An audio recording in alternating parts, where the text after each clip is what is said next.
these contacts were prepared to set up meetings in those particular countries to look at where there could be connections, not only connections, but investment opportunities in those countries looking Hamilton's way.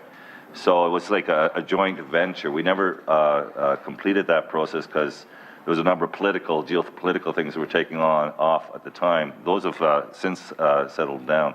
So I think there's great opportunities because we've got great contacts, and there has been some basis of work in regards to concepts and how we might approach to create more immigration type investment in this community. So I just want to make sure that we got all the partners at the table, one, and two, there's been a recent announcement in the Immigration Act, and I believe they're eliminating the what's it called, the investment immigrant program.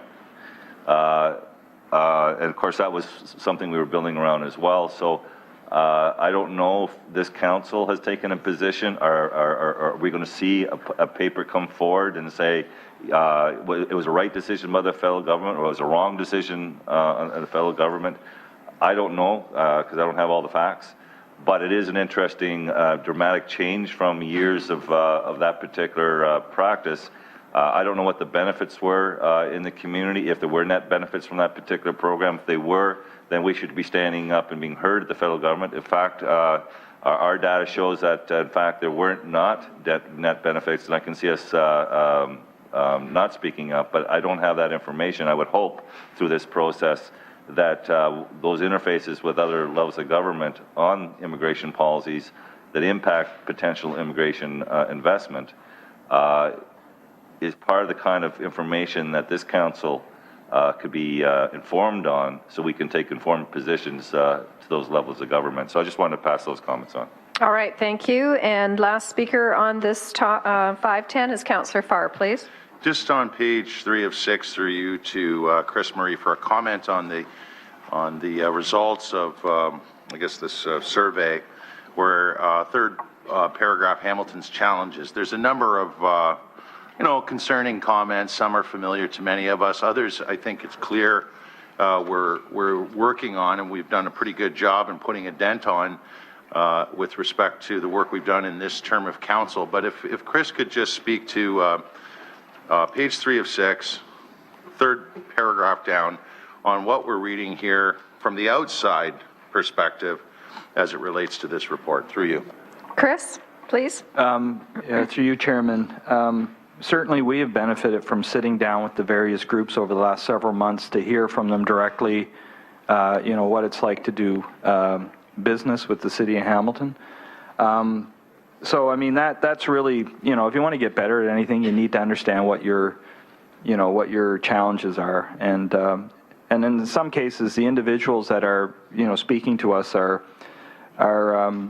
confirming that they've had some issues that are their responsibility. I mean, at the end of the day, our job is to make sure that people are aware, regardless if you're a new immigrant or you're someone that's lived here for many decades, that the city is open for business. We are reaching out to people to make sure they're clear on the services that we provide, and what we're trying to do here as well is make it much simpler to do work with us, and so to help facilitate business transactions, permit requirements, whatever the case may be.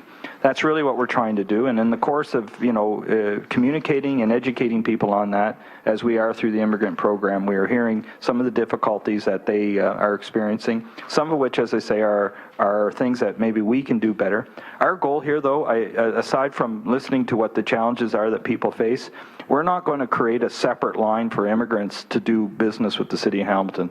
One line, and whoever is on our side of the desk is going to be able to address the needs of that individual in front of them, whether they are new to the City of Hamilton or they've been here for many decades. That is our simple goal. And so all we're doing right now is just engaging in a conversation with people to make certain that they understand what we have to offer, and we are certain on what it is that their challenges are. I can just relate one experience, though, that one of the members of one of our meetings had mentioned that sometimes what happens is people are coming over here, they're investing their life savings in businesses that they're not necessarily all that skilled to do. And how they made that decision, we can't tell them where to invest their money. All that we can do is that if they're going to engage in a business activity, we have certain responsibilities.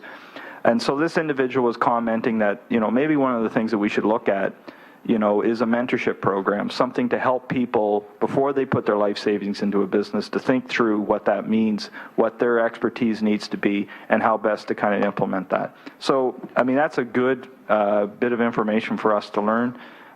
So, you know, at the end of the day, whatever it is that isn't working from our end, obviously we're going to focus on it and address. But so far, I can tell you that the first phase of all this work has produced a lot of very good exchange between ourselves and the communities that we're wanting to work with. And I'll just add one thing. We have this wonderful event in 2015 called Pan Am. Pan Am should be more than an entertainment sporting event. We should be using Pan Am from an immigrant standpoint. We should be using Pan Am as the entertainment facet to host an economic summit here in Hamilton that is going to bring people from the Pan Am countries to this city to showcase who we are, to give them an opportunity to see how we host great events, but also to sit down with them and talk to them about what economic opportunities avail themselves here in Hamilton. So I just throw that in as something that I know we just talked about with the Burlington-Hamilton subcommittee the other day, and that's something that Neil and ourselves are going to turn our minds to. Okay, thank you, Chris. I appreciate that. Through you, Chair, then, just to the author, Sarah. Great report, Sarah, by the way. You consulted with close to 100 immigrant business owners, and, you know, I highlighted just one aspect of what the feedback was that came to you. Were you able to, at the time of those conversations, disseminate with these folks about perceptions versus realities through the Chair? In response to that question, yes, we were. We found that immigrants, just like many Canadian-born individuals, are not always that clear in terms of what levels of government are responsible for what services and programs. And so we heard about issues that are completely beyond the municipal government in some cases, but we heard also about a number of issues as detailed in the report that the City of Hamilton can certainly address. So I think part of the session, the success of the session was just clarifying what services the City of Hamilton does provide, especially around business services. There seemed to be a general lack of awareness among many of the participants of the types of services that are available through our Economic Development Division and Small Business Enterprise Center. Thank you to both Sarah and Chris. Okay, thank you. I have no further speakers on 5.10. Councillor Duval, please, on 5.9. Thanks, Madam Chair. And 5.9 deals with the land exchange in my ward from Upper James and Stone Church. And I just wanted to ask staff, the exchange, it's just like I guess an even exchange, but there's no additional city money that went to the private business owner? Who would like to tackle that? That's item 5.9 on the land exchange in Councillor Duval's ward. Is inquiring about the financial aspects. Neil, go ahead, please. Through you, Madam Deputy Mayor, no, there's just a nominal amount of funds exchanged. Okay, and I appreciate that. And Madam Chair, I just want to say thanks to the staff for this great work, as we have a piece of land on Stone Church that basically was limited use, and we couldn't find much market for it. But at the same time, we needed some land on Upper James to help with that dangerous corner. And this parcel of land, city-owned land, actually leveraged us to make the land exchange and continue on with the right-hand turning lane to one of the dangerous intersections we have. Plus, it helps us with the passenger amenities for the HSR that we're going to do with our quick wins. So I fully support it, and I thank staff for their great work on doing this. And if Councillor Jackson will second moving this forward. All right. So on 5.9, that's moved by Councillor Duval, seconded by Councillor Johnson. All in favor? Sorry, Jackson. All in favor? Carried. Anyone opposed? All right, that's great. On the remainder of the consent items, then, may I have a motion to approve the balance? Councillor Pearson and Councillor Jackson. All in favor? Carried. Thank you. Now we're moving on to public hearings and delegation requests. And I neglected to get a motion to waive the rules to allow the delegations. So if I could have a mover and a seconder, Councillor Collins and Councillor Johnson, all in favor, please. That is carried. Now, I'd like to call upon Justin Jones, representing the Yes We Canon organization. Come down to the podium for your presentation, please.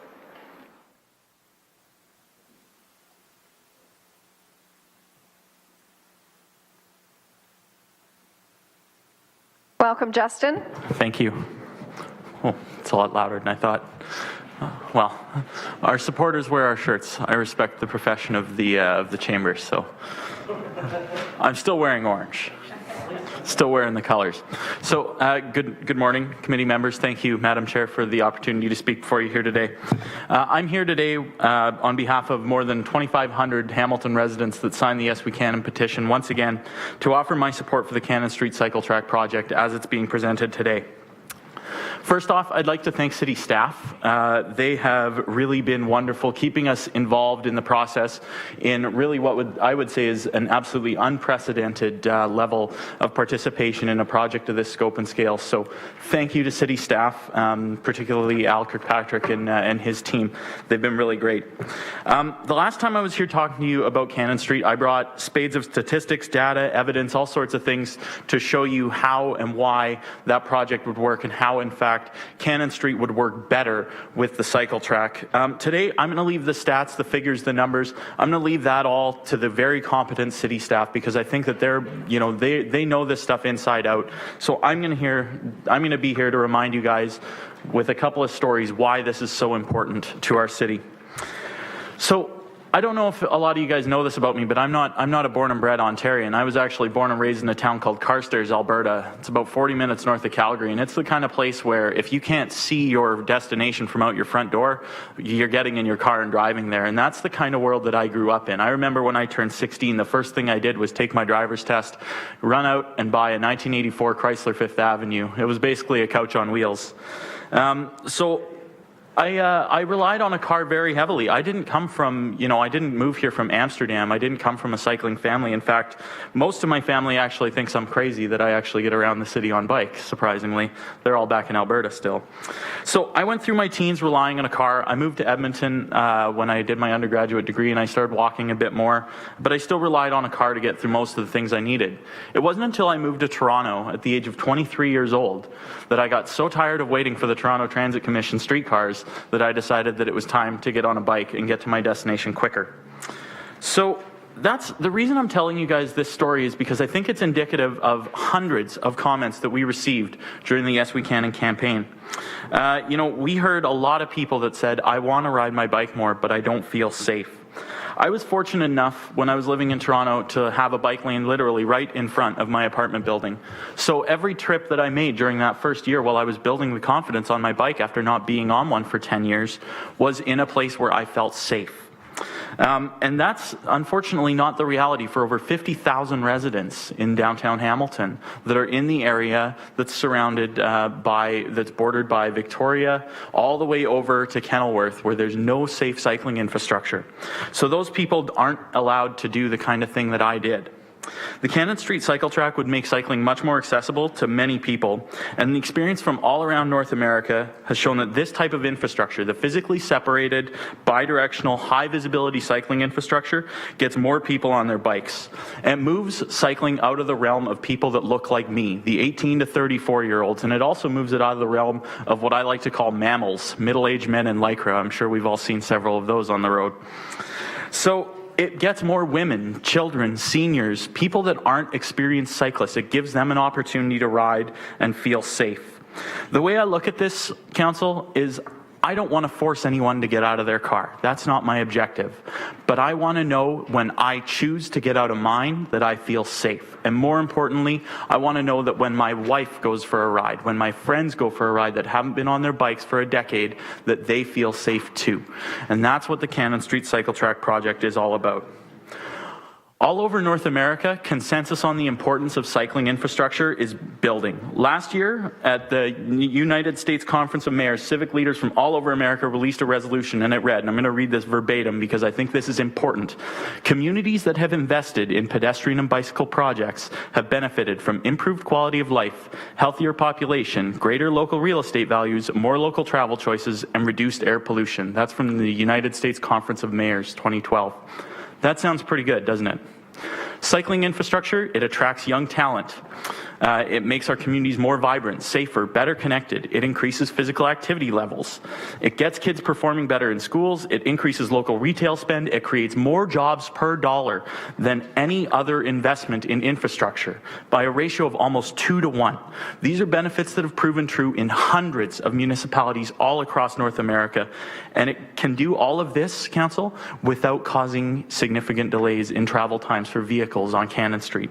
Justin, 1 more minute, please. Okay, perfect. I'm just wrapping up. So this is, Council, mark my words, the best investment of taxpayer money that you will make this term. And you can come back in 3 years and you will see that the results will be significant, they will be tangible, and you will be applauded for making this decision. So I'd like to close my remarks to you all here today by once again offering my thanks to all of you for being so receptive and collaborative with this project. Seeing every single councillor stand in support of this motion back in September was one of the proudest days of my life.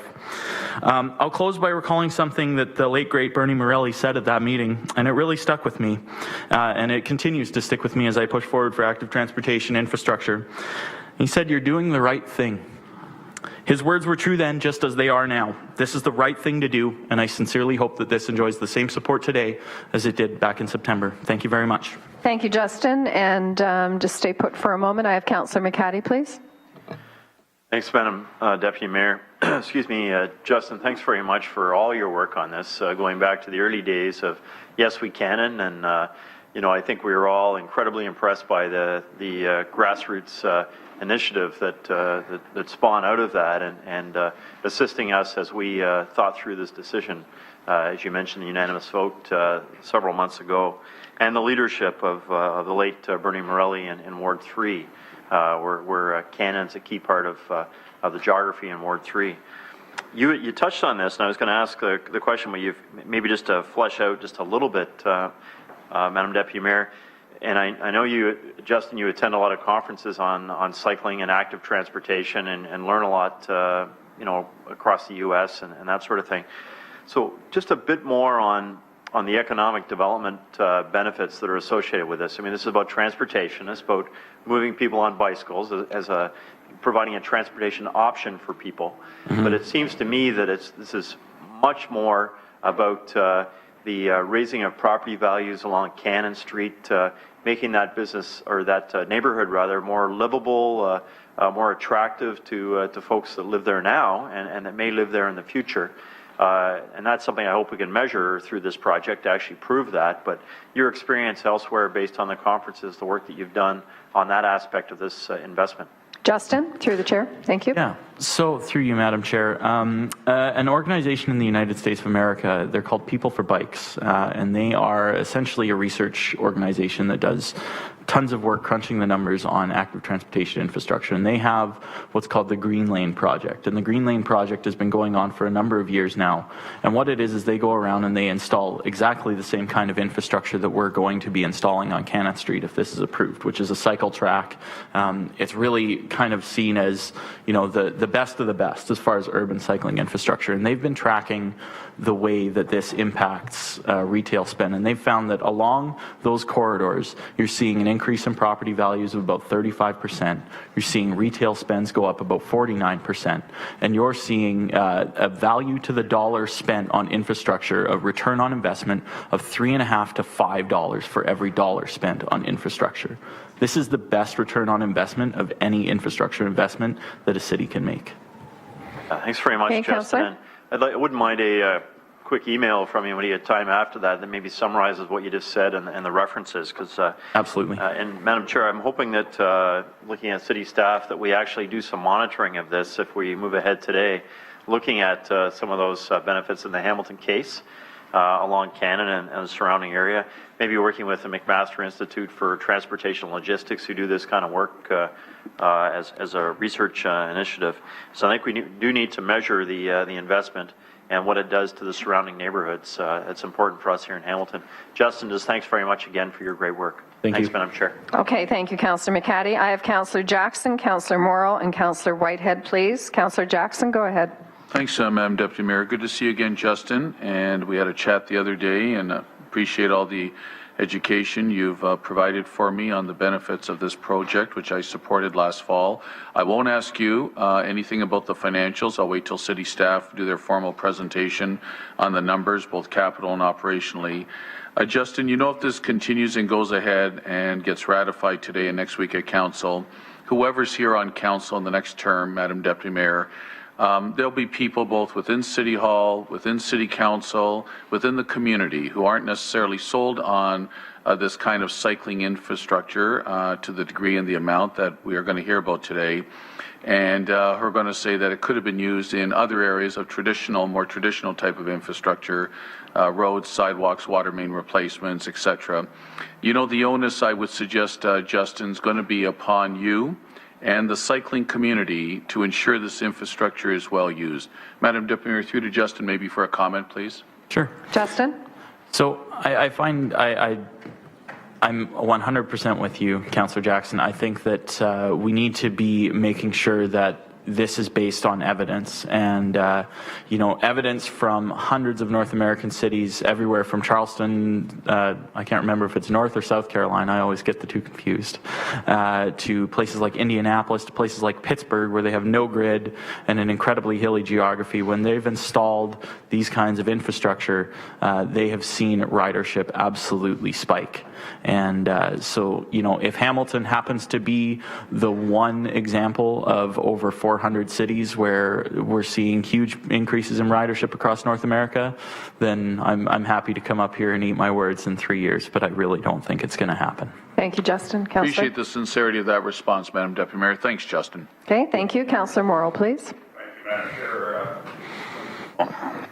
I support this very strongly, and it's very exciting to see, and certainly would want to recognize the position taken previously by the late Councillor Morelli, and I support that completely.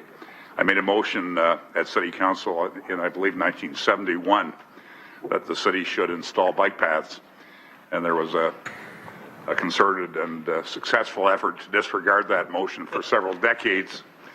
So it's been exciting to see things come alive and attitudes change. Thanks to people like this gentleman and others in the community who have led the way with provision for bike paths and two-way streets and all the other improvements to the streetscape that make us a more livable city. So it's an exciting time. Thanks to Councillor Farr and staff people, I've been able to get up to snuff on the financing of the project and how it involves wards 2 and 3. Jason's been working very hard on it. The only problem is he keeps coming back at me with different figures. They change and they seem to go down for a while and then back up. So I'm trying to do the mathematics for my area rating budget. I'm sure it'll end up the right figure no matter what level it's at, because it's worth the effort and worth the completion of this project. So it is very exciting. I think it's a good step forward for the City of Hamilton. I trust that all on City Council will support it. Thank you. Okay, thank you, Councillor Morrow, and thank you for getting the ball rolling back in 1971. Next on the list, I have Councillor Whitehead, please. Questions for Justin? Thanks, Justin, and I certainly supported the concept. I think pilot programs, that's just what they are, is to test the theory. I hear the commitment and dedication, but to me, at the end of this exercise, because I'm not going to prejudge this exercise, and I know that the costs are going up, but that's not going to deter me from supporting the pilot program. But what really will be the telltale is at the end and the conclusion of that pilot program, cost-benefit analysis, quality of life would be part of that measurement. Certainly, but at these prices, we couldn't put too many bike lanes in on the ongoing operating cost, not because it's not a good idea, it's just that we also have this other piece that we have to keep our eye on, and that is affordability in the community. Or what else do we cut to continue the expansion of a great program? So you would support, I guess the question is, seeing the pilot program through and having and setting a terms of reference, because I think we need to agree on that terms of reference in regards to the measurement of the success or failure of this particular program. Justin? So just to clarify your question, I mean, I think that, you know, it's really important to run a cost-benefit analysis on this entire thing. And when you're talking about this kind of infrastructure, the cycle track, I mean, you know, like I say, the cycle track is like kind of it's kind of like the highway of cycling infrastructure. And so it's not for every road, and it's not something that you want to deploy, you know, absolutely everywhere, because it wouldn't make financial sense. You're right. We want to make sure that we're putting what makes sense where it makes sense. And on Cannon Street, this particular piece of infrastructure definitely makes sense.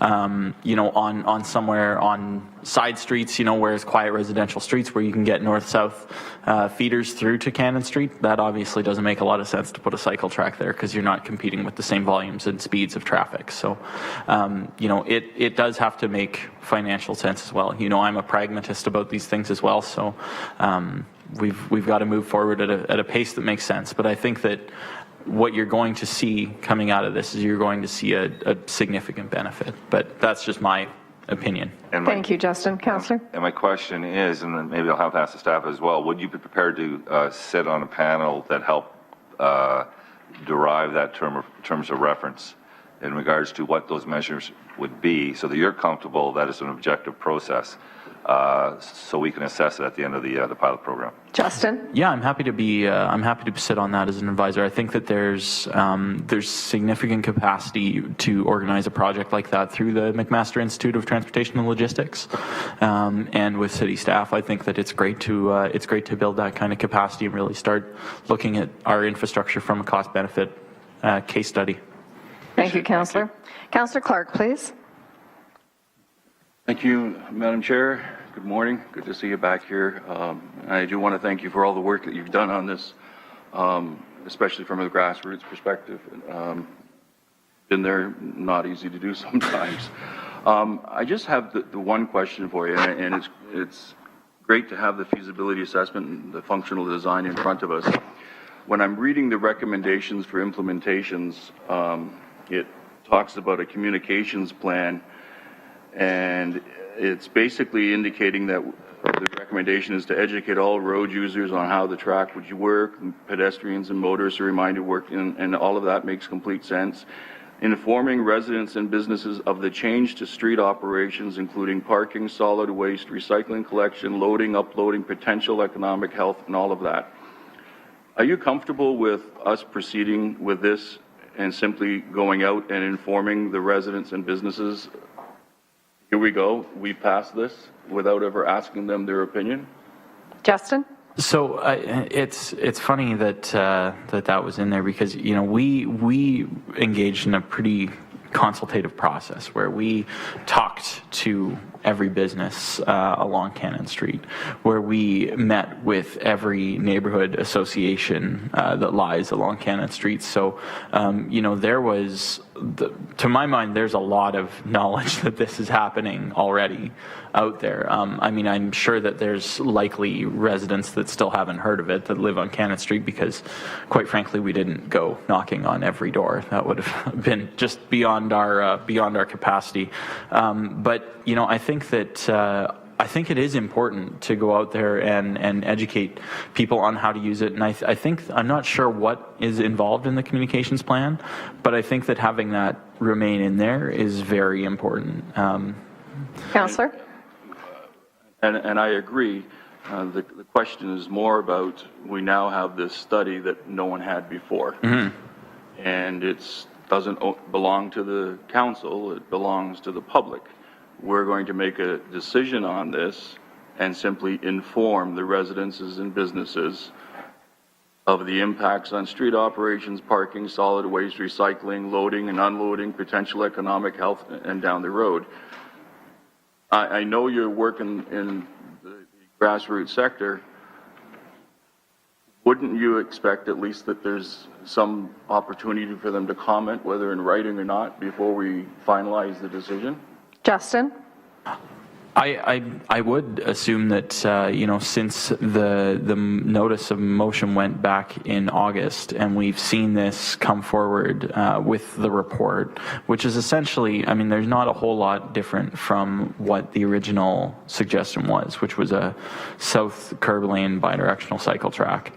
So I guess my concern is the longer we delay this to seek more public input, my question is it just public input for the sake of more public input? Because we've already done a fairly extensive consultation process with communities. We've engaged all the neighborhood associations. They've all said yes. We've engaged tons of businesses along that stretch. And so from a grassroots perspective, we've got that consultation process essentially wrapped up. And if we delay it to do more consultation processes, then we risk essentially losing another cycling season of not having it in there. And I think that it's imperative that we get this on the ground as soon as we can. Councillor? It's not, so I don't know. It's probably a question better left to staff as far as how significant the impacts are going to be. But the south curb lane is currently a no stopping zone on Cannon Street. You shouldn't be loading or unloading there anyways, but this just provides a little bit more of a buffer for pedestrian activity along that road, and it also doesn't affect how people put out their garbage or recycling. As far as what the residents do, it affects how it's collected because they have to cross the cycle track. But Councillor? Okay, thank you very much. And again, excellent work, long process, but excellent job. Thank you. It was. Okay, thank you. Thank you, Justin. Now may I have a motion to receive Justin's presentation, please? Councillor Pearson, Councillor Johnson, all in favor? That is carried. Thank you. I'd now like to call, thank you, Justin. I'd now like to call on Linda Lukasik, who's no stranger to the chambers. She's representing Environment Hamilton. Always a pleasure. Come on down, Linda.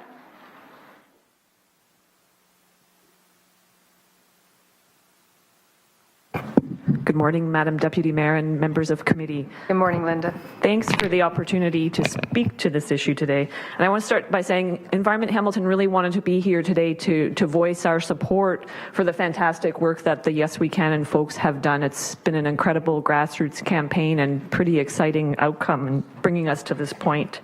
So we strongly support the recommendation that's before you this morning.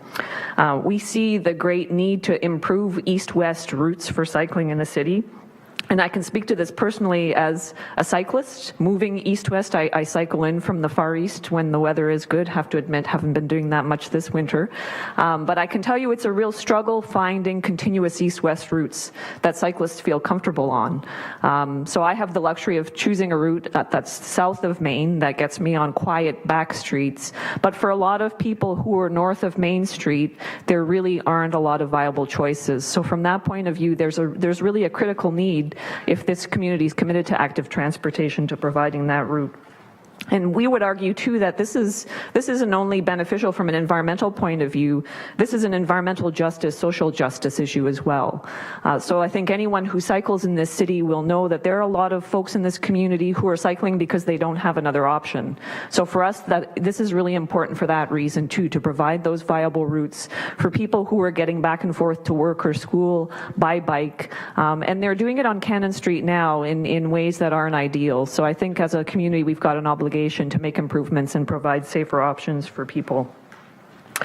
On the costs of the pilot, I just wanted to make a few comments there. And one of the benefits of having Don McLean as a co-founder is you can go to Don and get facts and figures. So I asked Don a few questions about costing here so that I could present that to you today. So you can think about these numbers as you're thinking about the cost for this initiative. So Don has made me aware of the fact that the 2014 capital budget allocates $99 million for road construction and rehabilitation. More than a third 1/3 of the $288 million capital budget, spending budget that's approved for this year. Reconstructing 1 kilometer of Lake Avenue in Stony Creek, for instance, including replacing the water mains, cost $2.1 million. And in contrast, the annual capital budget for bike lanes is $300,000, and that was apparently reduced this year to $200,000 based on an argument that some money from last year wasn't spent. So even at $300,000, this is less than 1/3 of 1% of the road's budget. So just to give you a sense of, here's just the spending differences right now. So for us, this proposed pilot really sets us on a new track, pardon the pun, and really demonstrates a solid commitment to the importance of active transportation in Hamilton. I think you've heard a lot of good reasons from Justin about why this would help to do that. The benefits of this approach in Hamilton go far beyond the environmental. They include human health and socioeconomic advantages, as I've pointed out. And I would argue, too, that this initiative is going to have extremely positive benefits from an aesthetic and quality of life point of view along Cannon Street. I think it's going to go a long way to making that stretch of Cannon look a lot better and feel a lot better for anyone, whether they're driving through or walking or on a bike cycling through that area. So please, we're really urging you today to support this recommendation and to get this project moving forward. Thank you. Thank you very much, Linda. I appreciate that. I have Councillor Whitehead, please. And I have no problem with the capital side. It's the ongoing operating side. And you didn't talk about the operating. I think in this report, there's indicating, I think, 700,000 or whatever on the operating side. So do you know if Don or anyone has broken down those kinds of numbers in justification? My understanding is that's just over 700,000 for 3 years. Don didn't dig into the details of those numbers for me. I have read, I know there was an interesting analysis done in Raise the Hammer, if any of you follow Ryan McGreal and others who write for Raise the Hammer. And I know one of the things that was highlighted there was what people feel is a very high cost allocation for 3 years of snow removal in that curb lane, $180,000. So people are questioning whether that's a very realistic number or whether it's a lot higher than it actually will be. I appreciate that, and that's why I'm committed to the, regardless of what's there in the estimates. At the end of the day, you don't really measure that until the conclusion of the pilot program or on an annualized basis. We'll have a better idea. Those might be very conservative numbers. We might find that those costs are considerably less than that. But I just want to know what since that is in the report, what the view was. Thank you. Okay, thank you. Councillor Clark, please. Thank you, and thank you again, Linda, for coming out and assisting us with our decisions on this item. And you're correct, I've got lots of questions on finance, but I won't go there with you. I will be asking staff some questions. The same question I asked Justin. You've been a planner, you've been involved in many organizations. This is the first time that the public has seen the feasibility study, and I would suggest that not an overwhelming number of people in the city actually knows there is a feasibility study now completed on this particular project. The comment or the question about the communications plan, do you think it's sufficient simply to inform the residents that we now have this plan and we're supporting it and moving forward with it, or should we be asking for their comments? Linda? I've never seen this. Through you, Madam Chair, no surprise, we're strong supporters of good consultation. But I would imagine, and again, you know, I've never been involved in planning the implementation of a cycle track, but I would assume that there would be opportunities along the way to tweak the design and make sure that it works in a way that people are happy with. I guess the reality at the end of the day, and I think you as councillors all know this, you're never going to make everyone happy.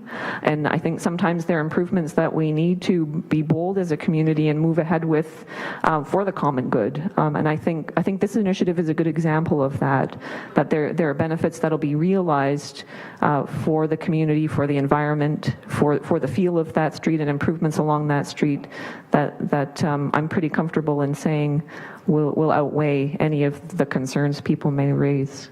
Councillor Clark? So then why not ask them? Well, the approved document, and what do they think? Linda? Yeah, I don't see why you couldn't as part of the process, but I would hope that you can make the commitment to move ahead. I think I share the concerns that Justin Jones has raised about the need to really get moving on this piece. This is a critical infrastructure improvement for our community that we wouldn't want to see delayed for another year.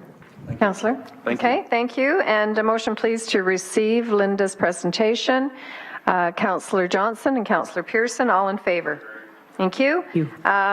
Sean Burke, would you please come down to the podium? He's representing Hamilton Bike Share.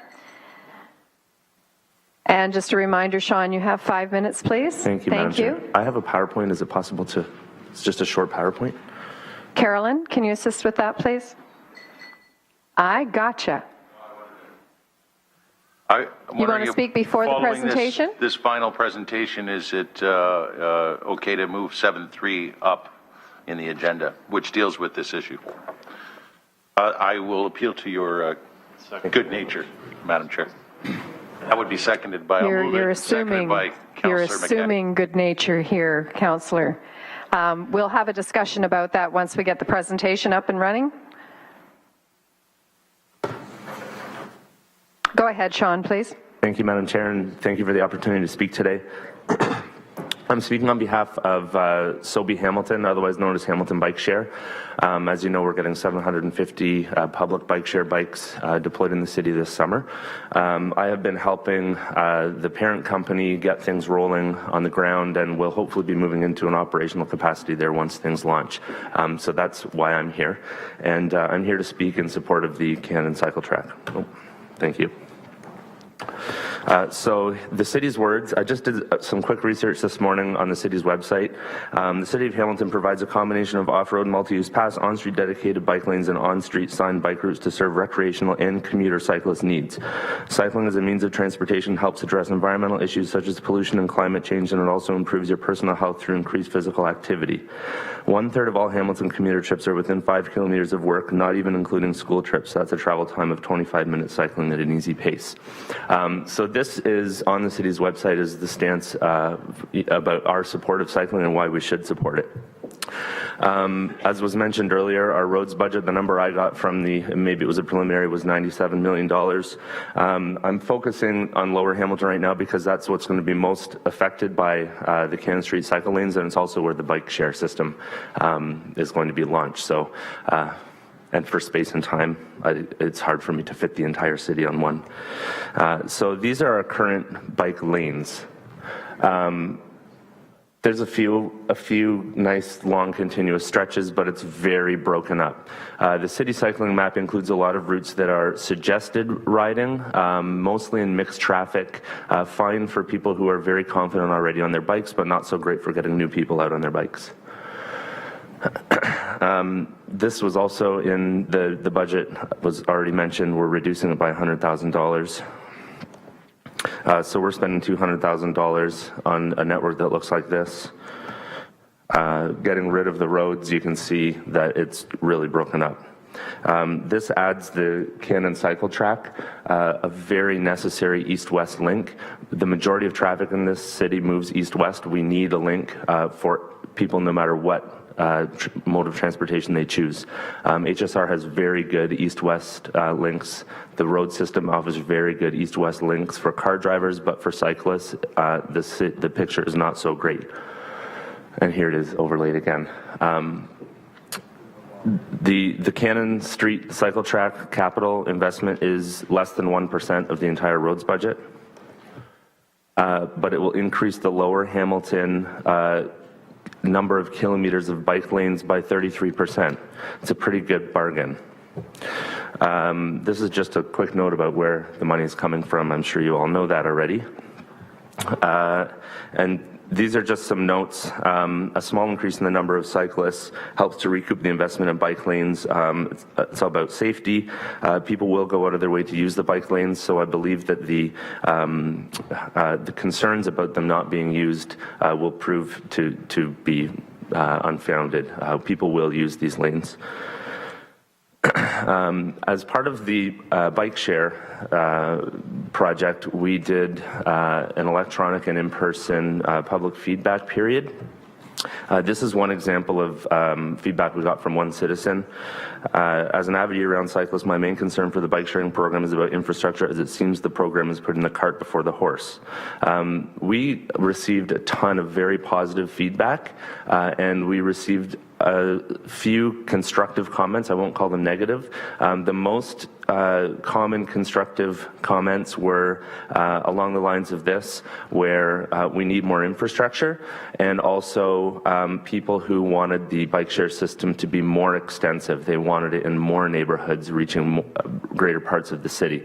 So really, it's not negative commentary. It's very constructive, forward-thinking commentary that helps us to determine what we need to do in order to make this a bike-friendly city. Bike share can work with minimal infrastructure.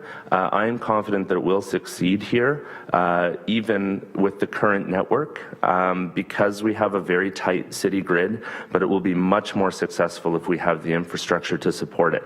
And the social bicycle system allows us to gather fantastic data about where the bikes go and where we can focus our future infrastructure money. But this cycle track, the east-west link, is vital, and we all know that we need one. Cannon is a great place to put it, and the payback will be fantastic. I'll also suggest that, just for those who aren't aware of the funding for bike share, the capital expense was covered through Metrolinx, and the operational expense will be fully handled by a local nonprofit that's going to be set up to run the show. So it's expected to operate with no future input from the city. We would request that the city support it in other ways, such as further infrastructure investment, capital investment. So I'm asking through the chair for council to vote yes unanimously. It would show great support for cycling in Hamilton, and we're all going to benefit from this. Thank you. Thank you, Sean. Good presentation. Appreciate it. I have Councillor Clark, Councillor Jackson, and Councillor Farr. Councillor Clark, please. Thank you. Excellent presentation. I don't know if you can get that flipped back to your map. I think so. There you go. Perfect. So I'm just curious where you got the map from. Did you do that yourself? Or? So I created this based on the printed map that the city creates. Yes. That shows bike routes. Now what I've shown here are the actual bike lanes. It does not show signed routes, suggested routes where you're riding with mixed traffic. And it's not the entire city. As I said, because the bike share is happening in Lower City and Cannon is in the center there, I chose to make this, I did it very quickly this morning just as a visual to show the area of the city that was going to be most impacted by increasing the cycling infrastructure. So we do have east-west links on the escarpment. We obviously can expect cyclists to ride up the escarpment in downtown to use an east-west cycling link and then ride back down. We need an east-west link in Lower Hamilton. My point is I don't want people looking at that and thinking that's all the bike lanes that we have. I didn't mean to make that. My community and Councillor Pearson's community, we have it. Councillor Johnson. And Flamborough. And Flamborough. Yeah. Anyone else? We have extensive bike lanes now. We've been very aggressive in putting bike lanes in it. And it looks, when I look at this, it looks like we haven't done anything. And that's not the case at all. So I just wanted to be clear. It would have been helpful if we could have seen the entire map for the city so that the media don't show that there's only 9 bike lanes or whatever the case is. Okay, thank you. But your report and yours, I'm fully great. Thank you. All right, thank you, Councillor Clark. Councillor Jackson, please. Everybody okay up there? Sorry? Okay, good. Councillor Jackson? Thank you, Madam Deputy Mayor. Nice to finally put a face behind all the emails from this Sean Burek guy that I get on a variety of topics. I'm a little too traditional that way. So, Sean, finally nice to see you and meet you. Sean, similar to my question to Justin, whoever's here on council next term, with this 3-year pilot, if it gets approved today and ratified next week, there'll be a lot of people, both pro and con, that will be watching very closely. And so the onus will be, I'm not necessarily saying you're maybe a member of the cycling community, but you're advocating for this infrastructure, that the onus will be on the uptake to show that there's a good substantial portion of our community that is going to take advantage of this new investment. Through you, Madam Deputy Mayor, to Sean for a comment, please. Sean, through the chair. Thank you. Through the chair, thank you. Yes, as I said during the presentation, I believe that we will see a fantastic uptake from cyclists. I do also want to mention that this has benefits to other citizens, even if you never ride a bicycle. Part of it are the economic benefits as were presented earlier. Even if you're a driver who uses Cannon Street and you are never going to ride on it, there will be economic benefits to the city, to the tax base. And I actually had a comment from one of the citizens in the gallery about pedestrians, feeling that pedestrians are left out of the conversation when it comes to cycling infrastructure. Cycle tracks such as this are very good for pedestrians as well. So it provides a safety buffer and a comfort zone and reopens a street like Cannon to comfortably walking along the sidewalk, which is a very difficult street to walk on right now. So I think it's not only about counting the number of bicycles that use the lanes, that's a huge part of it, but there are also other benefits that we need to make sure we look at. Thank you, Sean. I appreciate that explanation. That's a good comment, Sean. All I'll say is on the mountain from where Councillor Clark is in Upper Stony Creek, across the 3 mountain wards for Whitehead, Duval, and myself, right over to Councillor Ferguson in Ancaster, over the last 10 years, we have built a continuum along Stone Church from east to west with absolutely no interruption. But I'll tell you, and I'll be asking staff when their presentation is, Sean, I'll be darned, and I'm not saying every hour of every single day of every week that I am sitting on Stone Church watching, but the number of times I drive there, the uptake along that wonderful continuum of an east-west cycling lane along the large growth area of the mountain, Upper Stony Creek and Ancaster seems to me to be minimal. I don't understand why, but I'm hoping in the case of Cannon, if it goes ahead, Madam Deputy Mayor, it will be a good uptake. Thanks, Thank you, Councillor Jackson. Councillor Farr, please. Thank you, Madam Chair. And I think just to the last point, it's a good one and a fair one up there. And when you consider another statistic that we hadn't mentioned, I think Justin did in September, though, the ever-growing statistic of the demographic, the young people who choose not to drive or just can't afford to drive or don't drive, ever-growing. We'll probably continue to see even more uptake in areas, not just here, but throughout our city. If I can, through you, ask Sean to go to that slide that had the 33%. There it is. So a 33% lane increase in kilometers through you, Chair, across the city. So this was again just the picture that I'm showing, just to give some insight into investment in the lower part of Hamilton where we lack the east-west And system. have you and your group at Bike Share, who do great work through you, Chair, looked at any projections, knowing that, and you know, Sean, Hunter's on its way in the spring, long overdue. We put it off last fall due to weather and challenges. And Councillor McCaddy, through a participatory budgeting process in Ward 1, will see an extension of this Cannon Street lane right to Dundurn. Do you know the percentage once you factor that in short order that'll be in place through you, Chair? Through the chair, I have not done those calculations. I'm actually personally in the middle of doing a study like that of all of our cycling infrastructure. I'm happy to send it out to council when I have that, because it's interesting information to have, even aside from this project. Okay. So that'd be great. I appreciate all the presentations, Linda, Justin, Sean, and we'll receive this presentation and move that we move item 7.3, seconded by Councillor McCaddy. Up in the agenda so we can follow. Well, before we get to that, I need to receive Sean's presentation, but I first need to check, are there any more speakers? Councillor Clark, did you want a second time, or are you on the motion? No, I'd like to speak to the motion before it's all right, vote. So we are not doing the motion until we follow the right procedures. So, Councillor Farr, on this item, Councillor Marula. Just quickly, not to belabor the point, I support what's before us, but I think in all fairness, we should incorporate and separate commuter lanes to that of the recreational cycling as well. Because when we look at our recreational cycling components, we have probably one of the best networks in Ontario. And I'm an avid cycler on those trails. And the valid point is that from my home to City Hall, I don't feel comfortable cycling. And so that is a very valid point from the east-west component. But let's give a little bit of credit, or if not a lot, to our recreational trails, because I believe they're second to none. Thank you. All right, thank you, Councillor Marula. So I'm no further speakers for Sean. So motion to receive the presentation, Councillor Farr, Councillor McCaddy, all in favor? Carried. Thank you. Sean? Thank you. Thank you very much. Now, Councillor Johnson, on the motion? Oh, I'm sorry. Okay, thank you. All right, now, the motion that moved by Councillor Farr, seconded by Councillor McCaddy to move up item 7.3 in the agenda is now on the table, and I have Councillor Collins. Did you want to speak to this motion or the 7.3 motion? You do. Okay, so Councillor Clark, on this motion? Yes, can I just ask, are there other delegates that are going to be speaking to us on any other matter?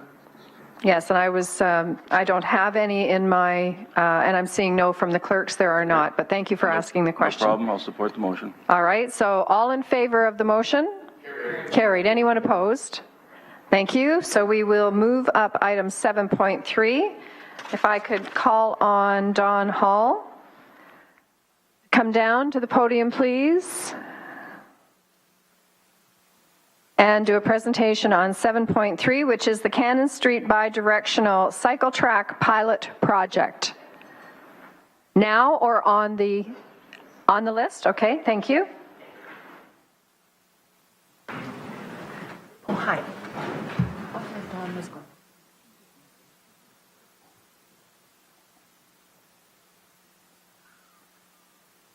So is Don Hall and Al Kirkpatrick not coming down? Thank you, Madam Chair. We're here. Oh, there you are. I have the pleasure of introducing this report, Madam Chair. At the podium is Norma Moores, who is one of our principal consultants on this assignment. Norma is a PEng and an associate with IBI Consulting, who we engaged to undertake this project, and is also Canada's only certified complete streets instructor. Norma has a very short presentation, after which we have a broad cross-section of staff here to respond. This has been an interesting initiative to this point in that it's been a multi-divisional, multi-departmental initiative. So I think we've assembled all the staff we have here today to address any of the questions that you may have. Al Kirkpatrick to my right is the project manager, and John Mader to my left, you'd know John, has championed this project from day one. We also have staff from all other departments here today that we think would be necessary to address your questions, Madam Chair. All right, thank you. So just to be clear, there will be no staff presentation. The only presentation is the one in front of us. Yes, Madam Chair. And it will be Norma Moore from IBI doing the presentation. Welcome, Norma. Please go ahead. Good morning, everyone. Thank you, Madam Chair, councillors. It's my pleasure to be here on behalf of IBI Group. We were retained to do a feasibility study and a functional design plan to help us put together a cost estimate for this project. So our report really covers off looking at a variety of different assessments in terms of the impact of this project, both benefits and other impacts. And we met twice with the Transportation Coordinating Committee to get feedback from staff and a long list of departments that continued to inform the report as it progressed. It was very quickly put together, but very comprehensively involved many staff to provide their input into the report, as listed there. The summary really is that it can work. We can fit this bikeway into Cannon Street. There are some impacts, but we really do believe from a technical perspective that it can work. What we really are seeing is reducing, our recommendation is to do a design that would reduce Cannon Street from 4 lanes to 3 lanes during the peak periods west of Victoria, and reducing Cannon from 4 lanes to 2 lanes east of Victoria, where traffic volumes are much lower. That it would require prohibiting parking during the AM peak period west of Victoria. That's a new condition of parking. We do prohibit it during the PM peak period now. And introducing all-day parking between Victoria and Wentworth. East of Wentworth, there is already all-day parking. And the pilot project really is a new type of bikeway that would introduce new ideas, intersection crossing markings, different types of separators and other things that we could test out to see how well they would work work over the 3-year period. The main issues to overcome is that it's a really tight corridor. There are pretty narrow lanes in Hamilton, and Cannon is no exception. So really achieving design criteria for all the modes, whether it's transit, traffic, cyclists, pedestrians in that corridor is challenging, but we believe we have a design that can work. Maintaining access to the infrastructure and utilities on the south side, of course, is one of the big concerns because of the cyclists who are riding against traffic in that contraflow lane. So imagine a truck pulling over to do maintenance, and we have to have a plan in place to help divert or detour those cyclists who are oncoming to traffic if the bike lane is blocked for maintenance. And the bikeway separator itself will cause some issues with changing the way waste collection is done, street maintenance, emergency service, and the like. I'll go over those in a little more detail as we walk through the assessment. And basically, we looked at a couple of different strategies for implementing the cycle track. Strategy A and B. Strategy B is looking at retrofitting that cycle track within the existing lane along the south side of Cannon. So we're leaving all of the lanes as they are, except for that south lane. So we end up with 3 general purpose travel lanes during the AM and PM peak period, with that parking permitted in the north lane, except during the AM and PM peak periods. The cycle track is in the south curb lane. The separator, because the lanes are fairly narrow on Cannon, the travel lanes, the separator width will be about 0.4 to 0.5 meters wide. But east of Victoria Avenue, we see a change in the traffic volume. So there the strategy was different in that we would look at restriping all of the travel lanes so we could get a little bit more space for a better bikeway design. That would allow us to have 24-hour parking along the north curb, except where we have bus stops. We would have 2 general purpose travel lanes on that section of Cannon. The cycle track again is in the south curb lane, and it gives us a little wider buffer for that cycle track, up to 0.85 meters, and many locations along that section of Cannon Street. So this is what it would look like sort of in cross-section. The blue area around the cyclists is the area that they need to operate. The dark blue is sort of that essential maneuvering area. The light blue is that sort of lateral clearance that helps cyclists feel comfortable when they're passing each other, when they're passing barriers, or when they have other traffic passing. And when we have large trucks and motorists, we like to have sort of that 1 meter separation between the cyclist and that traffic. So this type of cycle track in this corridor is a good design that can help provide that additional buffer from moving traffic. So this is showing what it would look like from Hess to Victoria. We have the 3 lanes of traffic. The north lane would permit parking in the off-peak hour, and the cycle track is in the south lane. It's a little bit narrower than what we would like at 2.8 meters, but it's still quite a reasonable facility for the cyclists. Victoria to Sherman, though, we would look at restriping all of the lanes so that we could get all-day parking along the north curb. We would have 2 travel lanes, and as you can see, we have a little bit more space between the moving traffic and the cyclists, and we have a 3-meter bike lane where the cyclists can easily pass each other and feel more comfortable in that section. And that's where our traffic volumes are lower. At bus stops, though, we need to widen out that parking lane a little bit. We don't want the buses overhanging into the travel lane where they would get sideswiped, so there would be a little bit of widening of that parking lane, taking that width out of both the adjacent travel lane and out of the width of the buffer between the cycle track and the travel lane, so that the bus can fully pull over at the bus stops without overhanging the adjacent lane. And looking at different designs for the separation between the cyclists and the motorists, we really focused on what types of separators could be implemented as a temporary sort of pilot project and didn't require reconstruction of the street. They could be retrofitted to the existing street, and we looked at examples across Canada for this type of separator. So where we have that width is about 0.5 meters to 0.85, we can put in a painted buffer, and we're recommending some delineators spaced about 6 meters apart along sections of Cannon. But where that buffer is a little narrow, we want a little more positive, I guess, separation between the motorists and the cyclists. So the second example is in Ottawa, where a concrete curb is bolted to the road, some flexible delineators that either end where there's breaks in that curb, and that would be used where that buffer is a little narrower. Where we do have, though, the additional width, where we're restriping the whole road east of Victoria, we actually can fit in some planters. So we're recommending sort of 8 key intersections where we would put in 4 planters that would add to the aesthetics of the street. So this is just a rendering of what it could look like. Not as many potholes as we probably see out there now. I'll talk about that a little bit in our contingency.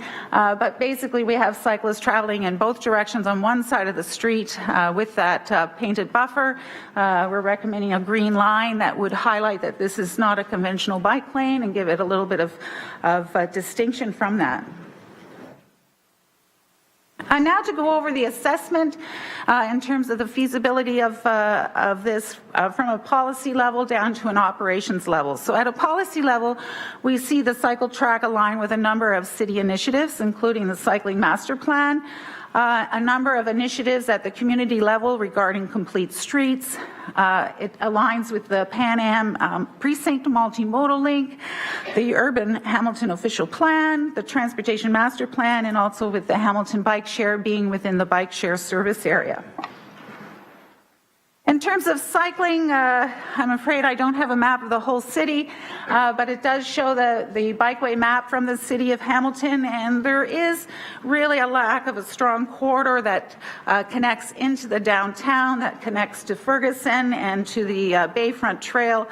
So it is a key link in the cycling network.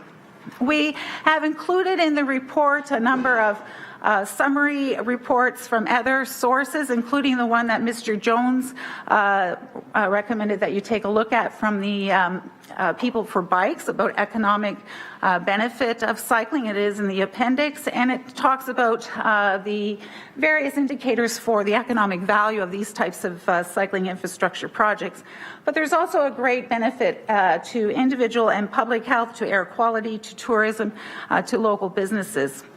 And as Mr. Jones also mentioned, there are really a big toolbox of different types of bikeways that we can use in trying to make a city more bicycle friendly. A cycle track really is appropriate for this type of corridor. We wouldn't build this type of infrastructure everywhere, but when we talk about the speeds and volumes of traffic on Cannon Street, a cycle track operating in 2 directions on one side of the street is an appropriate type of bikeway. We looked at a number of the elements that are included in Complete Streets. This is really a cycling project, so we didn't do a thorough analysis of all the Complete Street options for Cannon. But we see this project contributing to a number of the Complete Streets elements. A couple that I'd like to highlight is it does provide a buffer between the sidewalk and traffic. It gives cyclists access to both directions, so you're not going to have that wrong way riding on the road or on sidewalks. And it does allow for that all-day parking east of Victoria. In terms of the pedestrian assessment, I can't tell if that's a cat crying or a siren. Go ahead, please. In terms of the pedestrian assessment, what we'll see is that pedestrians will have fewer lanes to cross at crosswalks, which will be an advantage to them, and they will have that buffer between the sidewalk and the traffic. But they will have to take caution when they cross the cycle track. They will have cyclists who will be coming in the opposite direction of the general traffic, so they will need to take caution, and that would be part of that communication plan to all users to let them know you need to look both ways as you cross that cycle track. No changes to accessibility in terms of pedestrian accessibility would be incurred by implementing this bikeway.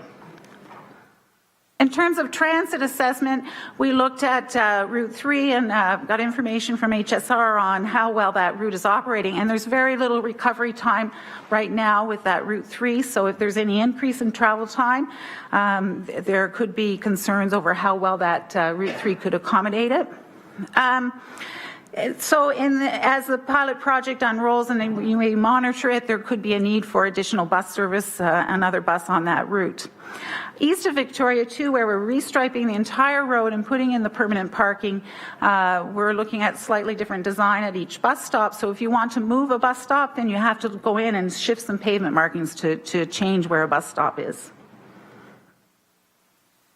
This is a little bit graph to show some of the traffic volumes. The yellow and green bars at the bottom are the traffic volumes at all the intersections, signalized intersections along the corridor. And theoretically, the yellow line at the top is what you could carry at full capacity with 4 lanes. And the green line is what you could carry on Cannon with just 3 lanes. So you can see that if we look at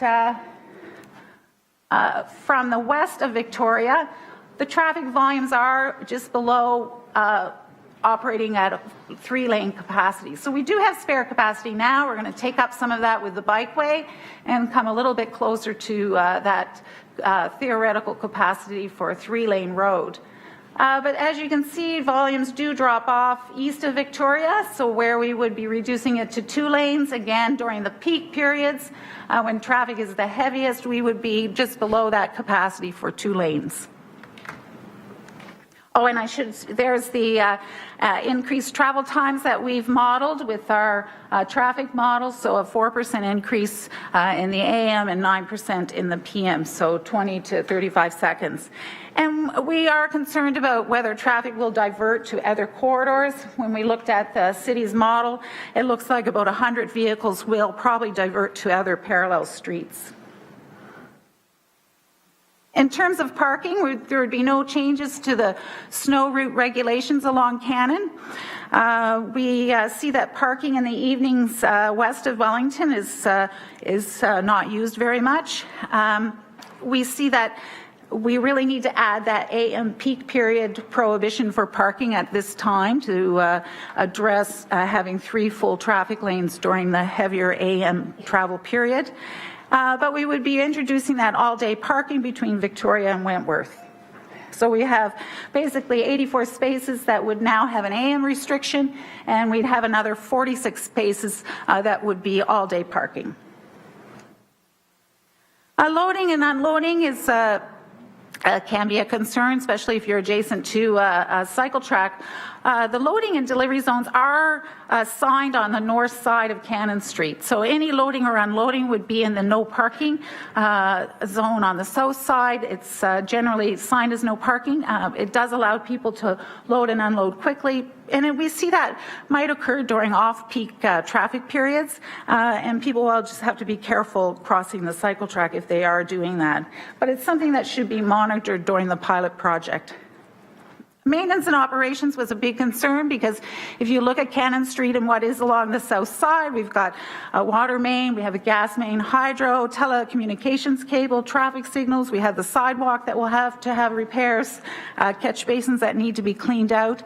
And so, as I said earlier, when you imagine a truck that is pulling into that bikeway in order to do that kind of repair, whether it's an emergency repair or it's a scheduled repair with a longer time period permit.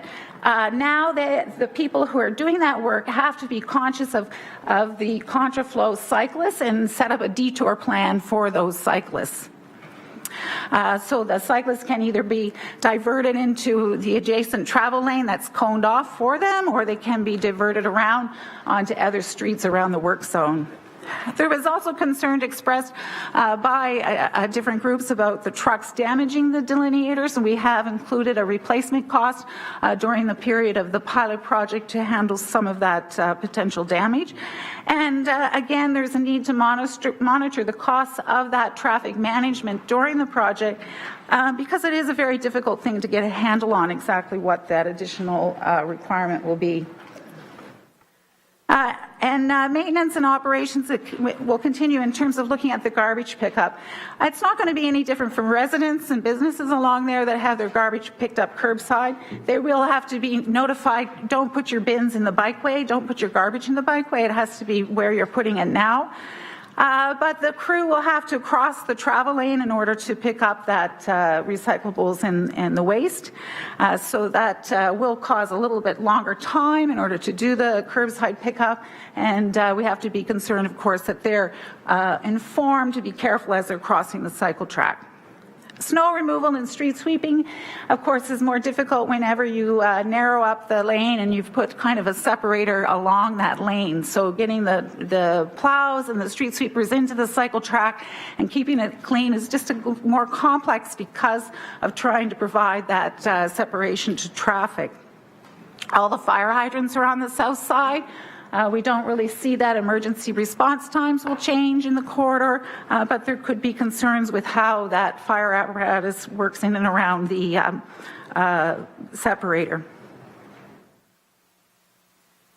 So finally, to go over the costs, the capital costs are listed here. The main costs are looking at the pavement marking removals and reinstating the new markings and signs, and some markings across driveways because those motorists will have to be aware that they're crossing a cycle track. So that's about $200,000. There's pavement markings and signs associated with the intersections. That's about another $150,000. And then really it's the traffic signal modifications. That's the bulk of the capital costs. That's in order to put the 2 traffic signal heads that face the cyclists who are traveling against traffic, and that's almost $250,000. We've included a fairly significant contingency of 25%, and this is really to cover off some improvements to the pavement condition, make sure that there's no large potholes in that section of the bikeway, and any other unknowns, engineering and administration, contract administration. So the total with the contingency and engineering and the CA comes up to $867,000. The annual maintenance costs, we've prepared at IBI Group a capital maintenance cost, so what we see as a replacement cost for damage to the delineators, taking care of the planters, replacing signs. These are normal costs for any type of transportation infrastructure, so that's at about $8,000. The planters will require someone to supply the plant material to maintain that and to weed and water and then remove it in the winter time, so $10,000 for the planters. The estimates from the city staff on the actual maintenance of the bikeway for the spring and the winter are listed there. Debris sweeping, winter sweeping, a potential increase in the cost for staffing the waste and recycling pickup. As I said, now it will take a little bit more time for them to cross through the bikeway to pick up the garbage in the recyclable bins at the curb. And the windrow snow removal is quite a big cost because of the tricky interaction with that segregated separator along the cycle track. So you can't just bring a plow down the lane. You have to interact very carefully in and around the type of separation that we have in order to remove any snow. And then there's also a 10% contingency in on the operation. So annually it's $242,000, but over the life of the pilot project, it would be $728,000. So in summary, we feel it can work, that it's a great type of bikeway to put on this kind of corridor. We see 2 different design ideas for it, that west of Victoria we fit it into the curb lane and we prohibit parking during the AM peak hours so that we can keep the travel times during the peak travel periods still reasonable.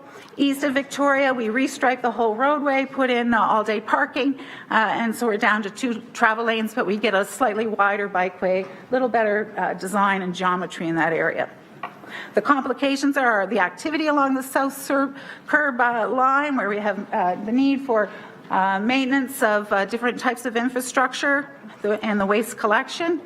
The capital costs are $867,000, including that 25% contingency, and the operating costs for the full 3-year program is at $728,000, and that's something that really needs to be monitored as the pilot project goes on, so that we can get a better handle of estimating it not only for this project but for future projects. A recommendation would be to have a communication plan, and as Mr. Jones had said, there is a lot of communication around this, but we really need to reinforce to users how the bikeway would work, and also let residents know, remind them where to put their garbage and those kinds of things. And then the monitoring plan would include some of the data that the city routinely collects, but additional data to understand some of these issues that we've talked about today. So thank you very much for your time. All right, thank you, Norma. And get yourself some water. We've got quite a list of questioners. So I would like to just remind my council colleagues that at this time we're going to have questions only, please, for the presenter and for staff who have lined up out there.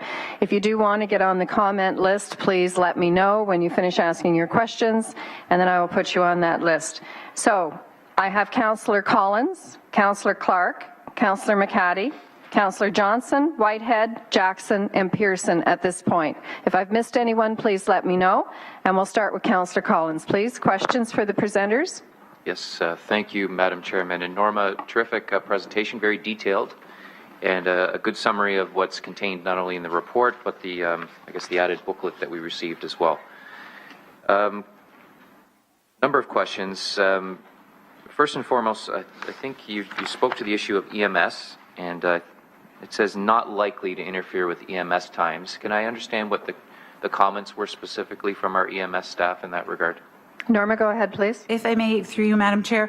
What we saw that coming back from the fire department was more concerns about how they would interact with the delineators, if a fire hose would catch on it or something like that. They didn't really have any response to whether or not they thought their response times would go up or down, but our calculation of the delay to traffic during the peak periods is pretty small, less than 9% in the PM peak and 4% in the AM. Along a similar type of bikeway where they removed a travel lane for putting in a cycle track in downtown Ottawa on Laurier Avenue, they actually tracked the response times before and after removing a travel lane, and there they saw no difference. So based on that experience, and also we talked to people in Vancouver with a similar thing, based on the experiences in Vancouver and Ottawa and the response back from fire, we don't see that as a concern. Okay, that's good to hear. For most of us, and I don't think you were here when we originally received the first information report, and it was stated at the time that we were looking at a cost of between $500,000 and $600,000, and I think Mr. Davis from our Public Works Department said, it's likely to reach $800,000, and now we're looking at something that's a little bit different than that. In terms of the, I'm trying to make sense of the contingency line first and foremost, where it says 25%, and that is not the norm in terms of what we would include in any of our construction projects. If memory serves me right, it's usually between 10, 12, could be as high as 15% in some cases, but that's an exception to certainly what would be considered the rule through our own budget process. So to see the 25% contingency, that number jumps off the page, and it does contribute to the, I think, one of the reasons why we're looking at $1.5 million rather than the original stated, between 500, 600, even 800,000 if we use Mr. Davis's number, which was a guess at the time, and that's why we have this report in front of us to really narrow down at the true costs. So the 25%, and I just want to expand on that. I heard through your presentation that it includes the maintenance of the road where there might be some deficiencies with asphalt. We want it to be a surface that certainly allows people to travel on it safely. Reduce our risk management claims, obviously, at the city, increase public safety in that regard. So I understand that. But the city already has a budget to maintain this road. So regardless of whether or not the delineators were there, we would call our Public Works Department and say, could your operations staff travel down to Cannon Street? There's, 10 potholes on Cannon between X and Y intersections. Please fill, and there's no increase in cost. So it almost seems like we're double counting in that respect. And can you help me understand how we've arrived at the scenario you've presented in the book and rationalize it with our current service provisions? Norma? Through you, Madam Chair, at a functional level of detail, we don't have the benefit of a detailed design plan rolled out from one end to the corridor to the other. So typically a contingency will be carried a little bit higher if we only have sort of a functional design plan. So that's one reason why it's higher. We haven't done, for example, an inspection of all of the traffic poles to see whether or not they can handle a mast arm for additional traffic signals. We've assumed 20% of them may need to be replaced, so that could go up or down. So the contingency does include some of those estimates based on the fact that we don't have a detailed design plan yet. In terms of the pavement condition, and maybe staff can help me with this a little bit, but the municipal regulations have a minimum level of service requirements for potholes, but cyclists are more vulnerable to irregularities in the pavement, so there may be sort of additional attention have to be paid to that would be over and above what would be regulated for other travel lanes of the roadway. We also need to look at the catch basins, make sure all of them are bicycle friendly. That's not an inspection that we would have done during functional design. So there's sort of a combination of both the fact that we have a functional design level of detail, and we know that cyclists are a little bit more vulnerable to some of those conditions that they have to be looked at carefully. Councillor? Is there someone Yeah. here who's I don't think so. no?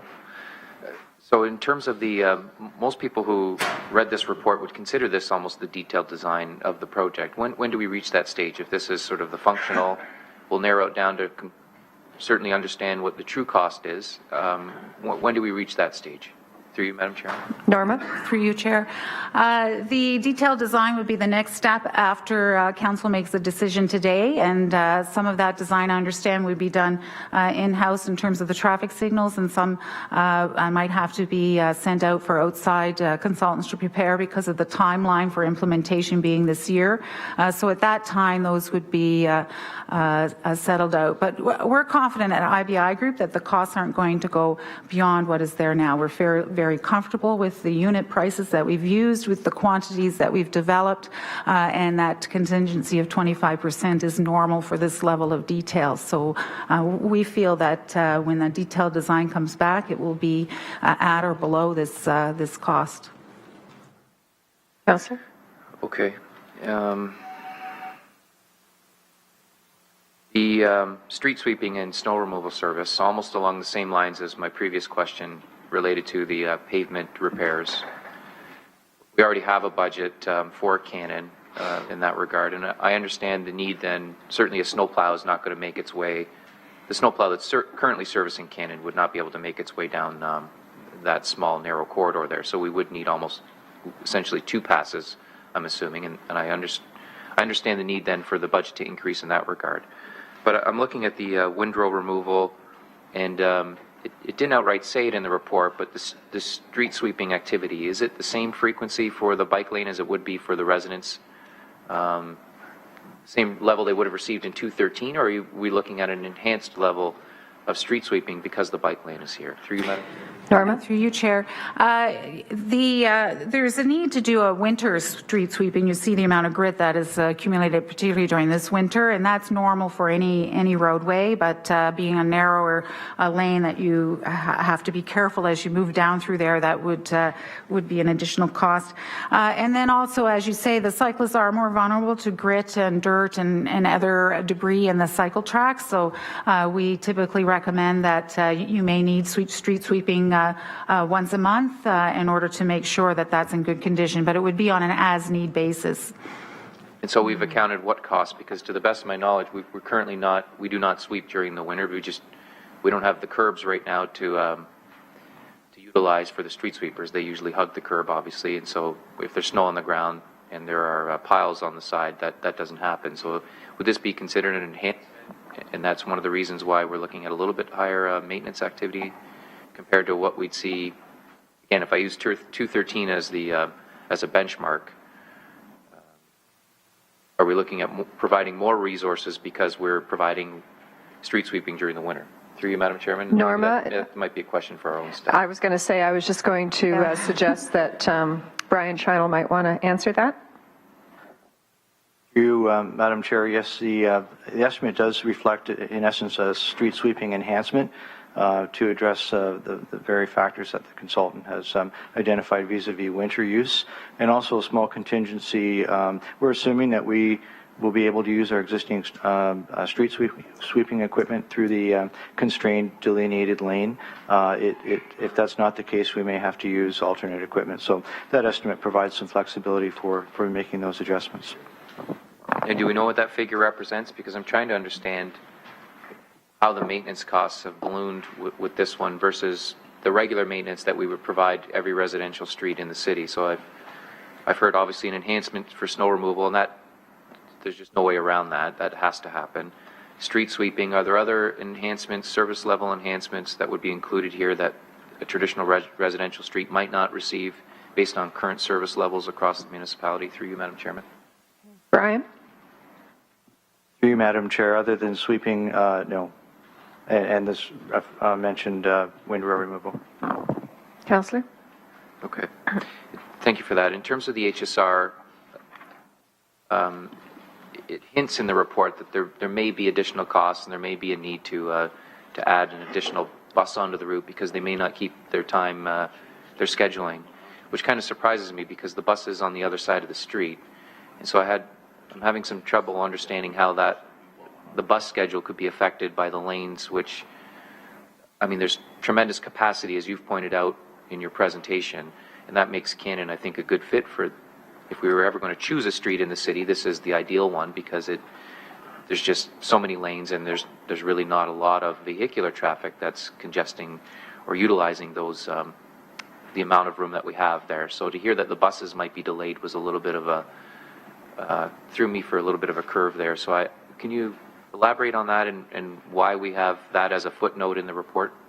Norma? May I, through you, Madam Chair? It has to do with you're right, the buses are on the other side of the street, but during the peak periods, we estimated that travel times in the corridor will go up 20 to 30 seconds. That doesn't seem like very much, but our understanding from HSR is that Route 3 is now operating with very little recovery time. So if they see an increase in travel time on that corridor over and above what is there today, particularly during the AM and PM peak hour when transit service is important for that corridor, that's where they would be minimizing those recovery times even further and would have that need for an additional bus and an operator. So it hinges on our estimate of how the travel time will increase a little bit, but also the fact that that bus is operating with very little recovery time at current time. Okay. In terms of back to the contingency, you've included the 25% for surprises that might come up because it sounds like there are some unknowns still in with the project and the detailed design that's yet to come. When I was reading the larger book, Appendix A, there's a part, page 16 of 184, where it says that some additional costs are unknown and need to be monitored during the pilot project. These include, and then you've listed you've provided a list there, snow removal and de-icing of the bikeway in winter. Are these unknown costs part of your 25%, or is the list that's included on that page, are they in addition to what we'll hopefully find through the detailed design process? Norma? Through you, Madam Chair, those additional costs are, we've estimated the operating costs as best we could with help from staff has provided that information. So we are looking at monitoring those estimates to see whether or not they're lower, what the staff estimate now, or if they're higher. So there's the one estimate that isn't included is how the cycle track will complicate any kind of detour or closure of the lane for maintenance, such as Horizon utilities going in there or a catch basin cleanup. But the actual snow removal and de-icing and sweeping, that estimate is there, but we need to monitor it to see where it's going to work out over that 3-year period. So those estimates are included in the 25%. but they could be higher, or they're not included in the 25%, and we just don't know the costs yet? They're included, there is in the operating cost, which has a 10% contingency, so they are included in that operating cost. All right, and my last questions would center around the expansion of the project. I thought originally our recommendation was to include it from certain streets, and it seems that, I forget what page it's on in the report, but we've expanded it now to Hess, and originally it was Bay. So when I originally heard the number in terms of the $1.5 million versus the original $500,000 to $600,000, I thought that might account for the additional cost because the scope of the project has now increased. What can we account? Is there a per meter cost that you have for the project, and we can say that by expanding the scope, that original estimate of $500,000 to $600,000 is no longer valid because we're now providing more bike lanes on a longer route? Norma? Madam Chairman? Through you, Chair. There is a small additional cost. Mainly, there's about a $17,000 cost for each traffic signal to deal with the infrastructure surrounded and providing the signals for the contraflow cyclists. So adding another signalized intersection is putting that cost up, and then there's a per meter cost for additional signs and pavement markings. It is one block extension of the project over how many blocks is it? 35, 40 blocks. So it is a small increase, not a significant increase. But it was an important extension because of the way that the Bay Street travel lanes are configured. It's a very difficult place for cyclists to transition on and off of the bikeway until changes to the travel patterns at Bay Street are taken care of. So Hess Street is a more easier place to handle those transitions for the cyclists entering and exiting and coming in from side streets to Cannon. Okay. Sorry, Madam Chairman, there's one other question. And Not a problem. It's because you're, I think you were introduced as sort of the expert in the field, and it's great to know that you're involved with this project and we can rely on that expertise. My question would be the monitoring of the program. With all pilot projects, there's an evaluation that's conducted during the course of its operation, in this case the bike lanes. We've had other pilot projects where unfortunately they haven't been as successful.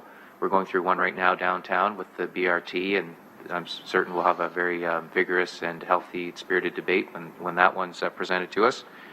How have you monitored and evaluated other infrastructure improvements like the one we're considering today in other municipalities?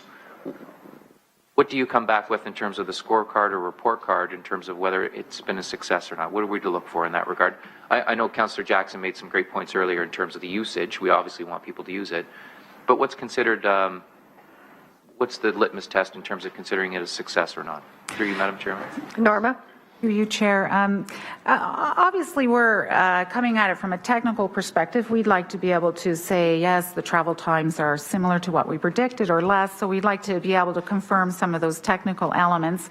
But I think success is also hinged on the stakeholder response to it, and monitoring plans that we recommend in other communities have a component of some kind of survey or interview with residents and with businesses along the corridor to see how, and pedestrians and cyclists, to see how they accept the corridor. So the monitoring plan should not just be based sort of on the technical traffic and the staff response to how difficult or easy it is to maintain, but reaching out in terms of some type of survey or street intercept survey that would gauge the response of the community around the acceptance of the project. Thanks for that. Thanks, Madam Chairman, and thanks, Norma, for those answers. All right, thank you, Councillor Collins. Councillor Clark, please. Good morning, thank you. It's an excellent report, similar to many others that we've received from IBI over the years, and we've come to expect it to be excellent, so thank you. Thank you. Just a quick question off the top, because when I'm reading the executive summary, it indicates that the council made the decision to look at a bi-directional cycle track on the south side of Cannon between Sherman and Bay, and yet immediately the map underneath it, it's been extended on. So I'm just wondering how, with the terms of reference and the scope that was provided, how you came to decide to extend it to Bay unilaterally or beyond Bay. Through you, Chair. When the city staff retained IBI Group and we were asked to look at the terms of reference and the staff recommendation from council, we took a review of the corridor to determine, what level of effort it would take to do the assessment. And we saw, as I had mentioned earlier, that the way that traffic moves at that Bay and Cannon intersection is very problematic for just ending the cycle track at that location. So it's very difficult for the cyclists to be able to head south from that location. They can go north on Bay, they can continue west, they can't come in from the east on York because they would be traveling against traffic. So that extension was really to look at the improving the functionality of the cycle track so people could actually get on and get off. It could be moved further to the east, but getting to the Bay Street corridor to the Bayfront Park was important. So it was that sort of functionality of how do you get people on and off of this cycle track safely without encouraging them to ride the wrong way on York or to ride against traffic on Bay. And then knowing that in the future there was, I understand staff can probably help me on this, but a further extension of bikeways west of there could feed into this cycle track from Hess too. So it would perhaps be compatible with future bikeways. Councillor? We haven't made a decision on the future bikeways yet, so that's why I'm just curious that Right. it's unusual to have a unilateral addition to a study without support or ratification by council. So I just found that interesting. If I may, the questions with regards to the communication plan that I don't know if you heard my questions earlier. You've been doing this work for a long time. IBI's been doing this work for a long time. I am struck by the fact that the communication plan seems to be presumptive that we're just going to simply go out and tell people that this is coming, based on the fact that the city really hasn't done any consultation, that the consultation work were done by third-party groups and presenting it to us. Are you comfortable with us just approving it without having any consultation with the residents and the businesses along the way? Norma? If I may, through you, Madam Chair. We have met with some of the key stakeholders who are working with the community, such as Mr. Jones, to describe what the project is about at this point, what the functional design is, what our assessment is.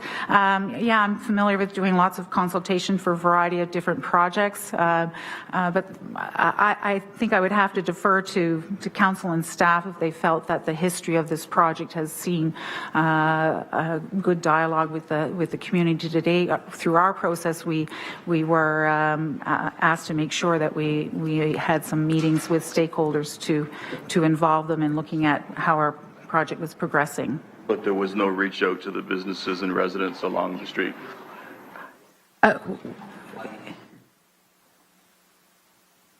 Sorry, if I may, we did meet with the ward councillors also while we were undertaking the assessment to make sure they were informed, and maybe they can comment on the response of their constituency and their communication. But there was not a formal public information center, but we did include meeting with the ward councillors and with stakeholders. Okay, so your understanding, we now have the feasibility plan. The feasibility plan has never been seen by the public or the residents or the businesses, and you're indicating that you're comfortable, IBI is comfortable without having an actual consultation process. Norma, go ahead, please. If I may, Chair, I wouldn't say that they've never seen any of this. As I said, we did meet with some stakeholders and with the ward councillors on the assessment. So it was a fairly quick study, and it's a fairly thick report. But we did have some meetings during the project to consult with some of the key stakeholders. Thank you. On which page is it? 78. We're dealing with maintenance and operations assessment. I'm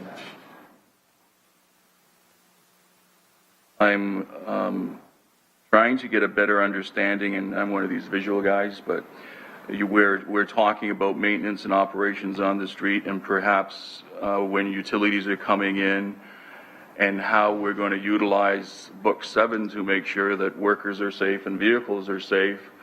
And I'm trying to understand how we maintain the bicycle route, or where we put the bicyclists when there's that type of maintenance. So I'm hoping that you've experienced it in other municipalities, but I can't, if you could help. Through you, Chair. In looking at Book 7, yes, there's no plan that you can pull out of the back of that one and say this is how you detour or divert contraflow cyclists if you're closing this type of bikeway. But there's clear direction in Book 7 and also in the draft Book 18 that will be coming out shortly, we hope, that talks about how it can be done in words. And so we have a recommendation in this report that some detour and diversion plans that can be easily referred to by crews so they can set up these kind of closures can take place. For example, if the lane had to be closed for a short duration or longer duration, they can pull into the bikeway,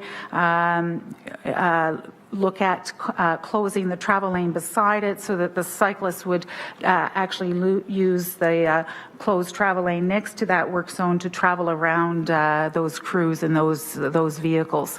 Just like if you had to close a significant pedestrian way next to a roadway, you might cone off part of a travel lane for pedestrians to move through a work zone. So there's no precedent images in Book 7, but there's certainly clear guidance on the way this could be done, and those kind of detour and diversion plans could be prepared to help guide the numerous utilities and staff that have to set up those kind of detours.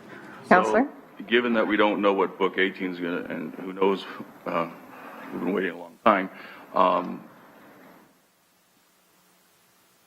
would it be your recommendation that the city or Public Works would develop some type of interpretation guideline so that when it happens, they just pull it out and they can understand a consistent process? Because you certainly wouldn't want to, 4 or 5 times a year, find a completely different process along the route.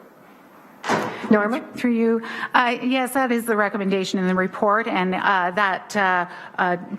call it a diagram that would show how to divert or detour would be based on the principles in Book 7, so there would align with what is done in other situations. Thank you. The cycling assessment, and I'm reading through this, and I'm again trying to visualize ensuring that there is no potential for conflict between the bicyclists, the cyclists as they're crossing intersections. So when I was looking through the maps and I was trying to understand signage and what's going to be permitted and what's not going to be permitted, it's not really clear to me, or maybe I just couldn't understand it. But you are recommending that when they're coming to an intersection, there's going to be clear signage both on the pavement and above.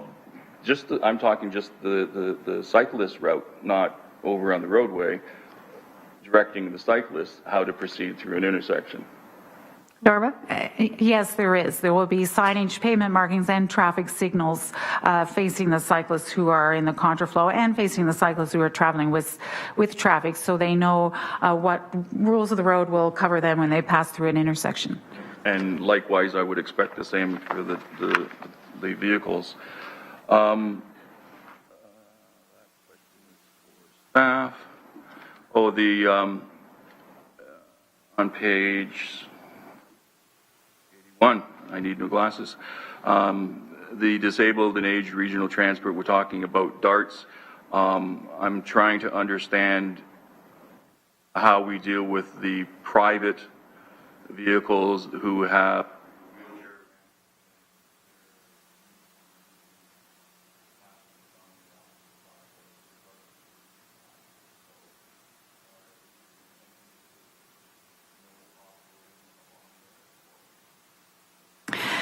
Through you, Chair, I'm not sure if I've seen a vehicle with loading on the driver's side. That's a private vehicle, but we would have the regulations along that travel lane next to the bikeway would be as they are today, which is no parking. So they would be able to stop. They might have the ramp extend into the buffer for the bikeway, and in fact, it might even extend into the bikeway. But we would see that as a very temporary condition, and there would be some, time allowed to load and offload. So I think it's sort of a cautionary sort of condition to the cyclists and to the drivers in terms of doing that kind of loading and unloading. It's preferenced, of course, to do any kind of that kind of loading unloading at side streets or rear lanes. There are a number of homes along there that only have frontage on Cannon. So we do see some stopping to load and unload that would probably occur in the travel lane next to the bikeway. And to be clear, I'm not talking about the vehicles with the big ramps coming out. We have lots of seniors who need walkers and lots of people who have a wheelchair in the back of the vehicle, and they've been used to pulling up on the right-hand side, parking, getting out, and helping mom, dad, or grandpa get out of the vehicle. And I see the barriers that are meant to protect the cyclists, but we need to make sure that there's an ability for pedestrians to get out also. The rest of my questions, Madam Chair, are actually for staff, so I'll leave it to you to decide when we proceed there. I think you can go ahead with those questions now because staff did offer that they would be available for questions. Okay. On page 80, it's giving us a caveat that we have to have discussions with the private contract for garbage and Blue Box. Have we had that discussion? Because the collective agreement may or may not have issues with what we're proposing here. Brian? Through you, Madam Chair, the issue's been broached in a general way with the contractor, and certainly they're on board to work with us. We haven't gotten down to the actual detail level of any specific impacts to the program, but we'll deal with that obviously at the just before implementation. But certainly the contractors are on board to help facilitate this project if approved. They're always willing to help us facilitate, but at some point there may be an additional cost that we don't know of yet, given that it's outside of the collective agreement. With regards to the operating budget, and I'm really trying to understand the snow removal numbers and where these numbers came from, and speaking with Norma, it was staff that was providing the basis for the costing on the operations side. So I think it would be fair to say, Madam Chair, that this number kind of shocked many councillors around the table. That was not expected. So if you could help us out in terms of how that came to be. Brian? Through you, Madam Chair, staff were drawn into the project development once the preliminary or functional concept or design was established, and we were asked to identify potential impacts to the program. The assumption from my part is that under normal winter operating conditions, the placement of a windrow along the curb face sidewalk would be an issue to wintertime operation of the cycling lanes, and particularly in a winter like this where we have had a number of significant snowfalls and plowing operations leaving windrows in place. So the assumption was to maintain continuous operation. Every time there was a plowing activation, we would have to also remove the windrow along this project segment. The vertical delineators created a bit of a challenge to that and have complicated that operation. So the budget estimate that's included in the report is an incremental cost over and above what normal plowing operations would require to essentially remove the windrow within the designated lane, working between the curb and the delineators, every time there's a plowing activation. So that includes, I think we used 5 activations on as a basis for the estimate, and I think that the estimate was $36,000 per cycle.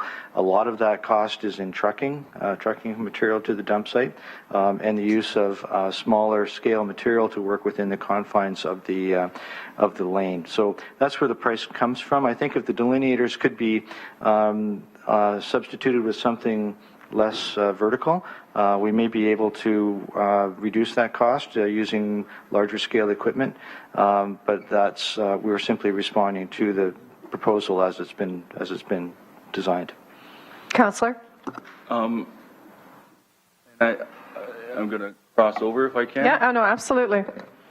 How's it been handled in other municipalities? Because I mean, if we were to extend this program, we would end up with a significant operating budget just to clear contraflow bike lanes, and I don't think anyone is expecting that. So, do they remove the delineators in the winter months and use cat eyes or something like that in the roadway, or how do they? There must be a more efficient way of clearing snow.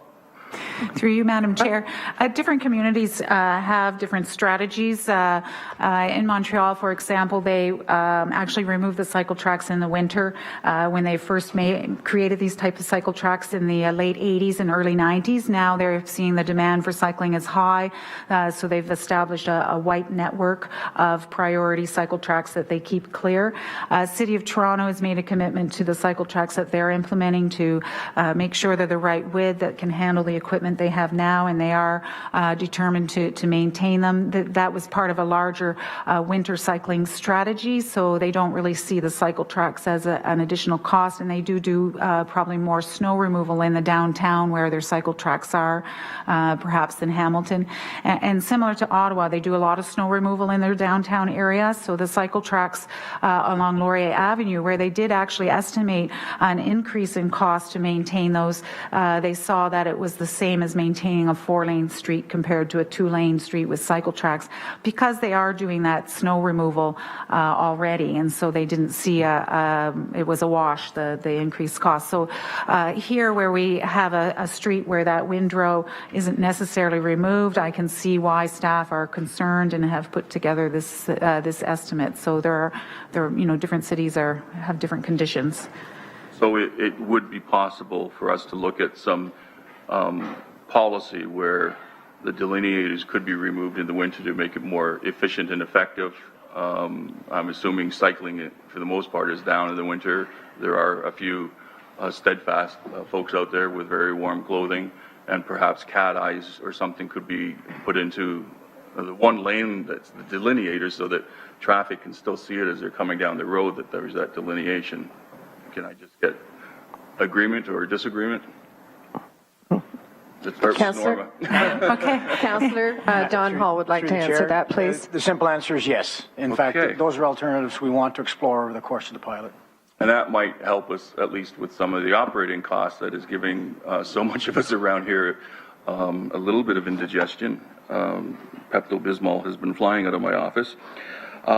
With regards to the HSR, I'm really trying to understand what the potential risk is to increase the operating costs just because we're putting in a contraflow lane. I heard Norma's response, but I'm really trying to understand that. I know we're always trying to increase the budget, Don, but we don't want to use bicycles as the reason why we're going to increase HSR budget. Thank you, Madam Chair. This initiative, as in all of the initiatives, we wanted to provide as transparent a proposal as we possibly can and identify all of the potential challenges that we'll have to overcome so as not to candy coat the proposal. With respect to the Cannon Street route, routes have what they call as elasticity. It's recovery time at the end of the line for the bus operators. This route in particular is at its maximum stretch in terms of elasticity, so it would only take a few minutes of delay along the Cannon Street route to compel us to add another bus to allow the operators to get the recovery time at the end of the line to get back on schedule. Councillor? Okay, and do you have an estimation of what that delay risk would be? How many minutes? Don? 2 or 3? 2 to 3 minutes, yes. Okay, so we might as well have just added what the cost is into what it is going to be to HSR, because it will happen from time to time. So the other questions are on the communication side, and I don't see Mr. Karpopoulos. I'll ask Don, I guess. You heard my concerns. I think we've come up with a solution with regards to increasing the budget and putting cat eyes in. Are staff comfortable in just presenting this feasibility study to us and the stakeholders and then moving forward with it without having an opportunity for comments from residents and businesses along that area? I haven't spoken to any of those. Yeah. So I'm relying on the stakeholders telling me that everything's cool and the councillor is telling me, but historically on everything we do with feasibility studies, we ask the public or give them an opportunity to comment. I mean, I can well imagine what the uproar would be if we introduced a feasibility study to go from a 2-lane road to a 1-lane road because people supported it and we didn't have any consultation before we implemented the feasibility study. So I'm really I'm grasping at this. I'm looking to staff to perhaps make some suggestions in terms of how we could have the minimum of consultation. So Al Kirkpatrick is going to answer that. Please go ahead. Through you, Madam Chair, we were asked to bring back an implementation strategy on how to implement the Cannon Street bidirectional facility. There has been extensive stakeholder consultation through Yes We Cannon and the cycling committee and other stakeholders and users of this particular proposed facility. Part of the communication plan is subject to receiving approval from council is to let the residents, the businesses know how we're going to be using this. We would want to hold some kind of an information session to let people know, see the detailed design, whether there's some tweaking as far as planters or delineators or how we're going to implement things. It would be an information exchange session that we would want to do. We'd also want to put ads in the paper. We would want to identify information for the residents, not only on Cannon but adjacent to Cannon, so that they're fully aware of what we intend to do with this particular project, as it's a 3-year pilot. Councillor? Yes, and the end of the comment is most apropos. There's a difference between telling the residents and businesses this is what we're going to do and informing them that this is what we intend to do and asking for their comments. So I'm getting that you're okay with just this particular communications plan without actually having a consultation. Again, through you, Madam Chair, again, the staff direction was to bring back the information that you have before you. Again, we do feel it's necessary to provide the public with how we're going to be rolling this out, and again, addressing any specific questions that they might have that may impact them. There are certainly changes to parking in the area that we want to bring to their attention, how they are to put out their garbage, as Norma mentioned, and other day-to-day operations, so that they're informed and we can try to address any problems that we may not be aware of through the implementation. Councillor? Thank you, Madam Chair. If you can just put me on the list for comments at the appropriate time. Yes, I will. Thank you. And I'm seeing a very big public meeting in the future. Councillor McHattie, next, please. And this will be questions for Norma and for staff. You're okay? All right. Thank you. And Councillor Johnson, next, please. Questions? All right. Now, do either one of you want to go on the comment list? Both of you? Okay. I've got you on the list, but there's a lot of people ahead of you. Councillor Whitehead, questions, please? Can I ask,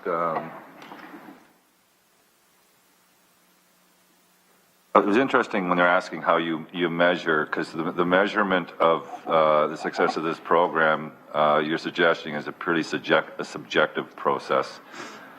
I didn't hear you say anything about a cost-benefit analysis, because at the end of the day, there's only one taxpayer. We have to be careful on how we spend taxpayers' dollars.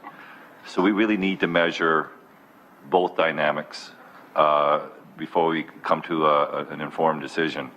You didn't touch on that at all. If I may, through you, Chair.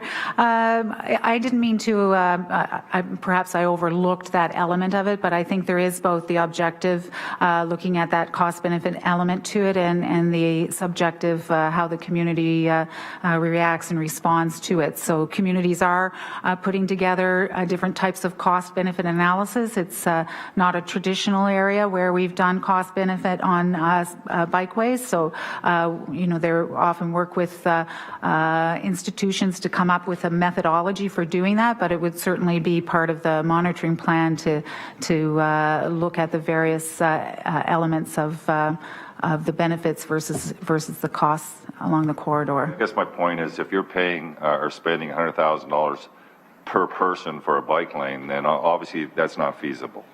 So obviously cost is part of a measurement in regards to the objectives you're hoping to reach.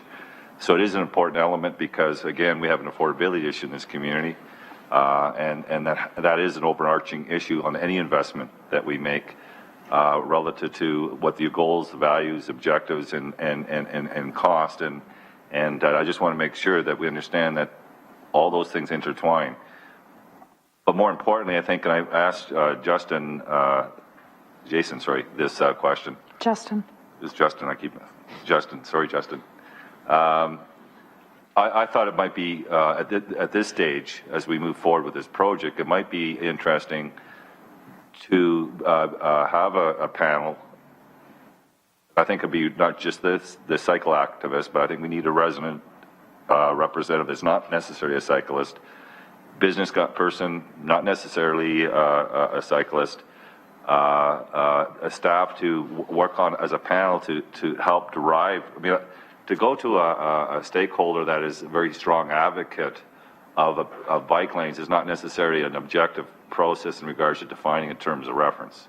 I would hope that we can set up a panel of a bipartisan panel of independents and stakeholders to assist and facilitate pulling that terms of reference forward. Would you support? Do you think that would be a good idea? Norma? Through you, Chair, yes, I think that would be a great idea. Okay, thank you. Councillor? In your costing, you talked about additional signaling. I don't see any costs on the operational side for that signaling. And I know that when I talk to traffic about even our traffic lights, there's an annualized cost. I don't see that incorporated on the operating side. I'm going to direct that to one of our staff to answer, either John Mader. John, do you want to tackle that, please? Through you, Madam Chair, the additional costs in that area would be very minor. It'd be, we're already doing signal maintenance on those intersections, so it's very small, very incremental. Same a little more energy for additional lights, but it's very minor. Councillor? Okay, but we still have maintenance of those new signals that we plan to put up? John? Through you, Madam Chair, and for the most part, I think in every instance, they're not new signals, just additional fixtures at the existing signals. So we're already in those locations doing maintenance and things like that on a regular basis. Just a couple more signal heads. Councillor? Okay, so when you say negligible, what's negligible to somebody that's making $1 an hour or minimum wage versus somebody that's making an average rate? Might be two different perspectives. Can you actually quantify what that minimal cost on an annualized basis is? Through you, Madam Chair, Martin advised me that we would be able to do that within our existing budget, so okay, no change. Okay, so no additional costs within the existing budget. Councillor? Appreciate that. I think the biggest question, and Councillor Clark hit it on the nail, and it's really scary, quite frankly, as a board, to sit around here and provide direction to staff and in support of whatever might come before us, and then see scope creep without any direction from this council. So I'm trying to understand, maybe the question to staff, how is it that we approve a bike lane between X and Y, and we end up at Z without any report coming back and saying X and Y won't work, we need to, or Z, we need to expand it to Z. Where was the breakdown in regards to having that report come back to us to ask us to implement the Hess Street component? Yeah, Don, I think there's been a couple of the discrepancies pointed out, so if you could answer that, please. Thank you, Madam Chair. At a more strategic level, this initiative is much more than a bike lane initiative. This is a modeling of complete streets. It's a modeling of citizen engagement. We've got a lot to learn. We're going to hit a lot of bumps in the road. We're going to have to step back, reassess, and move forward. In this particular case, the additional block arose from our citizen engagement. When we actually walked the route with the Yes We Can folks and other advocates of this initiative, it quickly became apparent that that additional block was necessary to maximize the functionality and the opportunity for success of this initiative. So yes, we were directed to stop at Hess, but as a result of the citizen engagement component, which is a new area for us and one that I think we're all buying into as a desirable direction for the city to go in the future, it became readily and easily apparent to us that the additional block dramatically improved the functionality of the overall route, Madam Chair. Councillor? So, Madam Chair, it's not a justification argument here. No, exactly. This is a process argument. I'm not questioning the merits, but that's a discussion, debate that we could have had when we realized that the Bay Street piece wasn't going to work. I remember the extensive discussion, debate when it first came forward, and we said Bay Street was the stop point. If through stakeholders and functional design or whatever, there was a strong rationalization to extend it to Hess Street, I'm not disputing that, and that's a debate we could have had. The problem is I'm seeing a functional design without any authority,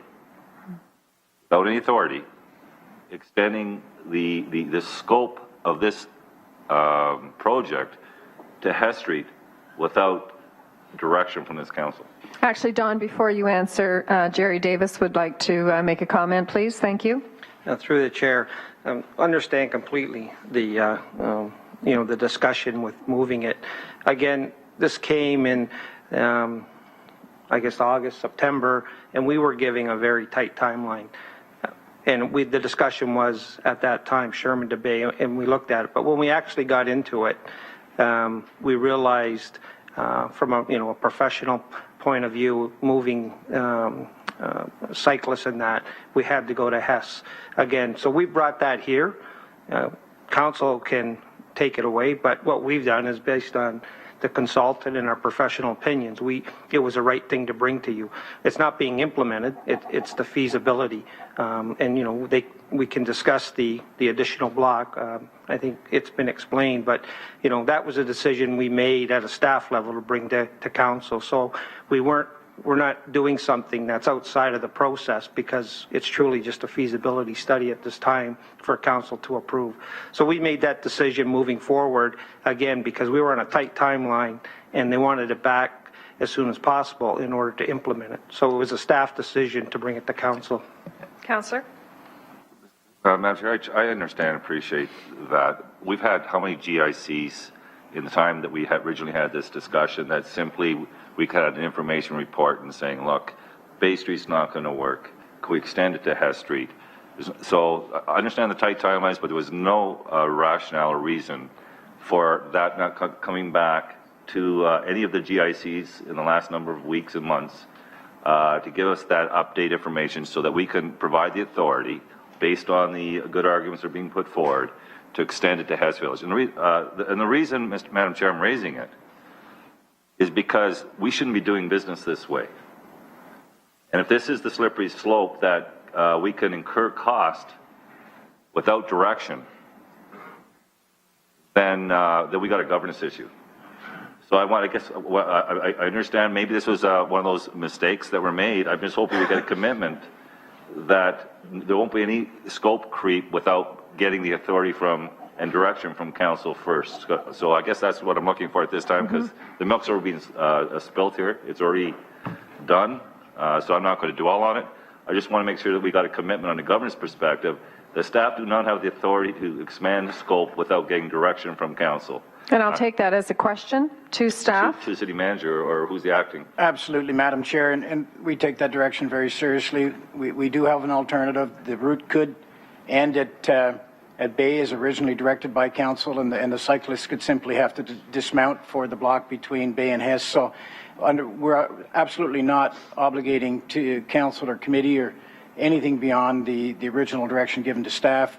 We're simply presenting it as a nominal cost addition to the initiative that would dramatically improve the functionality of the experiment. But notwithstanding, if it is the will of council to end at Bay Street, then that's the direction we'll take. And we do have the alternative. The alternative would be to have the cyclists dismount and walk that one block, Madam Chair. Councillor. Madam Chair, I don't know if we're talking, I'm not disputing the justification. I'm not disputing the expenditure. Yeah, I'm disputing process. I'm not hearing from staff any acknowledgement at all, quite frankly, that from a governance point of view, that the staff should have came forward and asked for direction to expand the scope to Hess, period. That's all I'm asking. I'm not suggesting that I wouldn't support the Hess Village. I mean, I think there's some argument, but we're having that argument now. Costs were already incurred to incorporate Hess into this process without any authority. Yeah, Councillor, if I can interject, and I agree with you, I think what the situation is that it wasn't brought to our attention even during this presentation. It was brought to the attention by 2 councillors who questioned it. And I think that's the part of the process that needs to change, and what the good councillor is asking is a commitment that that won't happen again. Can I get a response, please?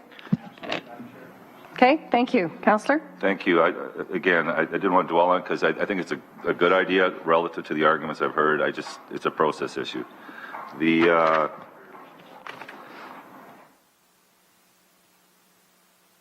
driveways. Is there any driveways that may be impeded or create difficulty?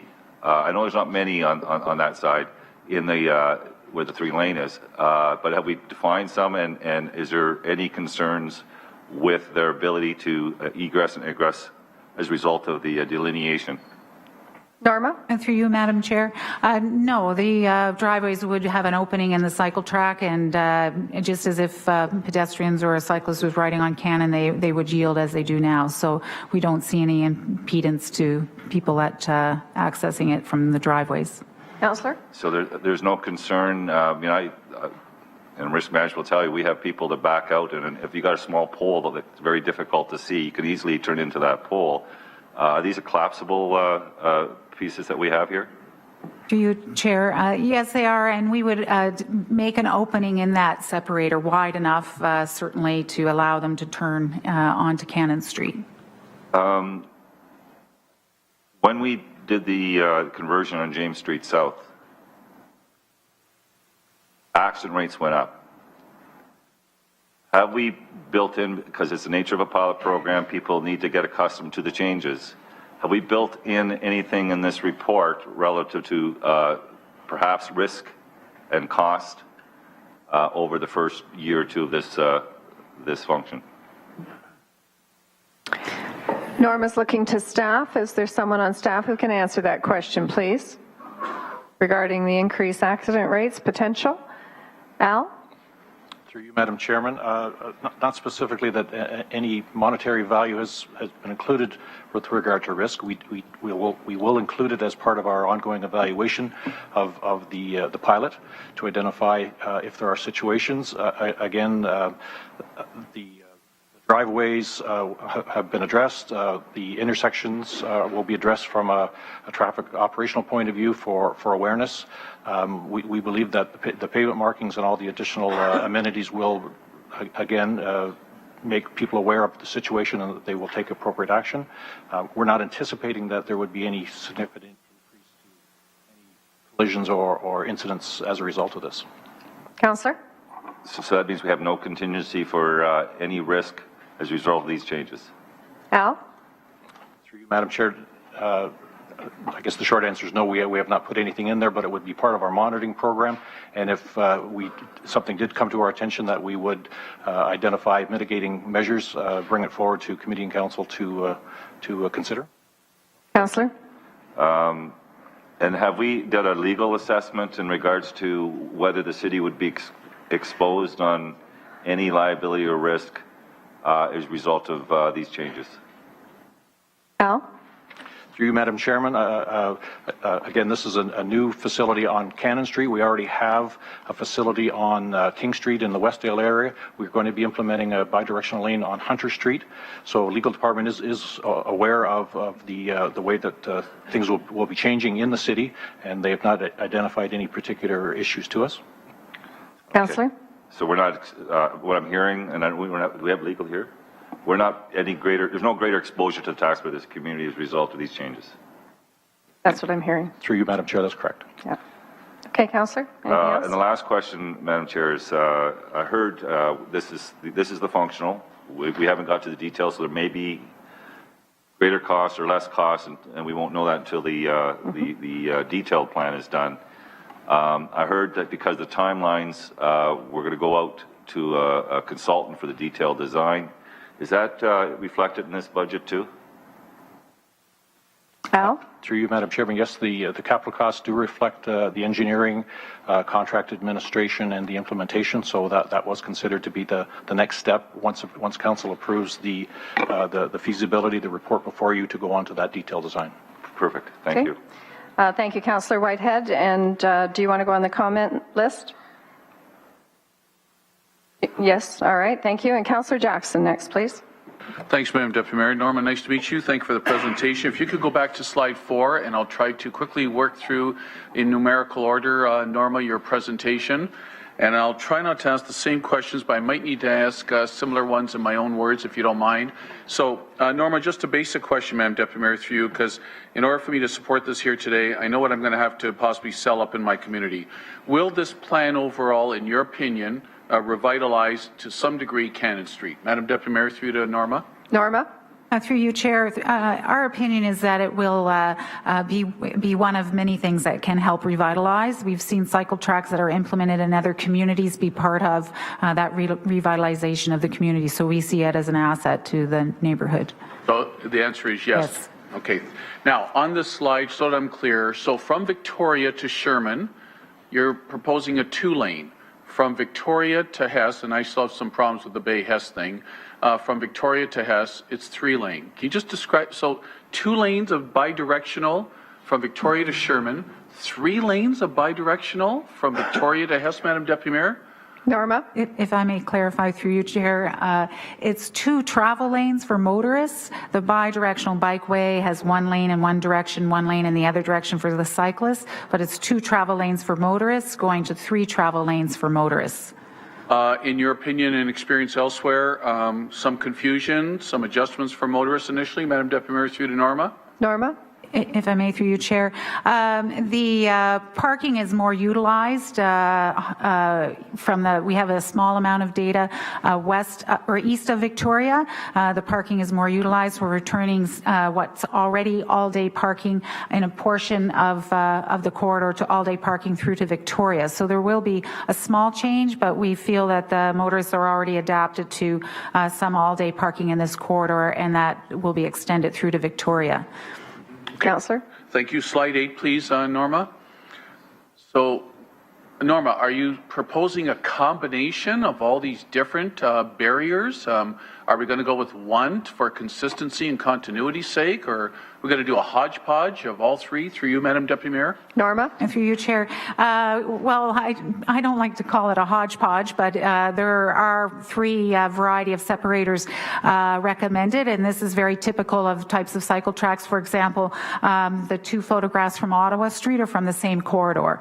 The one from Vancouver, they actually have 3 different separators on Dunsmuir Street, and that's only one portion of it. So these cycle tracks are intended to use a variety of different materials based on the width of the street that they have available, based on the parking situations and things like that. So yes, it won't be consistent throughout, but we feel the materials will be appropriate in the places where we've recommended them. All within the ballpark of similar cost for all 3 different type barriers, or would one be more expensive than the other? Through you, Chair, the planters obviously have a more cost to them associated with providing the planter and the planting material. We're recommending them at 8 intersections where they'll fit, because you need a certain width for those planters. So we have 32 planters that are recommended east of Victoria at some key intersections. All built into the current cost that we'll get to later? Through you, Chair, yes. Okay. Slide 11, please, Madam Deputy Mayor. So I've noticed you've changed the language. A cycle track. I mean, I don't know. That implies something different to me, Norma. I know whenever we build roads or we reconstruct roads across the city, I know up in my area, people are looking for a little more. It's a different type of traffic calming than the lower city initiatives, but they're looking for a little more slowdown of traffic. Not to use that roadway as a speedway, as a racetrack. Now I see language cycle track. What the heck is a cycle track to you, Madam Deputy Mayor? Norma? Through you, Madam Chair. And I can understand your confusion because the profession of bikeway design has been changing dramatically in the last 10 to 20 years. A segregated bike lane and a cycle track are essentially the same thing. They're a type of bikeway that are either built into the road or beside the road that come under the same rules of the road as an ordinary travel lane or bike lane. So they have to stop at signals, they have to stop at stop signs and things like that, unlike a trail that's in a boulevard. It's more like a pedestrian facility, but it's separated from the traffic by more than a painted line. So we could call this a segregated bike lane or a cycle track. They're quite interchangeable. I just think that, well, look, I'm not a regular cyclist, haven't been for a long time. Got the Raleigh sitting in the shed, it's collecting dust. I'm sorry, Justin. Anyways, Madam Deputy Mayor, I just feel that connotation of track, it's almost like, the Olympic guys and girls, they're going to really enjoy this, but the everyday person we're trying to encourage to use it, it might just be my optics and the connotation, but I like the dedicated, and I prefer that language, but I'll leave that with you. Slide 15, please, Norma. So I guess this is to my colleagues in wards 2 and 3, and I'm not looking for any comment, but you're saying 100 vehicles now will be diverted into the side streets, into the heart of their more residential communities with this plan? Through you, Madam Deputy Mayor. Norma? If I may clarify through you, Chair, the 100 vehicles would go to alternate routes like Main and King and Barton and even perhaps as far as Burlington. So it's not infiltration into the neighborhood, but looking for an alternate parallel route. Okay. We already heard about through the dedicated bus lane on King that motorists were starting to use alternate lanes, so that's going to be interesting if they go back and forth. Slide 17, please, Norma. So, Norma, this seems dangerous to me about loading and unloading across that dedicated bicycle lane. Can you explain how this will function, Madam Deputy Mayor, through you to Norma on deliveries and that? Norma? If I may, through you, the along Cannon Street, the delivery zones and loading zones are predominantly on the north side. So it's only when you would have stopping in the no parking zones that this kind of situation would occur. So generally, deliveries to the businesses and residences are through these loading zones and delivery zones that are designated on the north side. But we do, respect that some people who, particularly residents who have no alternative driveway or rear lane or side street access, might stop in the travel lane to unload a few groceries or have access to someone with ambulatory problems. So they will have that buffer to stand in between the cycle track and where the travel lane is. So it's in some ways better than sort of a conventional bike lane. They're not pulling into a bike lane where they're disrupting the cyclist flow and making it dangerous for cyclists. They're stopping in the travel lane as they would today. They have a buffer to stand in. And yes, they're going to have to look out for cyclists coming from both directions. So you're admitting that is going to be a case for deliveries. They're going to have to be careful. They're going to have to be careful. Okay. A couple of more questions, Madam Deputy Mayor. Slide 20 on the numbers now. Okay. And to General Manager Davis, now, last summer, the community, this is no form of condemnation, the community put out there initially what they felt might have been a ballpark figure of $300,000 for capital. We can see where it's at today. General Manager Davis, to his credit, last summer and fall said, folks, don't hold me to that 300, to his credit. We're now almost triple that number that the community thought might be doable. Can you or General Manager Davis, somebody give me an explanation how we've gone from there to there, Madam Deputy Mayor? Whoever wants to tackle that.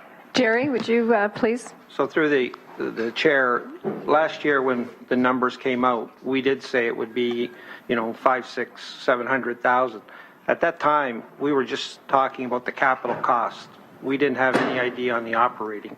So our comparator number would be to what is the 867 up there when we talked about it last year. So the community thought it was 300. We increased it. And again, has been indicated, there's contingency in there that once we do a detailed design, we'll have a better idea. So that 867 is the comparable number to around 600 that we talked about. And Jerry, with this number now, for whoever's on council next term, is going to be monitoring this, and it's going to be an annual. I'm glad the report, one of the part of report 7.3, Madam Deputy Mayor, says an annual report back on uptake, cost, monitoring. Jerry, this will be the upset limit of the capital cost, because that's a huge contingency. Most projects that I'm familiar with do about 10% contingency. So, Jerry, this will be the upset limit. Staff will not come back to the new term of council and say, whoops, sorry, the 867 is 1.2 or whatever. Madam Deputy Mayor, through you. Jerry? So through the chair, once we get into detailed design, we can report back to council because we'll know exactly what we need. And as was indicated, the 25% contingency is high. It's at functional. Once we know the road conditions, we do the detailed assessments, catch basins, the other infrastructure needs, we'll report back. But this is, we're very comfortable that it's the upset limit. Okay, Jerry. And I think that report back, Jerry, if it can be to a GIC this spring or summer before the election campaign unrolls, I think that would be timely. Last one, Norma, slide 21 on the operational side. So I'm getting my oar in the water now. We still have a budget meeting tomorrow, Madam Deputy Mayor, about bus and additional weekend, evening service, better running times on the mountain. We're going to focus on RIML 44 that will impact about 8 members of council potentially. I am not supporting footnote 2. I will not support footnote 2 for even a possibility of an extra bus or bus driver, given the fact we're still trying to get even rudimentary weekend service or evening service for HSR on the growing population on the mountain. So any notion of number 2 for me right now is parked or put aside. If that has to be a part of the consideration, then I won't support this. I'm not trying to be petty on one point, but I won't support it on that notion. Madam Deputy Mayor, through to maybe Don Hall for a comment, please, on that. Don? Thank you, Madam Chair. Yes, I understand your direction completely. And in fact, we structured the recommendation to allow us, not only allow us, but direct us to come back to council should we run into extraordinary costs that can't be contained within the approved budget. So yes, if it becomes an issue where the only solution would be to add a bus, we certainly would not do that without returning it to council, and we've reflected that in one of our recommendation where we were directed to report back at least annually. And if we hit unforeseen issues with respect to budget, such as the requirement for additional transit, then we'd absolutely be obligated to report back to a committee. Thank you, Don. So that's then that is not a definite obligation as part of this report. If necessary, you will report back requesting that. I'm encouraged to hear that. Lastly, Madam Deputy Mayor, very last question on report 7.3 on the E part, that the General Manager of Public Works now be directed to report back with a detailed design of bike lanes on York Boulevard from Hess to Dundurn Street. Now, we've still got some contentiousness over how do we get from Bay Street to Hess Street on this report. I know Hess was kind of alluded to back last fall. I remember some members of council said, look, while we're at it, let's possibly look at extension to Hess. I didn't think it was a given or an automatic. And now staff are asking, well, it's almost like assumed, and let's go to Dundurn. Madam Deputy Mayor, through to staff for a comment on that, please. Yes, if I could have a comment through Jerry. So through the chair, what we've done is we have bike lanes on York on the south side. These bike lanes would be able to connect. But again, this is something that, in working with Councillor McCaddy, he would fund it 100% from his Ward 1 area rating. We haven't extended the scope of the work at all. We were asked to put this in for future reference. So this is definitely something we'll take direction from council on.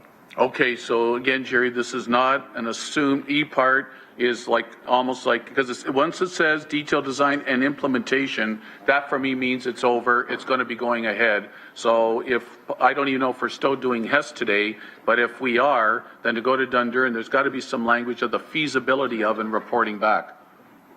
Jerry, comment on that, please, or? Jerry or John Mader? Okay, then through you to All right, Councillor so McCaddy. could I ask Councillor McCaddy just to comment on this, please? Please. Madam Deputy Mayor, I appreciate that very much. Thanks, Councillor Jackson, for asking me. This issue was talked about when the Canon issue was with us last time. We provided direction to staff to come back, and here they are today. You may recall, or you may not recall, that the Strathcona neighborhood plan was completed and it went through, I'm trying to remember whether that was, I think it was Planning Committee. And it also, at the same time, the Strathcona Transportation Plan was approved as well. Both those plans went in tandem to Planning Committee. So they were both approved. And the Strathcona Transportation Master Plan was an environmental assessment document. And during the deliberations, which was about a 4 or 5 year process, we started and stopped a few times on that. But one of the recommendations was to extend the bike lanes on York Boulevard, where they currently stop now at Dundurn Street. They go over the high-level bridge towards Burlington. That's where the current bike lanes are. The recommendation was to extend it from Dundurn Street down to where they stop around Hess Street. So that's where this recommendation comes from, is from the Strathcona Transportation Master Plan, the environmental assessment that was done. So this has been approved through the EA process, and the funding, as Jerry indicated, is an amount of $58,000 to come from the Ward 1 area rating account. And just the last point, and I should mention, I've got an amendment here to clarify that, the dollar amount and where it would come from, an amendment to the report that's in front of us just now. And lastly, the thinking on this is that it's important to connect bike lanes.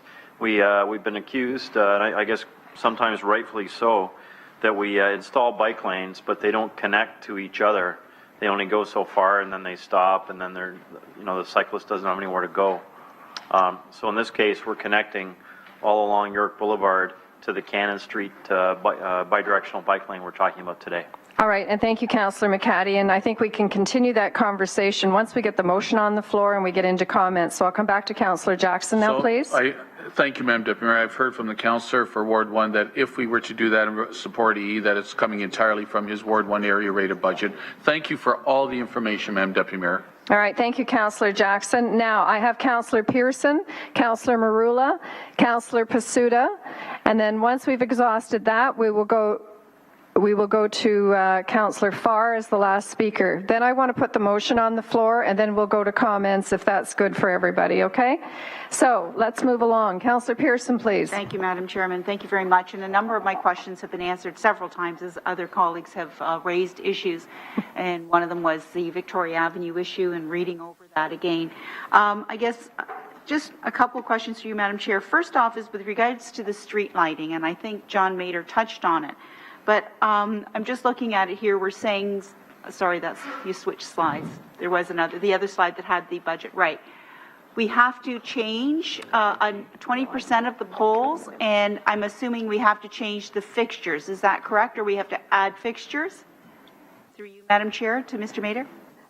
John, do you want to address that, please? Through you, Madam Chair, I think Norma said that during their preliminary investigation, they've estimated that you may need to replace up to 20% of poles. So that would be determined during detailed design. But yes, you have to add fixtures for the eastbound bikes that will be using that roadway.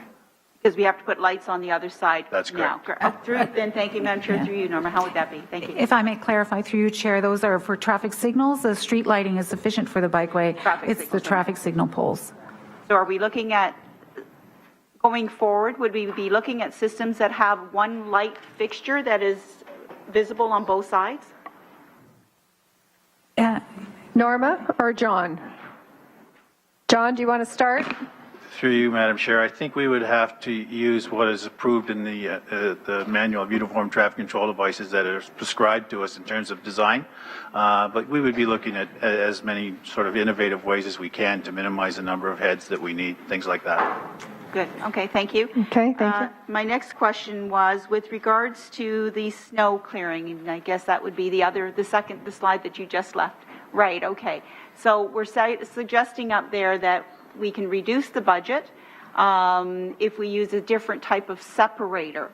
So I'm assuming you're proposing not just a curb, because that would help. It would be almost those 3-foot curbs. Would that be correct through you, Madam Chair? Norma? If I may, through you, Madam Chair, the type of separation is just not, it would have to be flush, like some kind of low cat eye, in order for the plow to plow right over it. So even the smaller curb that is like a curb stop, precast concrete curb that we've recommended is too high, even though it's quite low.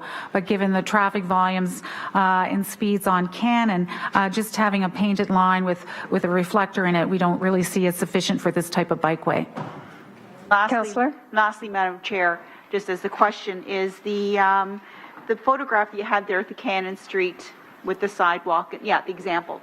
Okay, I'm looking at that picture. So now, when we're saying we're going to have to do snow clearing in the bike lane if we decide to leave them in for the winter, how do we address the residents snow clearing the sidewalks, not continually putting it back on the roads? I know it's not legal, but we don't enforce that by law.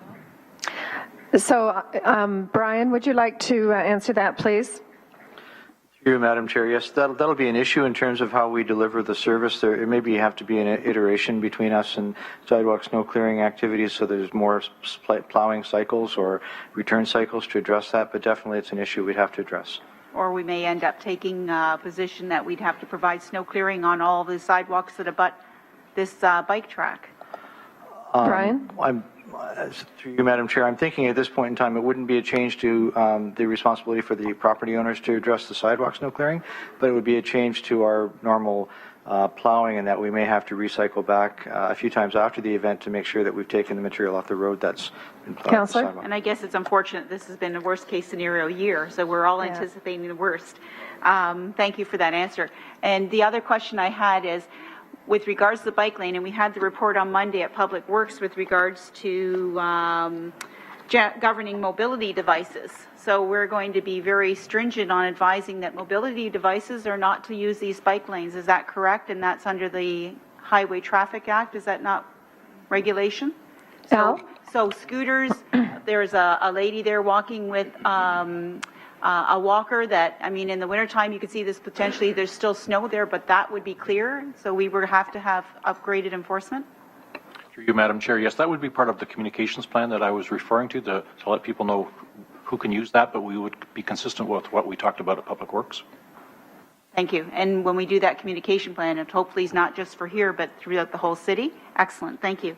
I appreciate all the answers to those questions, Madam Chair. And I, too, I'm going forward. I want myself on the speakers list, but I have a concern of the communication to the public meeting in general, and I really...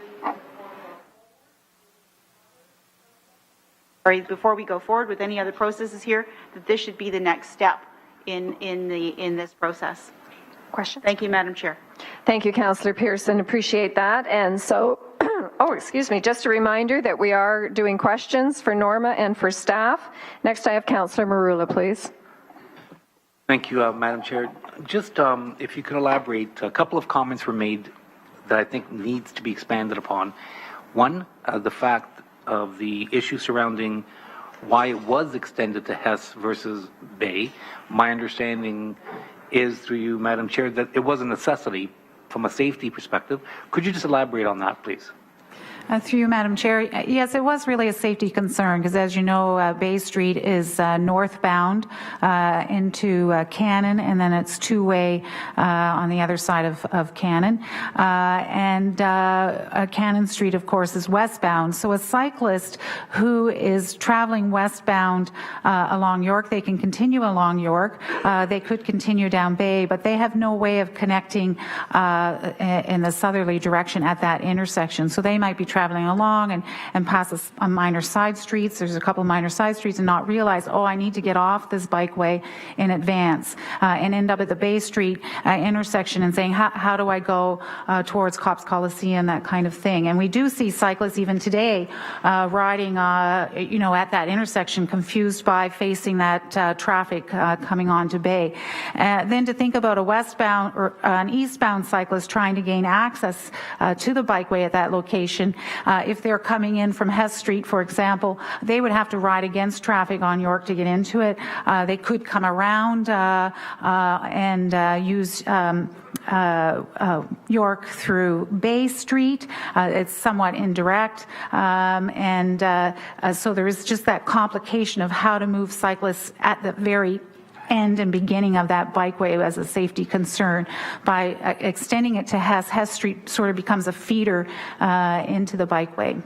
So logically, you wouldn't endorse the actual design of it stopping at Bay for public safety reasons, as well as the fact it takes away from the usefulness of the actual lane itself. Is that correct? Through you, Chair, that's correct. Okay, so in essence, it really is a moot point. And let's just emphasize the fact that it's only an additional $20,000. Is that correct? Through you, Madam Chair, I haven't calculated out, but it's one block out of multiple blocks and one signal that has to be modified. So I know the signal costs are around $17,000 per intersection for the signal element of it, and then there's some pavement markings on top of that and signage. Okay, so we're talking about a minimal amount of money in the name of public safety. So that we'll put that aside as a non-issue. Now, with respect to the consultation component, my understanding through you, Madam Chair, it's been exhaustive with all the neighborhood associations. Could you perhaps just elaborate on those issues for those that didn't read the reports? Through you, Chair, perhaps Mr. Kirkpatrick can comment on that a little bit more. You, Madam Chairman, yes, we have had consultation through the Yes We Can folks. We've also, the neighborhoods throughout the area have also commented. The cycling committee has commented. You've seen letters of other support. So the information is out in the public realm. They have reviewed it and have, generally speaking, have been supportive of it and are looking forward to being implemented this year. Okay, so in essence, it's been full public consultation with actual neighborhood associations, cyclists, so it's been multi-stakeholder. Is that fair to say that? Through you, Chair, yes, I believe that there's a quite extensive knowledge of the feasibility study. Okay, so we take that off the table as an issue. And now, moving forward, with respect to this design and the intent of what we're trying to do here, business cases are really good to pursue, but in doing so, you need to take into account all variables, including social, environmental, public health. And if you just look at the bottom line, you basically govern yourselves according to, similar to that of the school boards, where you're only looking at numbers, not looking how you suck the life out of community. So through you, Madam Chair, when we're looking at this particular project, looking at all the variables I mentioned, environmental, public health, and so on, this plays more of a role than just simply providing a lane. It's about community quality of life and community development. Is that correct?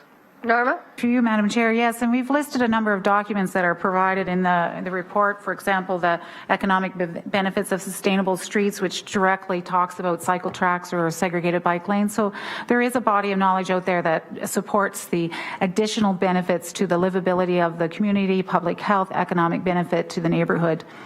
So if you look at this simply as an expenditure without looking at what the returns of investment are, then again, you're taking a variable off the table that really is important, that needs to be put on the table.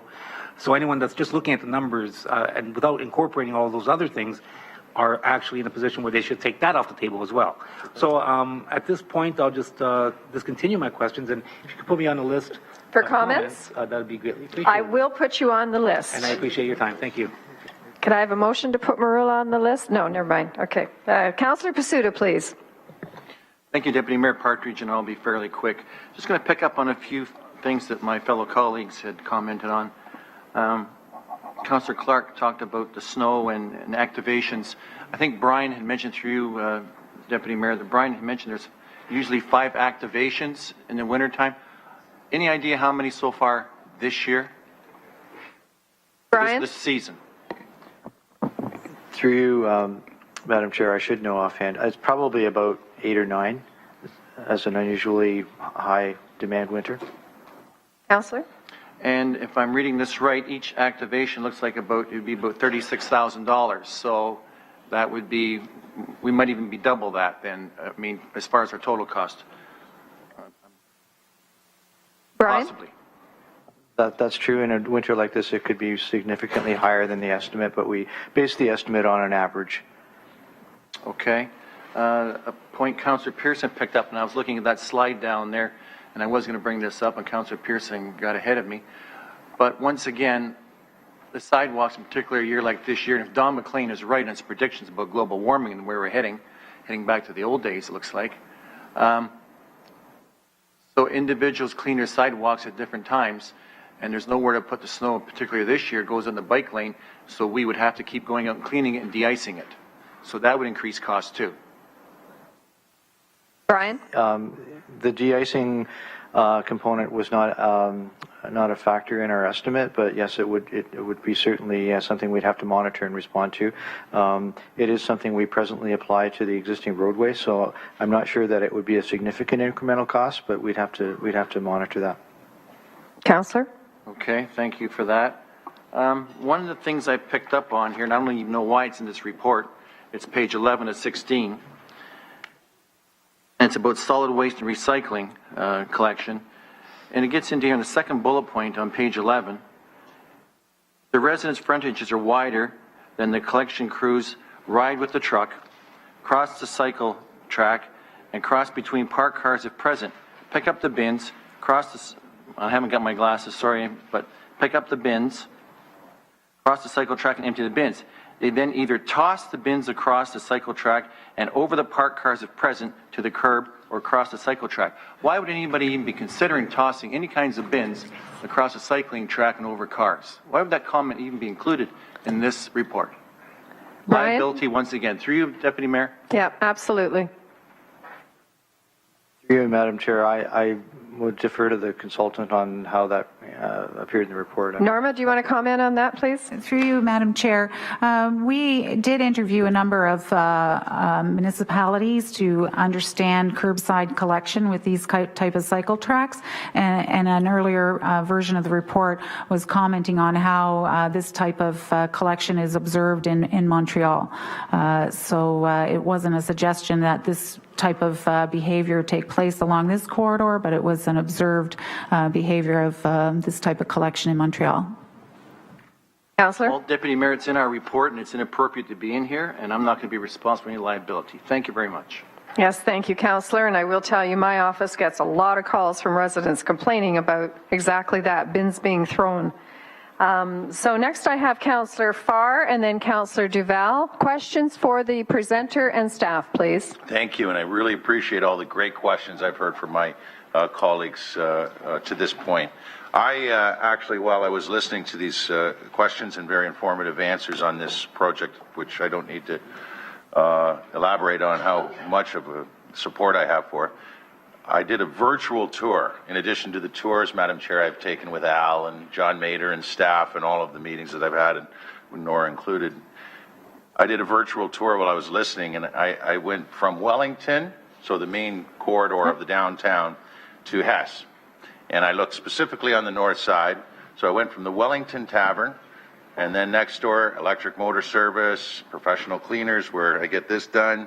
Lockwood Motors, went through to past the legendary Matina Pizza and Beasley. A few more homes were in the mix there. Barton Radiators there, Delta Star, goes on and on. Particularly at James and Cannon, Mixed Media, Burnt Tongue, I know they're supportive. West of James, the James Market Wholesaler, hearing big Toronto Bucks coming in, and they're going out soon, rumor in the community.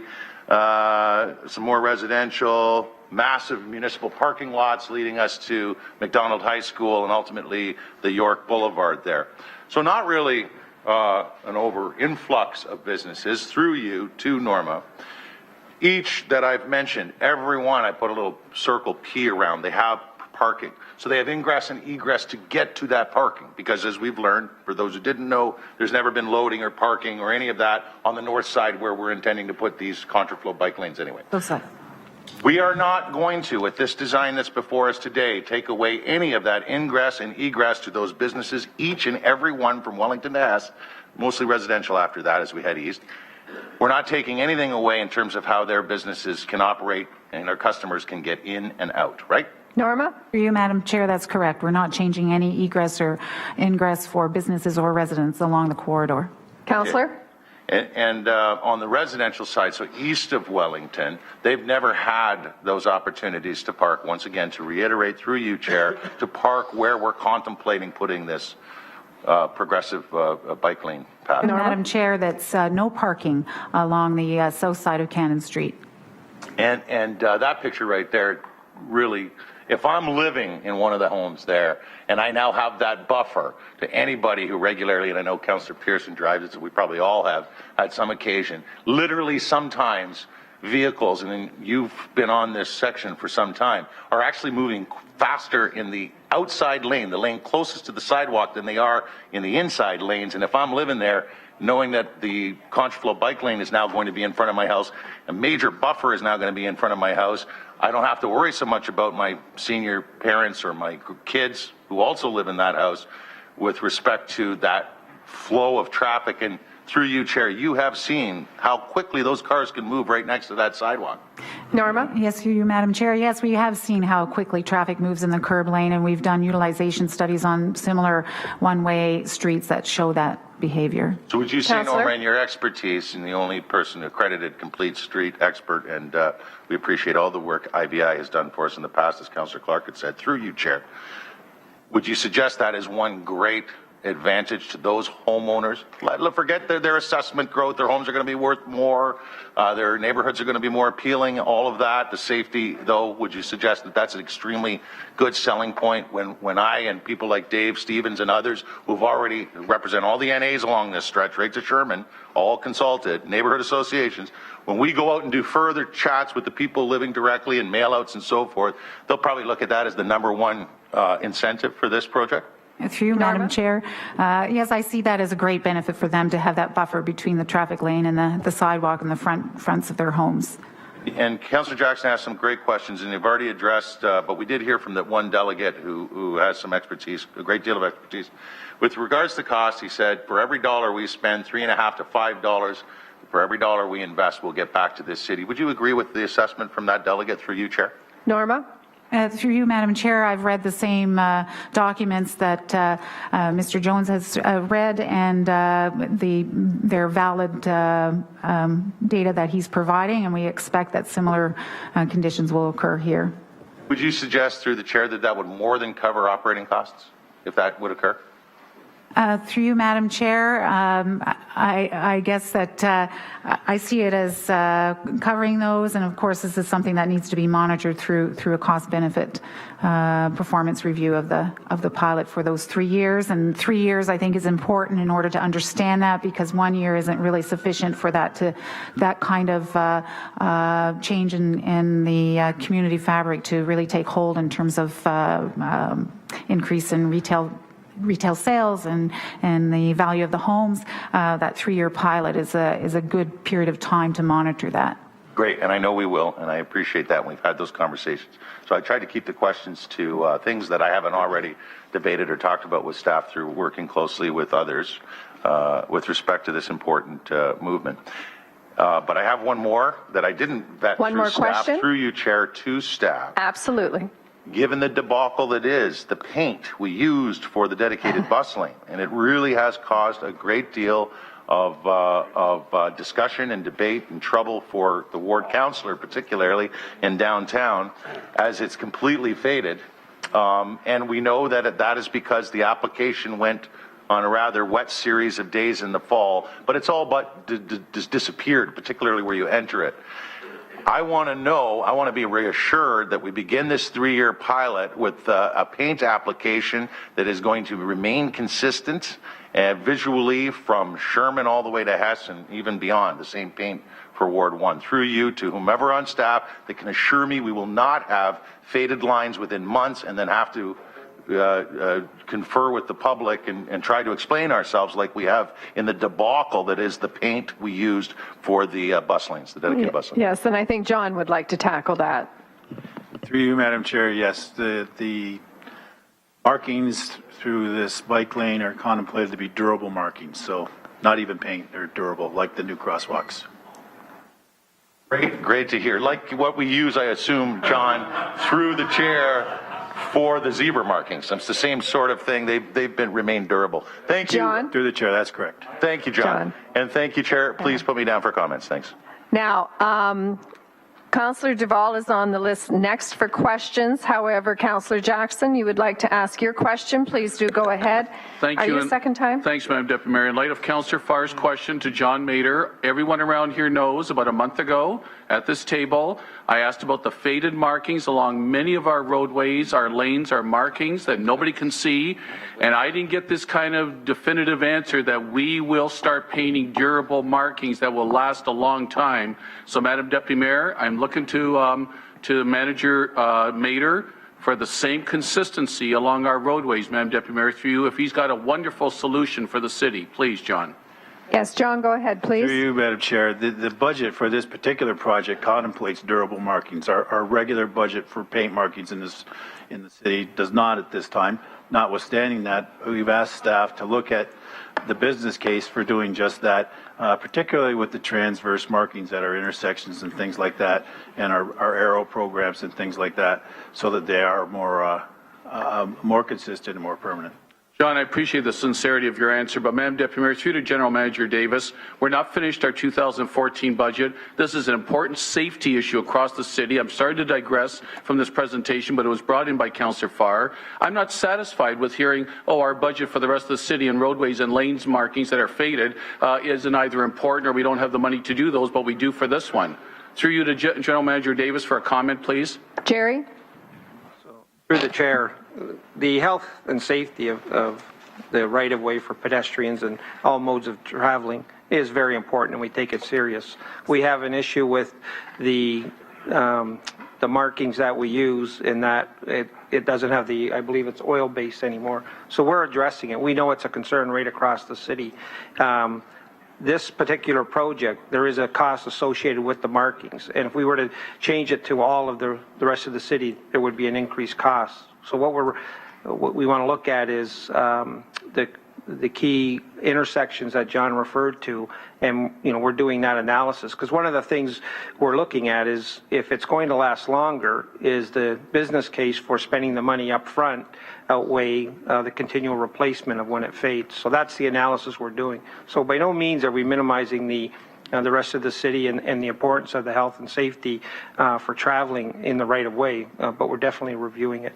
So is there a report coming back, Jerry? I'm sorry, Madam Deputy Mayor. This is important for safety across all of our wards across the city. I'm happy to hear about the bike lanes. We'll have a much more durable marking. I'm very, very happy to hear that for Cannon. But that is extremely unfair. When I asked that question on behalf of a number of us and thousands of our constituents, they're saying they can't even negotiate the markings anymore on many of our roads because they're not the oil-painted paintings anymore. And I didn't get this kind of permanent solution answer. So through you to General Manager Davis, will there be some hopeful imminent report back to this body, Jerry, please? And Councillor, I agree with you, and I'm allowing some leeway. So Thank John you, Madam Mader would Deputy Mayor. like to respond. Go ahead, please. Certainly, Madam Chair, through you, we would be happy to bring back a report with some options in terms of different types of markings are available and what those costs might be for council's consideration. We think there's a business case in many cases for durable markings versus paint, and we'd be happy to bring that forward. Thank you very much, Mr. Mader. Thank you for allowing me that, Deputy Mayor. And thank you, Councillor Jackson, for raising that issue. Now, Councillor Duval, first-time speaker, please. Yeah, thanks, Madam Chair. You're welcome. Slide 20, Nora. I think it is. Yeah, through you, Madam Chair, to Don Hall. Don, if I guess it's 21. It was one with a bus. Yep.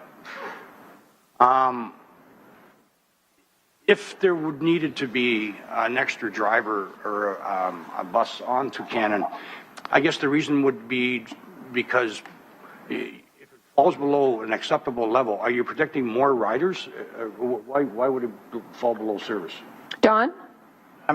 No, it would happen. The buses will or have the potential to be slowed down as a result of reduced lane capacity. And if that in fact happens, then the bus operators won't get their relief at the end of the line that is currently scheduled there. So, and again, that's a major cost. And I've already assured at least council that we cannot exceed budget on this initiative without coming back for further direction from council, Madam Chair. Councillor? Okay. All right, thanks. So, Don, if hypothetical, we needed one, because that happened, do you have an estimated cost what that would be?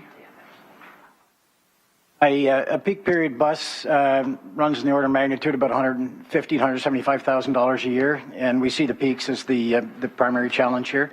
A full service bus runs in the order of $500,000 to $600,000, maybe $700,000 a year in operating costs if it's running full 24/7, Madam Chair. So an additional 175 approximately? In order of magnitude, yes, Madam Chair. Okay. Councillor? And through you, Madam Chair, if somebody can, maybe Norma can, on the picture of the bike lanes that we just had, yep, where would DARTS unload if that was necessary to have DARTS? Through you, Madam Chair, DARTS unloads on the north side, on the opposite side. So where you see the cars that are parked, they do not currently load and unload on the south side, and they confirm that none of their operations would conflict with the bikeway. Okay, so we do that already, then. That's what you're saying, right? And what about taxis?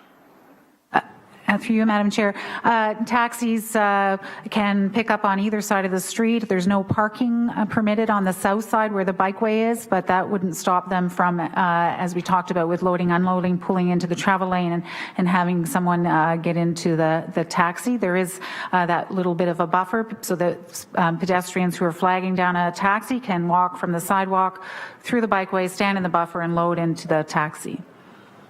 Councillor? Okay. Now, on the snow clearing, on the cost, I understand it was about $180,000 windrow removal. I don't understand there's a cost already that we have to make snow plowing down that street. Just to remove the windrows is going to be $180,000? Brian? Through you, Madam Chair, that's correct. This is removal cost of the windrow. Current operations are to plow and leave a windrow against the curb. Okay. Councillor, excuse me, Don Hall would like to add an additional comment, if that's okay with you. Thank you, Madam Chair. As I say, this is a new model. This is something that we hope is the beginning of a new model for our complete streets policy implementation. And should we encounter some challenges that are going to drive us over budget or require further direction of council, then we will come back to council. And what we try to do is develop contingencies in every respect. And one of the contingencies here is, in fact, a potential decision to shut the bike lanes down over the winter period. So if we hit these challenges where we say need additional budget or additional direction from council, it's at that time that we would come back to you and seek further direction. One possible alternative, if the removal of the windrows was prohibitively expensive, then we could come back to council and get your direction on whether or not to absorb that additional cost or in fact shut the pilot down for a period of time over the winter. So we want to work through this, and when we hit challenges, when appropriate, come back to committee and council to provide you with advice and seek your direction on how to overcome these challenges. But we absolutely anticipate these challenges, and we absolutely anticipate having to come back to council over the period of the pilot to help work through some of these challenges that we can't currently anticipate, Madam Chair. Councillor? Okay, so thanks for that, Don. So through you, Madam Chair, then Don, if I understand, we're to approve this today, but we don't know what actual costs are going to be there.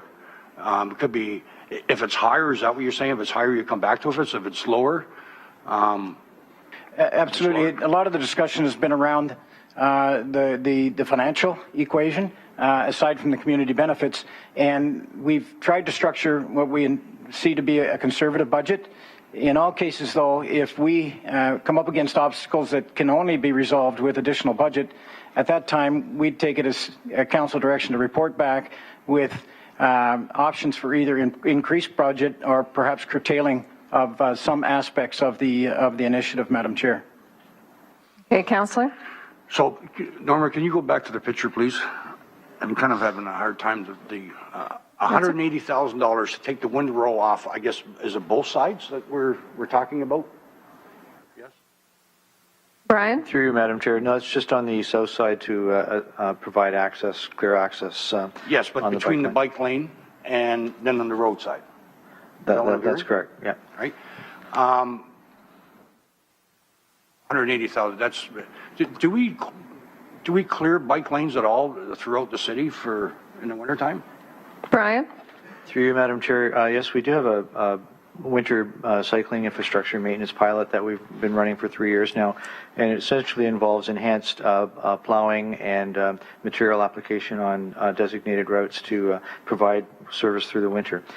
So it's no removal per se, but additional plowing and materials to maintain the surface. Okay, through you, Madam Chair, to Brian. Brian, do we do any of that snow clearing on the mountain for bicycle lanes? Brian? Through you, Madam Chair, if I recall correctly, I think the pilots are in the lower city west end. Okay. Counselor? Okay, that's, I guess, all my questions right now. Thank you. All right, thank you. And now I have Councillor Whitehead for a second time. Questions? Just one question, Madam Chair. One question, thank you. And we have a report coming forward with the citizen panel, but understanding that the premise of these bike lanes based on the traffic loads on these particular roads are relative to the current situation. What's not part of this is that we're embarking on a master transportation plan that's going to take in consideration conversion of two-way streets, complete streets, and so forth. We're doing this in advance of the master transportation plan. So we're doing this ad hoc relative to a comprehensive approach. Would it be safe to say that by doing this now, you could create a great, and it may impact on decisions relative to conversions because of the traffic load and where it may end up going. For example, Cannon Street, which create a higher volume, which would create a conflict. I'm just trying to understand, are we now, by locking on this pilot, providing constraints in regards to the master transportation plan? Don or Al? I would suggest there's potentially a relationship here, but they're mutually severable. The discussion around one-way, two-way, as a result of our meetings with yourself and Councillor McCaddy in the City Manager's office, were a business case analysis of whether one-way to two-way conversions were the best use of our limited human and capital resources, and that the conversion of one-way to two-way should be weighed against using those resources elsewhere in the city, both financial and human. So I think there's a relationship there, but mutually exclusive, not of significant impact on this particular pilot, Madam Chair. Councillor? Okay, So I believe I'm hearing the answer that by taking the lane out, because we have the capacity today, when we embark on the master transportation plan, and we consider creating greater constraints to create complete streets and perhaps two-way conversions, that this decision today will have absolutely no implication in regard to those decisions. Through you, Madam Chair, note that what we're doing here, again, is a pilot. It will not impact the overall citywide transportation master plan that we're bringing forward. We are looking at one-way to two-way conversions. That's on a modeling point of view. This is somewhat localized, so there would be no impact of what we're doing here and the project that we're bringing forward. Okay, thank you. Okay, well, Madam Chair, I'll take it offline. I mean, clearly, I've been told by traffic that anything we do on any street that impacts traffic volume has a broader implication to the comprehensive transportation network. Now I'm hearing that's not the case, so I'm going to have to take it offline. All right, thank you. Appreciate you taking it offline. All right, I have no further questioners. I would like to get the motion on the floor and then move into comments. Again, I have quite an extensive list of comments. So to get the motion on the floor, I'm going to come back to Councillor Farr. You've asked to move the motion, and who is your seconder, please? Councillor Morrow. So the motion is now on the floor. And I have Councillors Collins, Clark, McCaddy, Johnson, Whitehead, Pearson, Marula. Is there anyone else that would like to be on the list at this point? All right, Councillor Collins, please.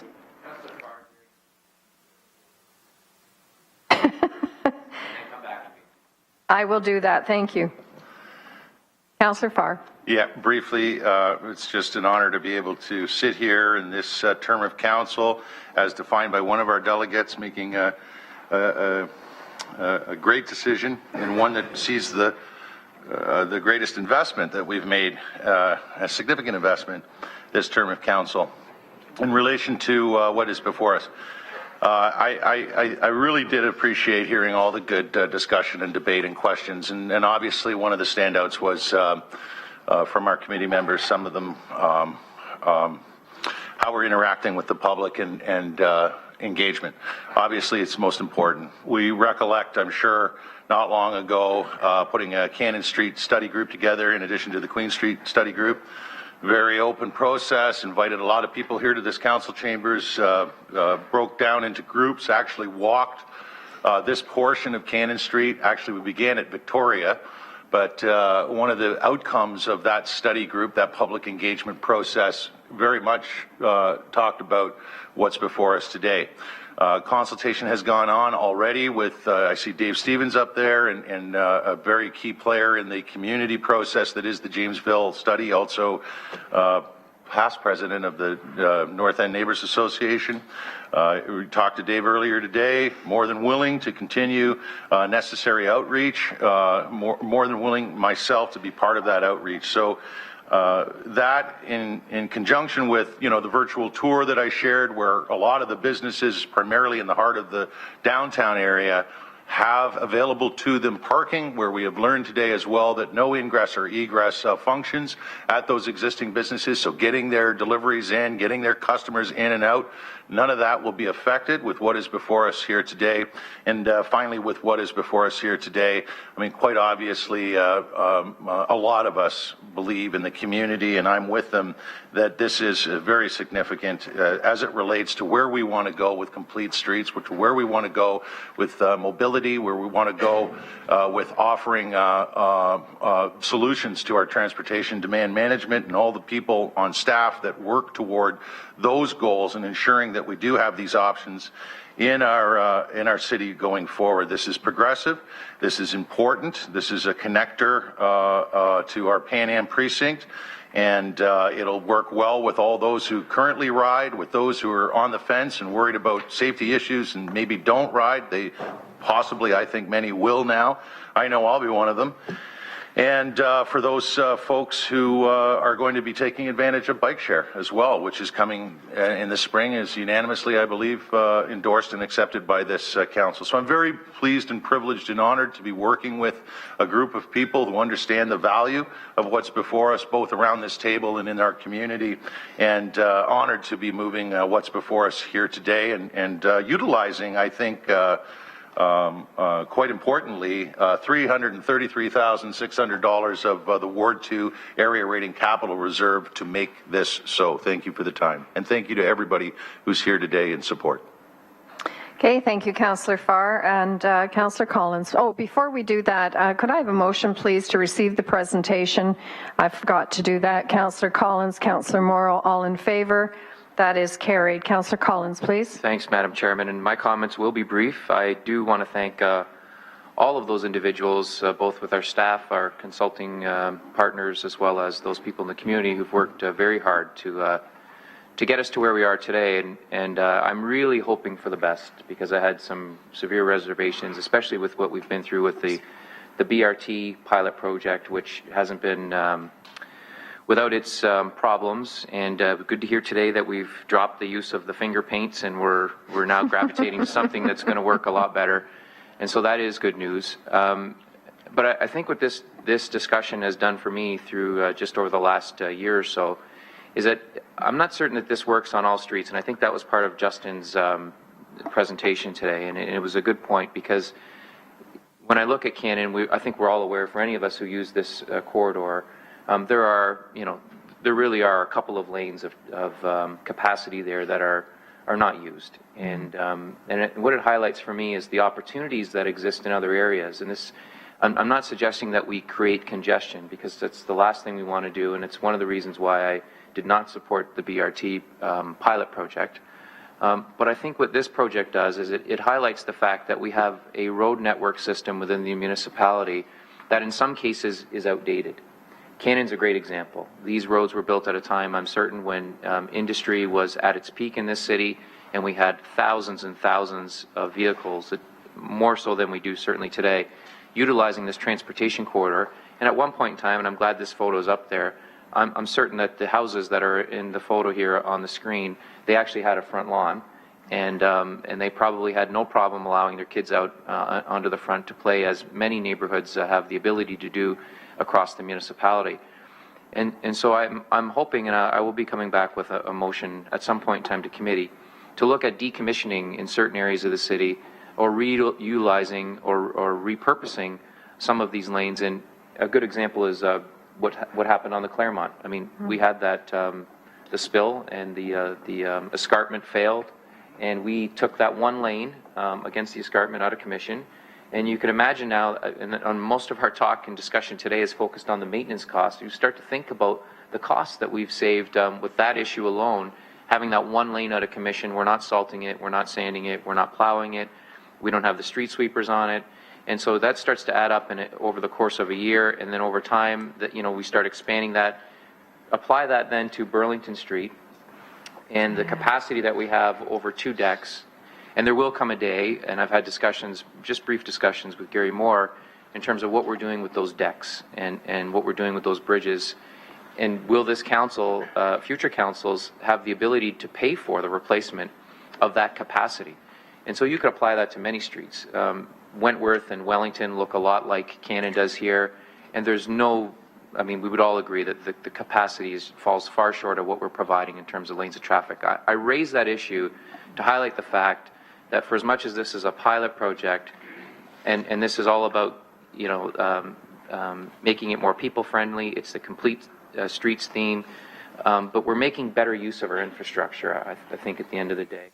And this could be applied for the reasons of cost savings, not just to improve it for pedestrians and for cyclists, but the municipality should be looking at our entire inventory and looking for examples like Cannon, Wellington, Wentworth, Burlington Street, the list goes on, I'm sure there are others, where we could actually find savings, use those savings to reinvest in our infrastructure. They're out there, they have the ability to give people a better quality of life, and I would love to see the day where, again, these houses here actually have their front lawns back, and I'm certain that was the case, as I mentioned earlier, probably prior to the 60s and 70s, and so I'm supporting it for those reasons. There are dual benefits or multiple benefits that come with this, and I really did want to take the opportunity to thank everyone, because it's certainly not something that I've been intricately involved with, but I know that certain councillors around this table, as well as some of the presenters and key staff people, have been a big part of moving this project forward. Okay, thank you, Councillor Collins. And Councillor Clark, please. Thank you, Madam Chair. Just a quick couple of points. I agree with Councillor Marula in terms of the issue of the additional scope creep, I guess was the terminology that was utilized. It is moot. It's we're here. That was already done. I am a little bit concerned about the governance side, and in my mind, I think to myself of any other project where unilaterally you moved the term or the scope to a broader basis without getting ratification from council. I can't imagine council just saying, yeah, okay, we can do that. And I was a little bit shocked to hear that couldn't even bring it in as an information report to a GIC, just so that we were aware that they were doing that. So I'm hoping Mr. Murray and his staff are hearing that, because we have an excellent working relationship with our staff. We want to maintain that, and it was simply a question of making sure we were aware and not to be surprised in a public meeting. With regards to the white lettering on, I think it's great that it's now the more durable paint. I was surprised that we could use durable paint, because I went back and checked, and we were actually told that the MOE banned that paint, and we could only use water paint. That's what we were told.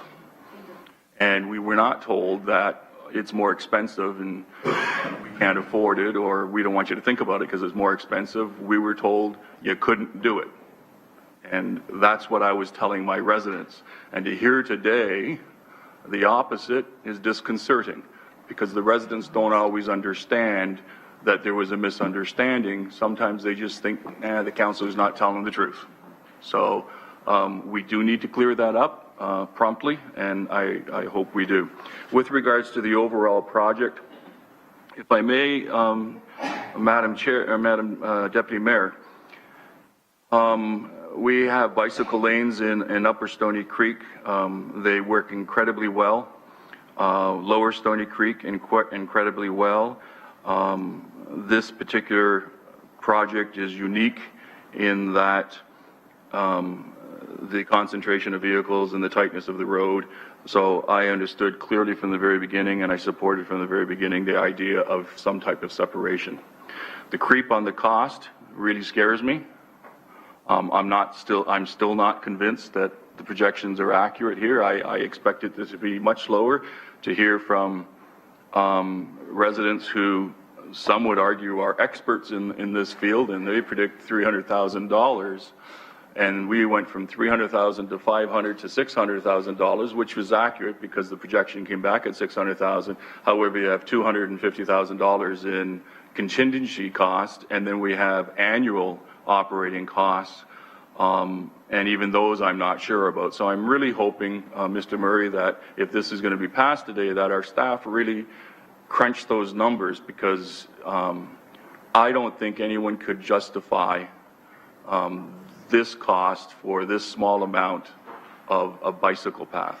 And I'm still not convinced that those numbers aren't more liberal, if I may use that term, than they should be. In terms of the public consultation, I am struck by some of the comments and some of the groups who felt that we don't need to proceed with any further public consultation. I can tell you we have bicycle lanes that are being put in this year on Highland Road in Upper Stony Creek. Thank you, Daryl, very much. We've worked together on that project. It was a long project because it was related to 2 other secondary plans and the new, the revision to the transportation plan around the Aramosa Karst. So there was dozens of streets involved in that discussion. Even after we came back with the feasibility study and explained what we were going to be doing, we still went on and had public meetings with the public, and it was a good thing we did, because the public were had gone off the rail and were opposed to it. By the time we had the discussions with the public, they're all back on, and we resolved, thanks again to Daryl, every single issue that was raised. All the objections are gone. I can only imagine if we said, no, we're done, we already talked to you, and we put it out there, what the comments would be if we hadn't had that further consultation. So just keep that in the back of your head. Stony Creek Community Center, a beautiful center downtown, 15 to 20 years of demand. Horizon Seniors, Club 60 Seniors, Village Green Seniors, Boy Scouts, Girl Scouts. I can go on and on with the neighborhood organizations that have been screaming for this and demanding it. 2 councillors ran on it and were successfully elected. We finally got it approved in my term. We sent out and did a feasibility study. Prior to the feasibility study, we met with the residents to find out exactly what they wanted so we could understand it. During the feasibility study, we met with the residents, not specific groups. We had a public meeting, met with the residents to understand what programming would be required. The feasibility study came back, and it was a beautiful study like this, and we didn't pass it here. Took it back to the community for 2 more public consultations and explained it all to them. Good thing we did, because we missed a couple of things, even though we had all that public consultation. And we fixed it. And then it brought here and was passed. I could go on, Madam Chair, with a number of other examples. I can tell you I appreciate all the efforts that the good colleagues have done across the floor. And I appreciate the fact that they feel comfortable moving forward without any further consultation because they believe that they've covered it all. Public, when you come back with a report that's going to spend $1 million and $200,000 a year, and you're not willing to go out and have public engagement, is disconcerting. And we have the wonderful vision in front of us, and we look at it every day, engaging citizens. To say that they're all on side when it hasn't been shared with them, and I'm talking just, have a public meeting, have them come in and talk. I don't understand the reluctance to do that. Especially with, it's been my experience, when you don't do that, you're going to find that there's going to be issues pop up that you're going to wish you had of. So I understand the haste. I understand the excitement. I understand the wonderful public relations. I do not understand ever jettisoning civic engagement. And for a couple of the groups that were here that have been involved with it, including Environment Hamilton, I've worked with Linda many, many times. I was really quite surprised to hear that she was okay with this without having public consultation. So I've done it. Councillor Pearson, all of us have done it in our own wards because that's what we're committed to. So I'll leave it to my colleagues. I have real concerns about it. And the other thing, Madam Chair, just before I finish, and my light starts jumping at me here. No problem. The additional clause on the back of it, that the general manager works be directed to report back with a detailed design and implementation plan for bike lanes on York Boulevard extending from Hess Street to Dundas Street. Dundurn, sorry. That was not a part of this study.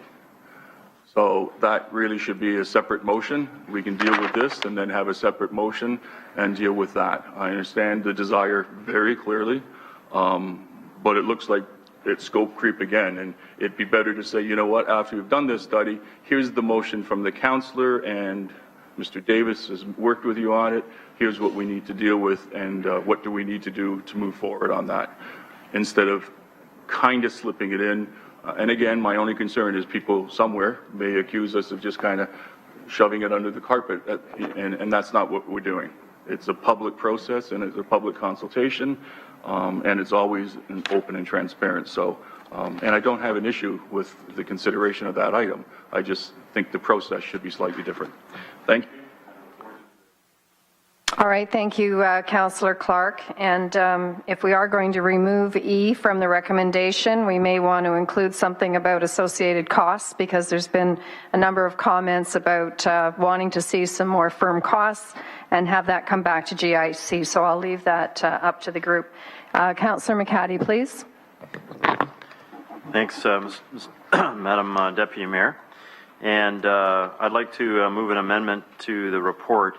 And we would take item E and remove it in its entirety and replace it with new item D. And I have the wording here for new item D. It's fairly similar to item E. Councillor, just a moment. I do have an extensive speakers list.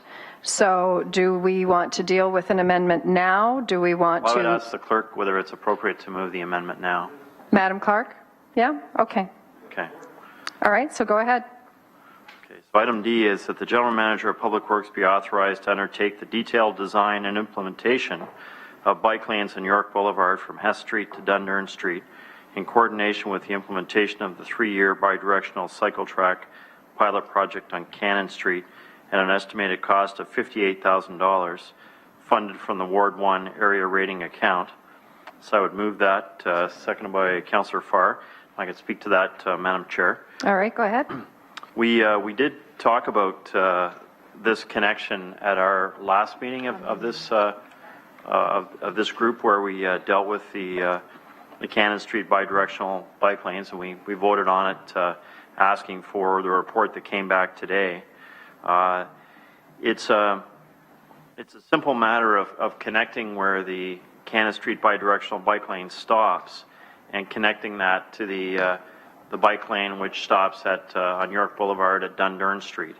So it's important that we don't put cyclists in an unsafe situation where they're cycling along east-west and they're continuing further west or I guess further east, depending which way you're going. And then all of a sudden they're on the street, York Boulevard being a very busy street with cars that travel at a fair clip. And it's not a very safe place for cyclists to be mixing in with traffic. The bike lanes on York Boulevard from Dundurn Street over the high-level bridge have been effective at encouraging more cycling and making cyclists feel safer than they did previously. So I guess I take some umbrage with comments about how this seems to be coming, as a separate item. We had the Strathcona Transportation Master Plan, which was an EA process with a ton of consultation on it in Strathcona over about a 5-year period. I say 5 years, and that sounds like a funny number, but we started that way back in 2008 or something like that. And then the LRT study was done, so the Strathcona Transportation Master Plan was parked for probably a couple of years and then restarted and finished. And it went to Planning Committee, I'm guessing 4 or 5 months ago, trying to remember. And it was approved by Planning Committee at the time. So there was a public process, and I hope that folks would respect the ward councillor, not only in the case that I'm talking about now, but the Ward 2 and Ward 3 councillor for the work that they did on consultation in their area. We often rely on the ward councillor to make sure the local consultation is done, and of course it's at their peril if they don't do that. And I think we all make sure we do that, as others no doubt do right across the city. I know we certainly do in Ward 1. So this is simply connecting the Cannon Street bike lane along York Boulevard to where the existing bike lane ends at Dundurn and York Boulevard. The funding for this came about through the Ward 1 participatory budgeting process. So citizens proposed this, it's actually $100,000 they proposed, not knowing exactly how much it would cost. And it was voted on, and it was came into the top 10 projects for getting points or getting votes for the participatory budgeting process. So I would ask for the support of committee today to make that important safe link between the bike lanes. Okay, thank you, Councillor McCaddy. I just need to clarify one thing, please. You said to remove E in its entirety and to replace it with D, but we already have a D. So this would be replacing E, Carolyn? Through the chair, recommendation D recommends that the item be removed from the outstanding business list. That recommendation itself is not shown in the action section of the report that is presented to council, but it is in the information section where items on the outstanding business list are shown as deemed complete and to be removed. So then the E that Councillor McCaddy is proposing would become D. Okay. I do have it on my 7.3 though as D. Removal from the outstanding business list. Yes, but once the committee approves that recommendation, then the removal of the item from the outstanding business list gets transferred to the information section of the report. Okay, thank you. Now I do have a couple of speakers on the amendment only, please. Councillor Whitehead and Councillor Clark. Thank you. I certainly support all the good work that the good councillor has done on the bike lanes. The issue for me, though, is that for a councillor to come in and indicate that there's a capital cost of X, and absent of all the financial implications and cost is concerning. So, and I mentioned this, I was told there's no additional operating costs, but we know here there's operating costs. We're talking about linkages all the way through this extension. We already know that we're going to have an enhanced clearing to accommodate this cycle lane. So I don't have that clarification in the report. So if I can get that clarification that there's no additional operating cost with the implementation of that plan to the broader tax base, that would be good information to have. So can somebody conclude that for me? Could someone answer the question for the good councillor, please? Through the chair, what is being proposed by the councillor is that it would, bike lanes would be provided along York Boulevard, as we have in many other locations. The implementation would be through paint and signs, as we have in other locations, and there would be there would not be additional incremental costs for this particular facility that we experience in other cycling lanes. Okay, I heard that we currently have a pilot that's happening just in the lower city, not on the mountain, in regards to removal of snow and enhanced service on cycle lanes. Would this be incorporated into that pilot program, or would this be outside of that pilot program? Brian? Bless you. Through you, Madam Chair. Yes, go ahead. We'll be reporting later this year on the I guess the success of the 3-year pilot program. So if it's the will of council to continue the program on, either as a continued pilot or as a bona fide program, we're certainly open to an expanded scope to that activity and service level. So the discussion will take place at that point. So it's not contemplated until that report comes forward that this would be automatically incorporated into the the enhanced snow clearing that's currently taking place in that pilot program.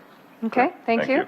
Thank you, Councillor. Councillor Clark, please, on the amendment. Thank you, and I fully understand the amendment. Might I suggest to Councillor McCaddy a friendly amendment that there'll be some type of report back to GIC with some type of information report, perhaps not just on this one to make sure the costs have not changed, but maybe on the overall file that there be a report back indicating where we are and what's happening, because I'm just concerned that it's just going to run away and then costs creep up and we're not aware of it. So if I could just ask Councillor McCaddy that question. Yeah, Councillor McCaddy, please, on the friendly amendment.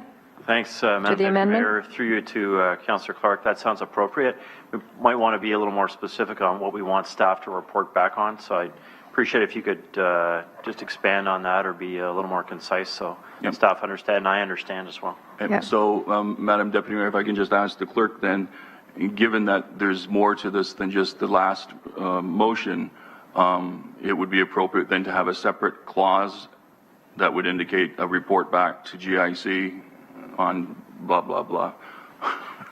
Yada, yada, yada. Yes.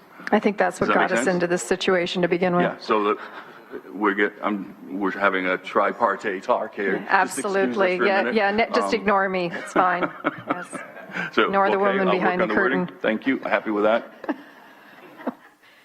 Thank you. So have we got that all straightened out? Yeah, okay. So are we voting on the amendment now? Is everybody ready? Madam Clerk, we've got all the wording. Okay, so on the amendment moved by Councillor McCaddy, seconded by Councillor Farr, all in favor? Carried. Any opposed? Nope. Okay, good. So now I'm going back to the comments on item 7.3.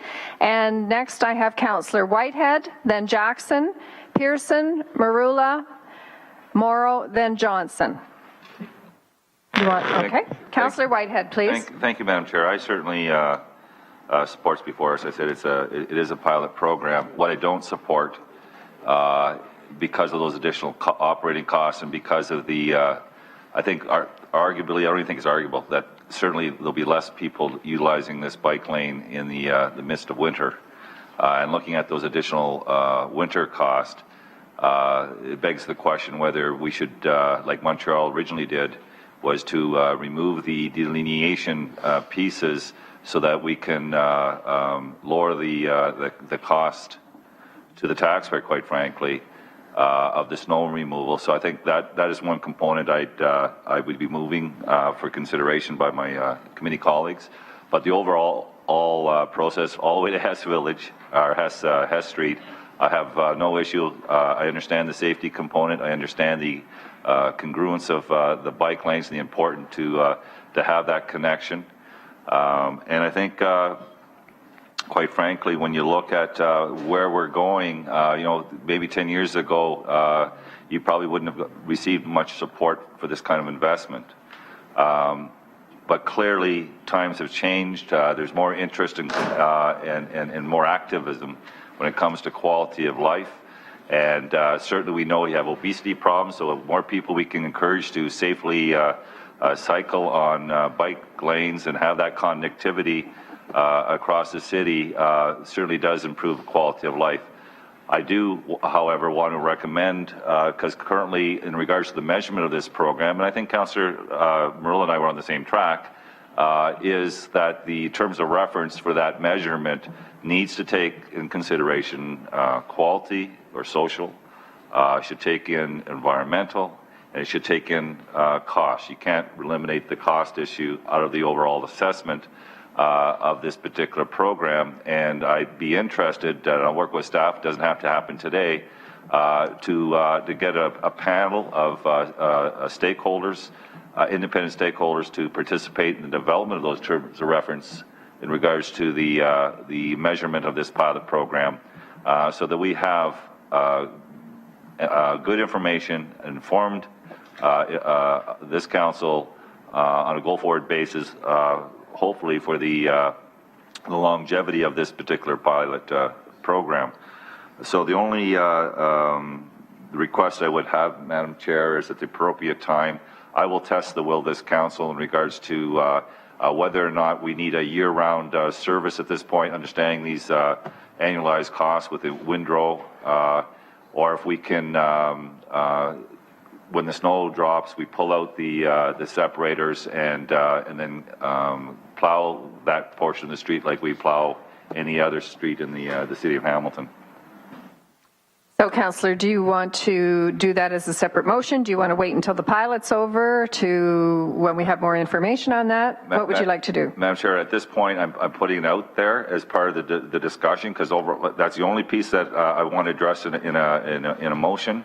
But I want to hear what the rest of my colleagues have to say first before I test the will of council on that issue. I just want to at least put it out there that I think it is concerning, and if we're trying to be somewhat frugal, that might be the approach we can consider. Thank you, Councillor. Councillor Pearson, please. Madam Deputy Mayor, and certainly appreciate the comments of the previous speakers. I am in support of this. That's not the issue. I don't think any one of us around this table would say we were not going to support this. It's just the process, the way bits and pieces have come before us today. I think that's what's been the most frustrating. So I think we get that out there and it clears the air, just as Councillor Murillo is trying to do. I appreciate what Councillor Whitehead is saying, and I'm not sure if I can ask staff, because now that puts a different light on this process.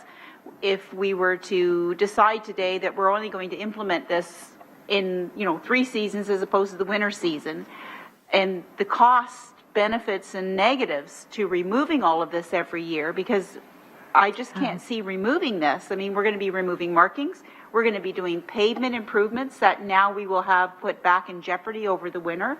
So I'm just asking through you, Madam Deputy Mayor, if staff could just give us some information of what their viewpoint is. I can understand us maybe not servicing it and leaving it, but I'm not sure about removing everything. I mean, that's just a huge amount of cost, and I can see the taxpayers of this community going, what are you doing? Madam Thank you, Councillor. And Don, please. Thank you, Madam Chair. We're certainly not seeking that direction today. The direction that we're seeking today is to go away and implement this initiative as you've directed us to, and that should we run into obstacles where we need additional direction from council, such as budget or anything that's unforeseen, then at that time we would come back and present you with alternatives and seek your direction at that time, Madam Chair. Councillor? I appreciate that. So I'm assuming then at that time, should that come forward, there will be recommendations that may say just leave that section and maybe provide the accesses to the roadway and things like that, but not removing all of the fixtures and starting all over every year. Could that potentially be a recommendation through you, Deputy Mayor? Could we get confirmation on that, please, Don? Absolutely, Madam Chair. We would see our role in this is if we do run into an obstacle that's unforeseen, such as budget, then our job is to report back to you, provide our best advice, provide you with alternatives and a recommended alternative as with any other initiative, Madam Chair. Councillor? Thank you. Thank you, Don. Thank you, Madam Chair. Deputy Mayor, I'm sorry. I feel much more comfortable with that because I think we have to be very cautious of how we go forward. And like I said before, this has been an anomaly year for snow. We've had years where we've had very little, so this may work very well, but we can't anticipate that until that problem comes forward. And I have bike lanes in Ward 10 that sometimes get plowed and sometimes don't. And there's never been an issue where somebody says, well, it's not plowed today. I might have had one complaint in 10 years. But other than that, I mean, people accept that there's days where they're not going to be able to use these services. So I appreciate that. I'm going to listen to the rest of the comments of my colleagues. I still have the concern that we haven't put this out through the media or whatever. We haven't put this out to the public. At the end of the day, I mean, we try and be open and transparent. The process has been here, but have we engaged the broader community and understanding? Because yes, I understand it's the downtown area and it's serving the area, but it's all of the taxpayers that could potentially be affected on traveling these routes and costing going forward. So I just wanted those comments on the table. Thank you, Madam Deputy Mayor. All right, and did Don, please, a comment? Thank you, Madam Chair. We just want to be absolutely clear. We're not recommending that we forego public consultation. We're going to get feedback as time goes on. I guess we had a different starting point with this project, Madam Chair. Unlike an initiative that starts with an environmental assessment that has an extensive public consultation, we started at a direction to implement.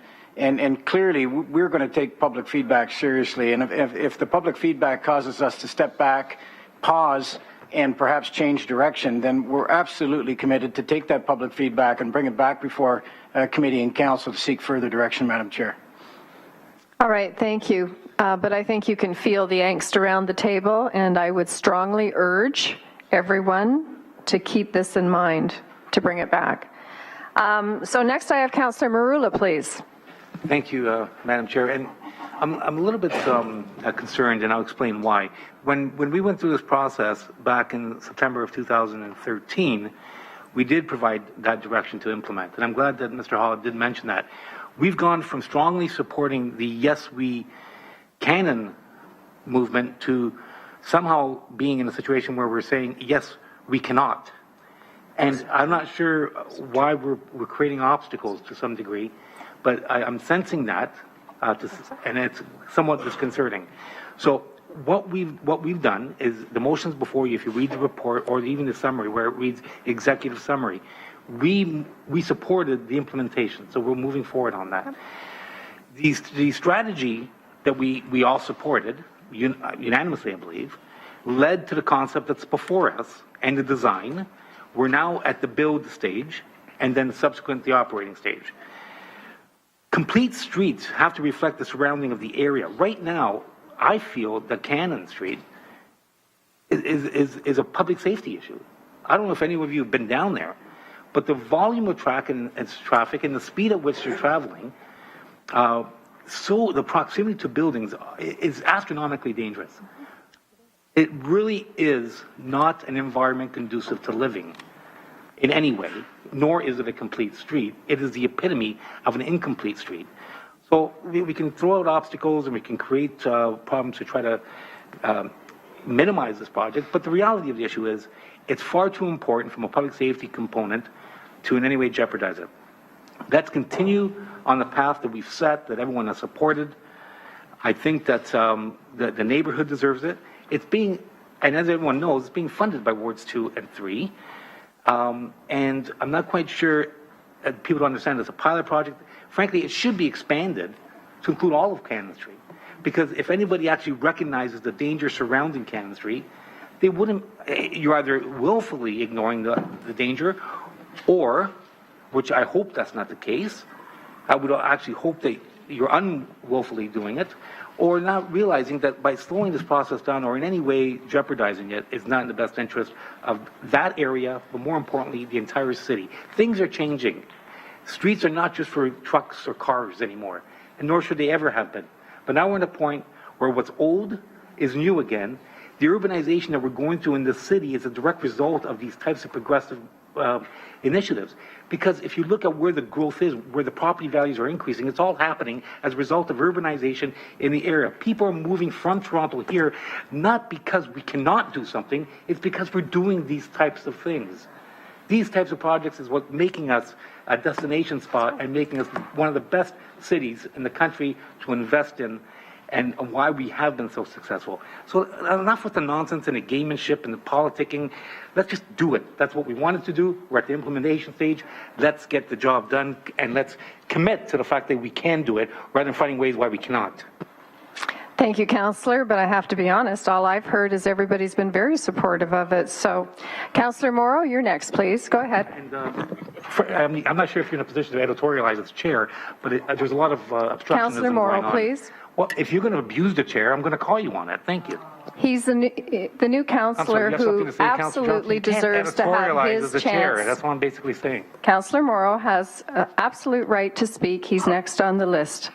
Welcome, Councillor Morrow, please. Go ahead on Thanks. 7.3. Well, I agree with what Councillor Merle has said in support of the project and what the councillors from Wards 2 and 1 are saying. Councillor Farr, as I said earlier, has been very helpful in bringing me up to speed on this project, and it is essentially a project involving Wards 2 and 3, and I'm very glad that it's stretching a bit further west too, to make a crucial connection as it should. So it is exciting. I gather as well there has been public input, and where more public input is required, I think we can commit, as Councillor Farr has told me privately, to doing just that in our own wards. I'd certainly be pleased to go anywhere, anytime to spread information, to get input back, and if there are issues that should be addressed at the council floor, then I'll bring those here as well. So I'm not worried about getting that. I think we can do it, and I certainly make that commitment for the half of the project that is in Ward 3. I'm also interested and excited about the possibility of beautification. I think all of this is and can be geared towards making our city more livable, a better ambiance on the street, more business, more people enjoying being on the street. Living, shopping, doing business. And I think there's opportunity here for plantings, greenery, even flowers, other forms of beautification that perhaps wouldn't be considered otherwise. It was always easier to do that at the time of construction than other times out of the blue, and with extra cost perhaps going towards the beautification that might be more easily included in this process. I also have had the opportunity to meet with the bike share people, staff, and those involved in the community, and I wondered at first blush why there were so many stations along Cannon Street, and asked about other parts of my particular ward and towards the south. And then it dawned on me, of course, because of this project. And also, it has occurred in discussion that the Pan Am events may benefit from something here too, even if we can localize it. I'm not sure of the timing relative to Pan Am, the Pan Am experience coming up, but I'm sure the various timeframes can be coordinated as well. So all in all, I support it very strongly. I'm not worried about public input. Because if there's public input to be gotten, I want to get it and bring it back here, listen to it, and hopefully we'll all benefit as a result. And I certainly support this very strongly, and will support motions as they come from Councillors Farr and McCaddy. Thank you very much. Okay, thank you, Councillor Morrow. Now I have Councillor Johnson, which is last of the first-time speakers. Then I have second-time speakers, Councillor Clark and Councillor Whitehead. Councillor Johnson, please. Thank you very much, Deputy Mayor. When I look at this picture up here, I see that the sidewalks in the wintertime will be the responsibility of the residents. If we at any time decide that we're not going to maintain the bike lanes during the winter months, how is someone going to get to a cab, to their darts bus? They're going to have to walk through an unkempt bike lane to get there. So if we're going to say we're not going to touch these bike lanes during the winter months, then we might as well also give the residents a free pass. They don't have to worry about their sidewalks because it's going to be a big mess right around. So it has, in my opinion, it would have to be maintained just for the fact the people that are living on that part of the street will be able to access a vehicle if they need to cross that lane. That's the first thing I wanted to mention. And I also want to thank the staff for bringing this back because that's the direction you were given. Look at implementing it and bring it back. So now we can tweak it. So thank you very much for the opportunity for that. When I look at beautification, in two of my areas, actually, we went out and bought the planters, and we have businesses and we have citizens who take care of the beautification. It's like the community takes ownership of it. So I would really like to see something like that put into place. Even if we could ask businesses if they wanted to sponsor some of them, they can put their signage in there, and the neighbors could take care of watering them. I think that creates a bit more of a community atmosphere, and people can take ownership of the beautification on their street. The one thing that stood out to me the most in all of this was when I was looking at Appendix A, and that's in this book here, folks, in the Cannon Street Bidirectional Cycle report. On page 80 and 81 of Appendix A, you've got all these little signals, and they've got thumbs up, they got the OK sign. There was only 2 of them that had the thumbs down. And 2 of them, one of them was the businesses. The businesses didn't like it. The other thumbs down were the residents didn't like it.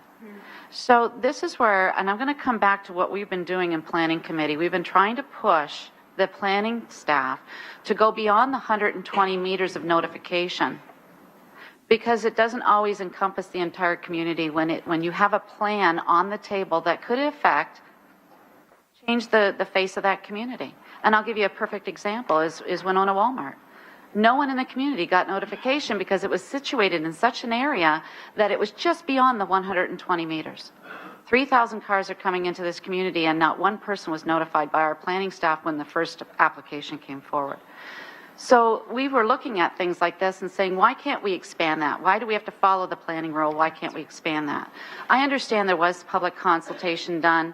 Daryl Bender, sitting up there right now, will tell you that he's had to run a couple of emails and meet with a couple of my residents because of the bike lanes that were now implemented in both Winona and Bimbrook, but they were all implemented before I came in, and they felt they were never consulted on it. And it's affecting where they park their cars. It affects how they live. The Baptist Church up in Bimbrook was a perfect example. We've got the Winona 50 Road folks that were just absolutely, where did this come from? So I really believe that if we're going to go forward with this, I really believe that the stakeholders group that Councillor Whitehead was referring to, if that doesn't come to be, we really need to at least get the people, their input that live on Cannon Street as well, and the businesses that are on Cannon Street, just to get that feedback. As Councillor Clark said, we could be missing something entirely.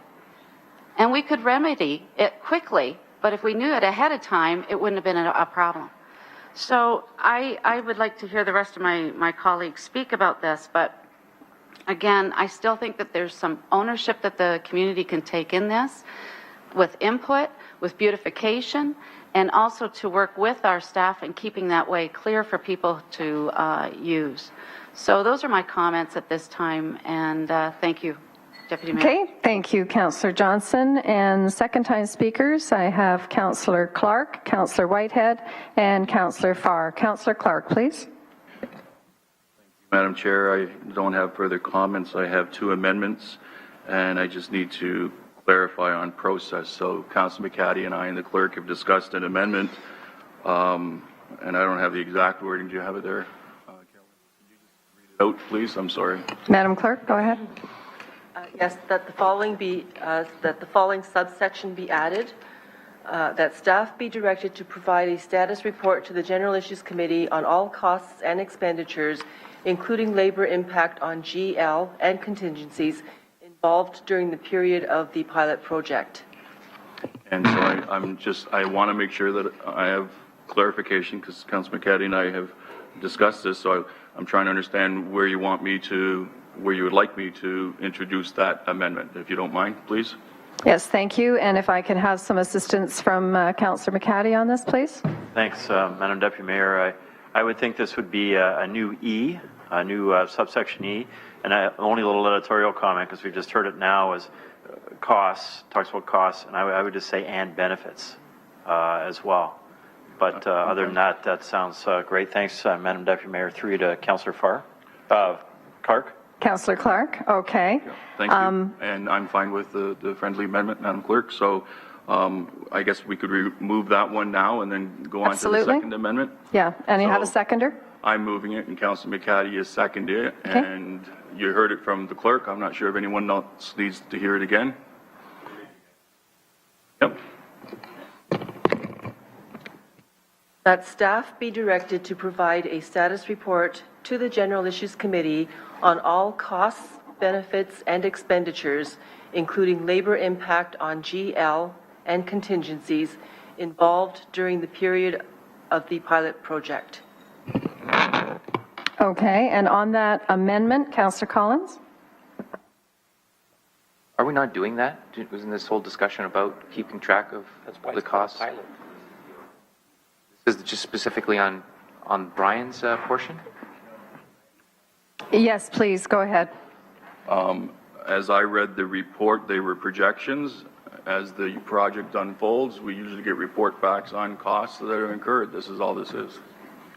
Not stopping the implementation. No, it's I just understand that we keep informed. And Councillor McCaddy is... The question was, we are doing that anyway. I didn't think we'd need a motion to keep track of that. Is that... Can I just confirm with staff that we are doing that as part of the recommendation that's here today? Absolutely. If it's not happening, then I'm certainly supporting that. If it's already happening, then... My only point is I didn't see it in the report anywhere. Ask. All right, can I have staff comment on that, please? Al? Madam Chairman, yes, once this feasibility study is approved, then we go into detailed design, and at that point, then we'd be able to report back to committee on how we're progressing and what the actual costs are. Okay, and is that being reflected in this amendment now? No, that's already reflected in... It's already reflected in the report. Councillor Clark, Well, please. there shouldn't be any problem with anyone supporting it, because I couldn't find it in the report. Isn't it redundant? It may be redundant, but if I can't find it in the report and I only have staff's verbal comment, then what's wrong with this? We don't have the results of the review of the collective agreement and what the potential cost would be. We don't have any of that. And I'm not suggesting that it stand in the way. It's simply a report back, as we do on everything. The positives and the negatives. Here's the balance. Lost profit, the whole thing. And so I do have Councillor McCaddy who is supporting this as a friendly amendment. That's as I understood, that's what you said? Oh, it's a different amendment that he seconded. My apologies. Well, let's test the will. All in favor? Carried. Carried. Anyone opposed? Thank you. All right. Now, going back, second time speaker, Councillor Whitehead, then Councillor, oh, I'm so sorry, Councillor Clark, yes? So the second motion, I have not tested with Councillor McCaddy, and I'm not sure he'll be supporting of it, but I do want to clear off the public consultation issue with a vote. So my suggested motion is it would be moved by me and seconded by Councillor Johnson. Starting today, a 30-day written public consultation on the feasibility study recommendations with an information report back prior to implementation. So it simply provides for written comments to come in, and we get a report back as an information report to the GIC. Okay, and I have Councillor Whitehead on this motion, and Councillor Farr, please. Thank you, Madam Chair. And you can actually take me off as a second time on the other, because this is actually what I want to speak to. Okay. And just for clarification, the snow removal, I thought was just moving the pipes out, and then we continue plowing. We just don't remove the windrows, which is the customary way we deal with roadways, but that's a separate issue.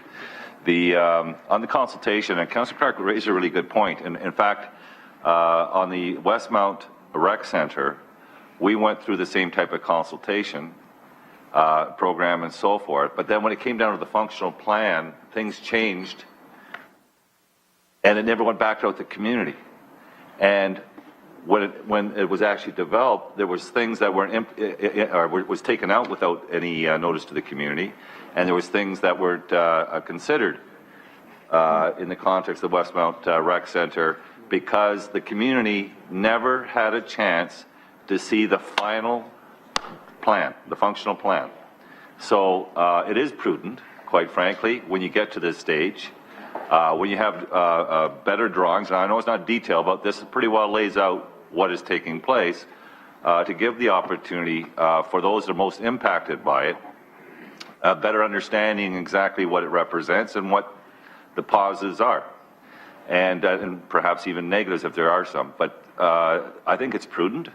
I certainly learned my lesson that from the Westmount point on, anything that is designed in my ward, when it gets to the functional piece, I'm going to be demanding it go out to the community to ensure that, and a good example of that, Madam Chair, is that we had Daryl Bender, I had a community consultation on bike lanes on Ryman Road, and they said no. Then we got into a drawing and showed where we can raise those bike lanes off the road, because Ryman Road is a very busy road, and put it curbside. We went back out to the community and we got huge support. What a flip. What a flip when you change a design. So it is, and there is merit, and you know, it brought the Ryman residents on side for the bike lanes. So I think it is advantageous when you have a functional plan to go back to the community one more time and then bring it back with the final implementation. Thank you, Councillor Whitehead. And on this motion, Councillor Farr, please. And then Councillor McCaddy. On the 30-day public consultation motion by Councillor Clark and Councillor Johnson. Okay, so just to remind those who are bringing up this good point, consultation engagement's a big thing for all of us, obviously, and our city manager on down. So there are neighborhood associations that go right across this stretch, every one of them. So we all know neighborhood associations are important in terms of the way we relate to those who live in those neighborhoods. So every one of them's on board for what's here. Order, please. Order, please. Okay, good. Councillor Farr has the floor. We also had a very well publicized, I'm reiterating some points because maybe some weren't heard. Very well publicized. What we wanted was an implementation team, and the mover of this motion turned it into a study group, which was fine by us, but we continued as it relates to complete streets or two-way conversions of both Queen Street and the street in question here today, which is Kin. Okay? So we widely publicized that. We asked for folks to sign up. They did, and we did our walkabouts, and from those walkabouts, the result was from that widely publicized study group that got together an endorsement of what's before us here today. We sat in this room and we broke everybody down. We went over to the church on Queen, we broke everybody down, and we did that. So we consulted that way, we walked up and down the street. In addition, and to reiterate, this is not Walmart. This is not Walmart. This is not a Stony Creek Recreation Center or former municipal center. This is a stretch along the south side of Cannon Street that, as it relates to today, if you want to go drive it down with me after this meeting, whenever this meeting ends, sees no parking, sees some ingress and egress from the number of businesses that I mentioned from Wellington to Hess, which are about 20, that everyone has parking, and not one of those businesses is affected in terms of the ingress or egress. To reiterate what I said earlier, their customers, their staff can still get in, and they can still get out, and they can't do anything if we went and drove down there today on the side of that road that we were implementing this contraflow bike lane on the south side. Right now, restrictions say they couldn't utilize that anyway. And they can still get in, and they can still get out. We have already committed that as we bring this forward, absolutely, I'm more than happy to sign off on a letter to all of the businesses on the south and north side of Cannon Street, from Sherman on down to Hess, and even further, about the great news that we're bringing to their businesses out front and to their residents out front. That house right there on Cannon's got to be worth about $75,000.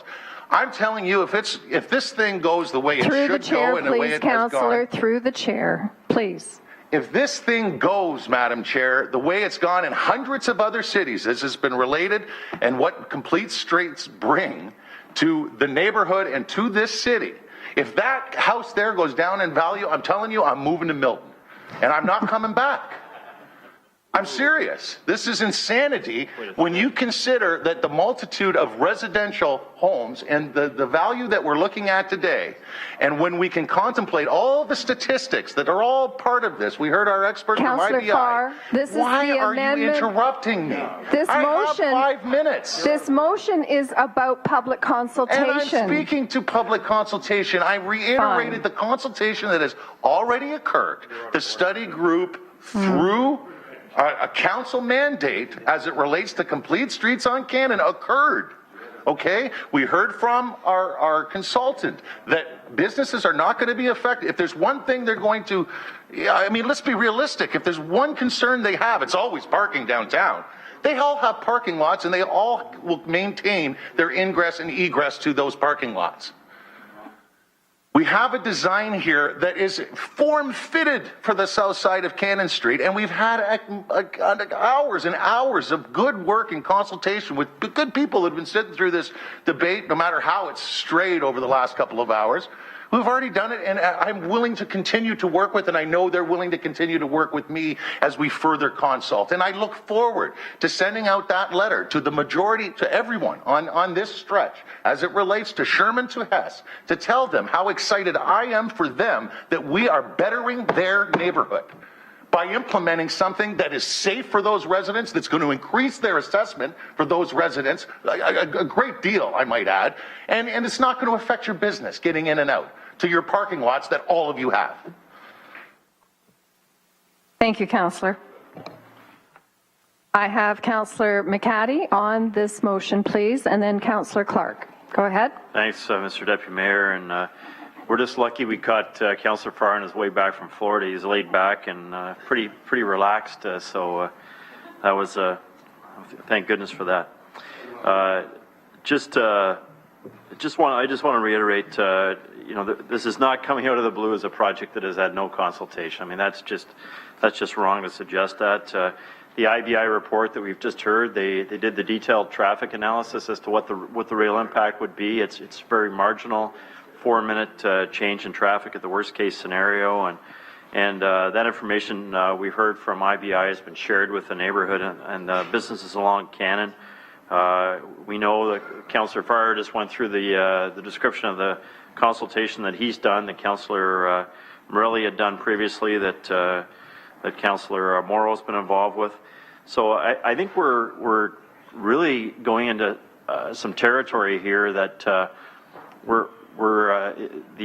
this idea of consultation is being used as a bogeyman against the project. So there's been thorough consultation done.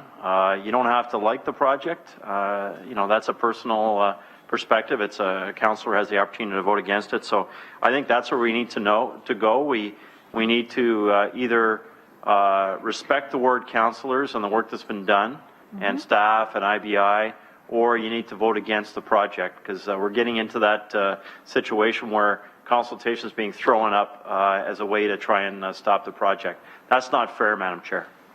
All right, thank you, Councillor McCaddy, and I'll have Councillor Clark, and then we'll test the will of the council on the motion. Thank you. Councillor Clark. Thank you. And just to respond to a couple of things, I always appreciate passion. I have passion. There's others that have tremendous passion. I appreciate Councillor Farr's passion, Councillor McCaddy, Councillor Morrow's, and Councillor Marula's. But I have not indicated that I'm opposed to this. I voted for it. And to impugn motives to me is really not parliamentary and not respectful. I have not indicated to anyone that I'm opposed to it at any time. As a matter of fact, I voted for it, and I offered solutions to improve it. And that's what I have consistently done around this table. And I have consistently requested, and I might add, Madam Chair, so has Councillor McCaddy, that we need to improve the civic engagement process. And I have demonstrated today half a dozen. I can go further. I got Battlefield Park here, master plan for Battlefield Park, 24 people on the advisory committee. When the feasibility study came back, it went back to the public for comment, because it's what a government does. You can be passionate about it. You can say, yes, I support this. Well, if you think everyone supports it and there isn't an issue, then what's wrong with, at the very least, which I might add, is the very least, a 30-day comment period, so that you can move on to hear if there's any issues that you haven't dealt with. I don't understand what the fear is. I honestly don't. I talked about a public meeting. No one wants to have the public meeting. Our job, our responsibility is to consult, to inform. Not to say, I'm passing this, and oh, by the way, residents, not neighborhood associations, residents. Because I have neighborhood associations in my community, and I know hundreds of residents that don't go to the neighborhood association and don't read anything comes to their home. Our responsibility is not to the stakeholders. Our responsibility is to the residents. Anna Bradford, God bless her, worked with me on the Battlefield Park Master Plan. And it was a long, drawn-out process. We had 24, and we came to this decision. We had this beautiful project, and we sent it out to the public. And guess what? It came back that there were concerns about the programming space, and we fixed it. And then the project went on. It was approved. Not a huge delay. It didn't stop the project. It reached out to the public for one last comment. That's all it did. And to be portrayed by some of my colleagues as I'm somehow trying to obstruct this process by asking questions, by somehow obstructing it by saying, well, we should have that final consultation because the only people that's seen this document are the councillors and the neighborhood association executives and whoever else you talk to. This got released, what, a few days ago to the general public, which is standard process, but we haven't talked to them, we haven't heard from them. How is that a bad thing? And if it is a bad thing, then I shouldn't be in government, because that defeats everything I fought for the last 20 years. Okay, thank you, Councillor. Now, folks, I have second-time speakers, Councillor Whitehead, Councillor Farr, and Councillor McCaddy, and then Councillor Farr. And then I'd really like to wrap this up and test the will of council. Councillor Whitehead, please. Madam Chair, what I thought we were offering up is the decision and the due diligence by the ward councillors on the consultation. I'm not questioning. I'm sure it was thorough. This was just basically, you have a functional plan now that actually really lays it out, and they haven't seen it yet. That's pretty clear. And this was just giving them an opportunity, not to say no to the bike lanes, but to make any suggestions or things that weren't contemplated relative to this functional plan that is now in front of us. If that is not a good process and allowing them to have that opportunity for the first time to comment on a document that was just concluded, I mean, I just talked about two issues, the Westmount issue where we missed things in the functional plan. And in fact, it didn't come back to the community and things were done and the community was upset. So I regret the fact that I didn't bring that functional plan out to the community. That was a lesson learned. So I was just offering up my experience, but if the ward councillors are quite prepared to take the issue head on and not pursue any further consultation on the functional plan, I mean, at the end of the day, I'm not wearing it, you are. So if that's where your positions are, I'll support that position. Okay, Councillor McCaddy for a second time, please. Madam Deputy Mayor, I just wanted to add that there is a timing issue here as well. In terms of implementation, this is mid-March. We don't approve it until council next week. As you know, things don't move that quick around here in terms of getting projects in the ground. So I would suggest, unless we move ahead on this project, it will not be built in this season. You know, the season for getting out and doing construction and doing it in a way that it can be used this year, get off to a good running start at using the bidirectional bike lanes on Cannon. So there is a real cost to the 30-day delay. I am more than satisfied, given how we began this discussion back in September. There's been lots and lots of profile on this project. It's not just a little project. It's the first complete street project in Hamilton. And, of course, the ward councillors have done a lot of consultation. So with respect, I believe adequate consultation has been done, and there is a real cost to further delay. Thank you, Councillor McCaddy, and we'll have Councillor Farr, and then we'll test the will of council on the motion, please. Yeah, just in addition to all of the great engagement that has gone on as it relates to this, that will continue to go on, I look forward to reaching out to all those directly benefiting greatly from this very progressive bike path that we're going to have from Sherman to Hess and ultimately to Dundurn. I will call the question at this time. All right, so we are dealing with a motion moved by Councillor Clark, seconded by Councillor Johnson. And could you read it, please, again? Yeah, I thought we'd need that. So that a 30-day written public comment period be put in place on the feasibility study recommendations with an information report back to the General Issues Committee prior to implementation. Okay. Standing recorded vote's been requested. All in favor, please.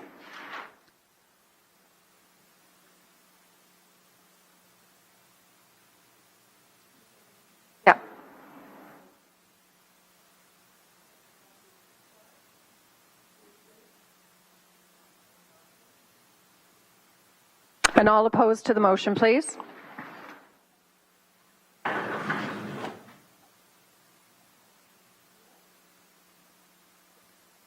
This is a tough chair.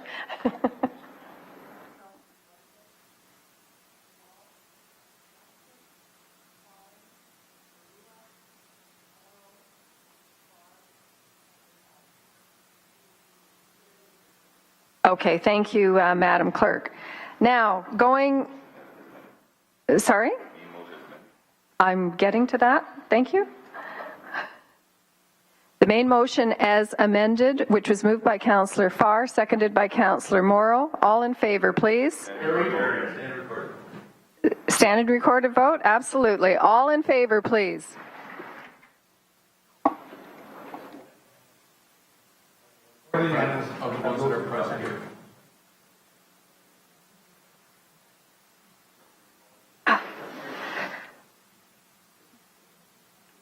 Thank you, everyone. Appreciate that. We will now go back. I'm sorry. So we also have two pieces of correspondence from Jim Patterson and Wayne Terryberry on this item, which I need to receive. Councillor Pearson, Councillor Collins. Councillor Collins, do you have a comment? No? Okay. All in favor, please? Carried. Carried. Thank you. And going back to item 7.1.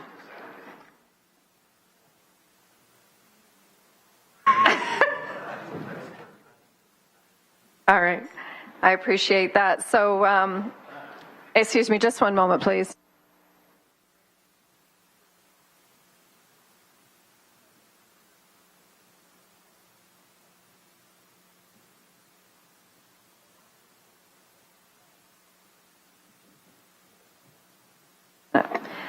Thank you, everyone. So, item 7.1.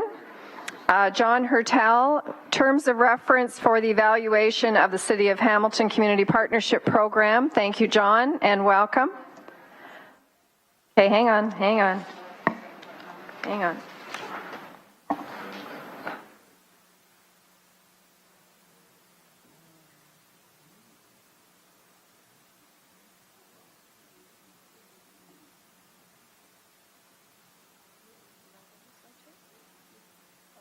Actually, Sam, can you come here for a minute,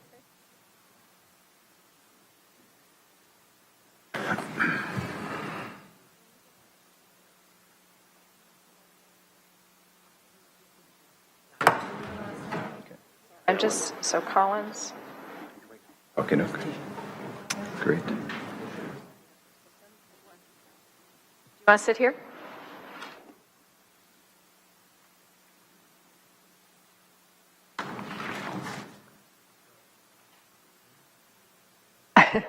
I won't be long.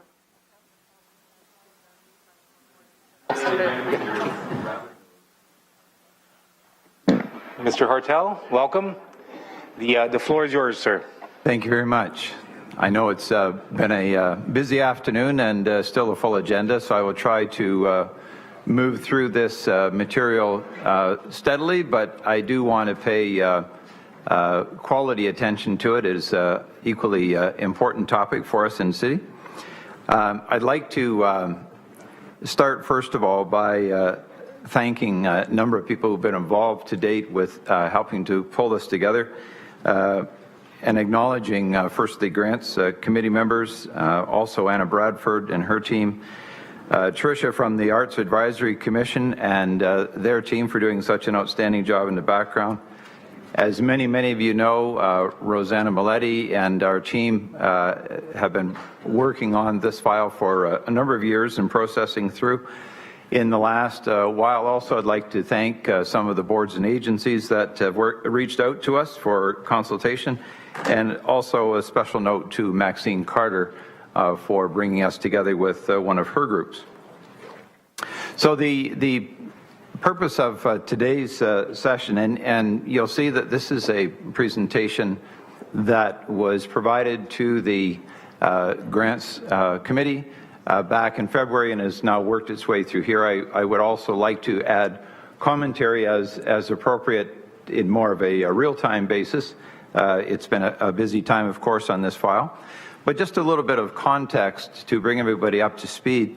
Back at GIC on December the 4th, we were asked as the Finance Administration and Revenue Generation Division to oversee the review of the grants program, including both the CPP and the appropriate boards and agencies. We were also asked, and it made a great deal of sense, that the strategic municipal investment in the arts program that was well underway would also be an integral part of this review, and they would aggressively advance their work and serve as a pilot in both methodology and process during the review.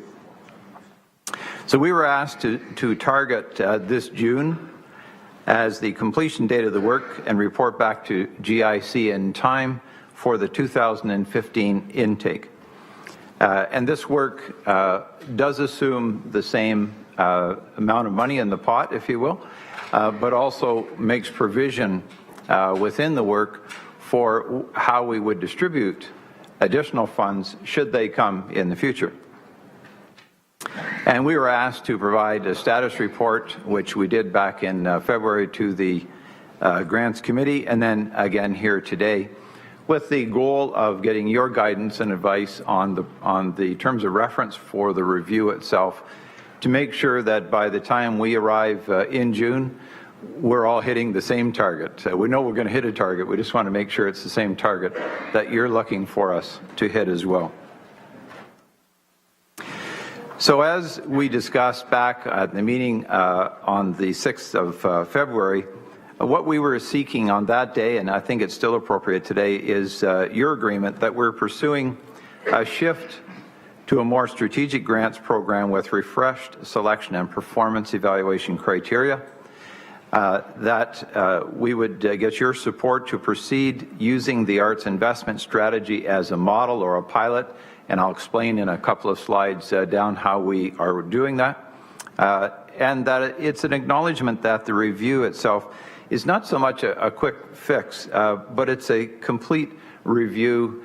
Overhaul's probably too strong a word, but a complete review of the process to make sure that we bring this all together as a citywide program that looks at it holistically and comprehensively and is there in place and would have traction for a number of years to come. And also that, as appropriate to earlier conversations, number 4, that we wanted your confirmation that extensive community engagement in the process is crucial.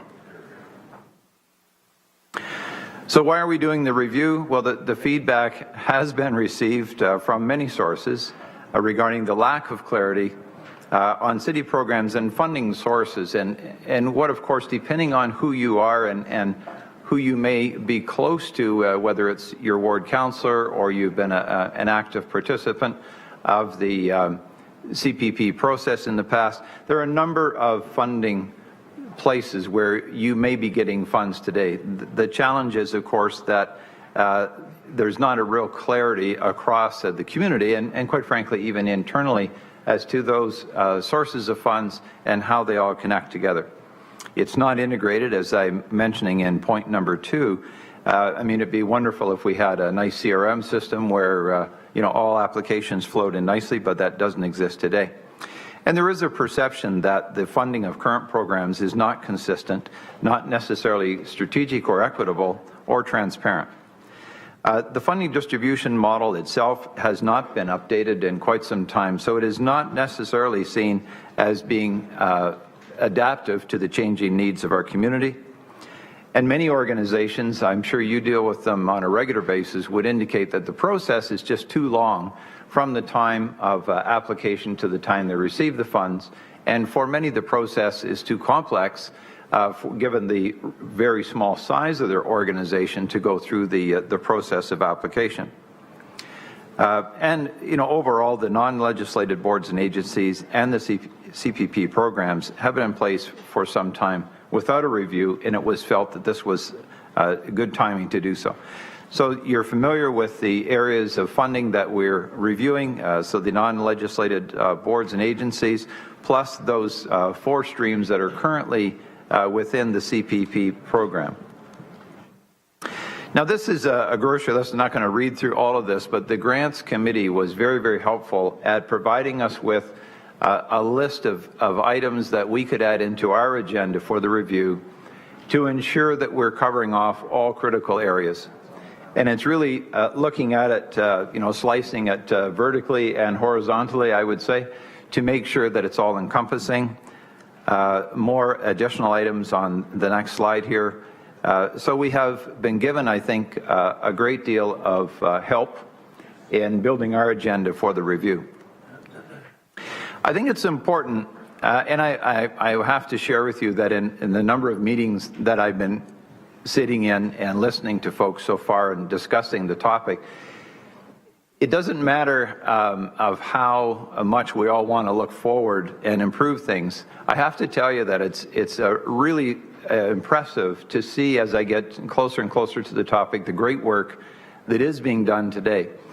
In the CPP program itself, for example, there are approximately 300 agencies, give or take, or organizations who receive funds every year. The budget is $3.2 million, and if you add in the appropriate boards and agencies in that kind of arts column, it's another $1.5 million. So we are distributing $4.7 million to our community through this process today.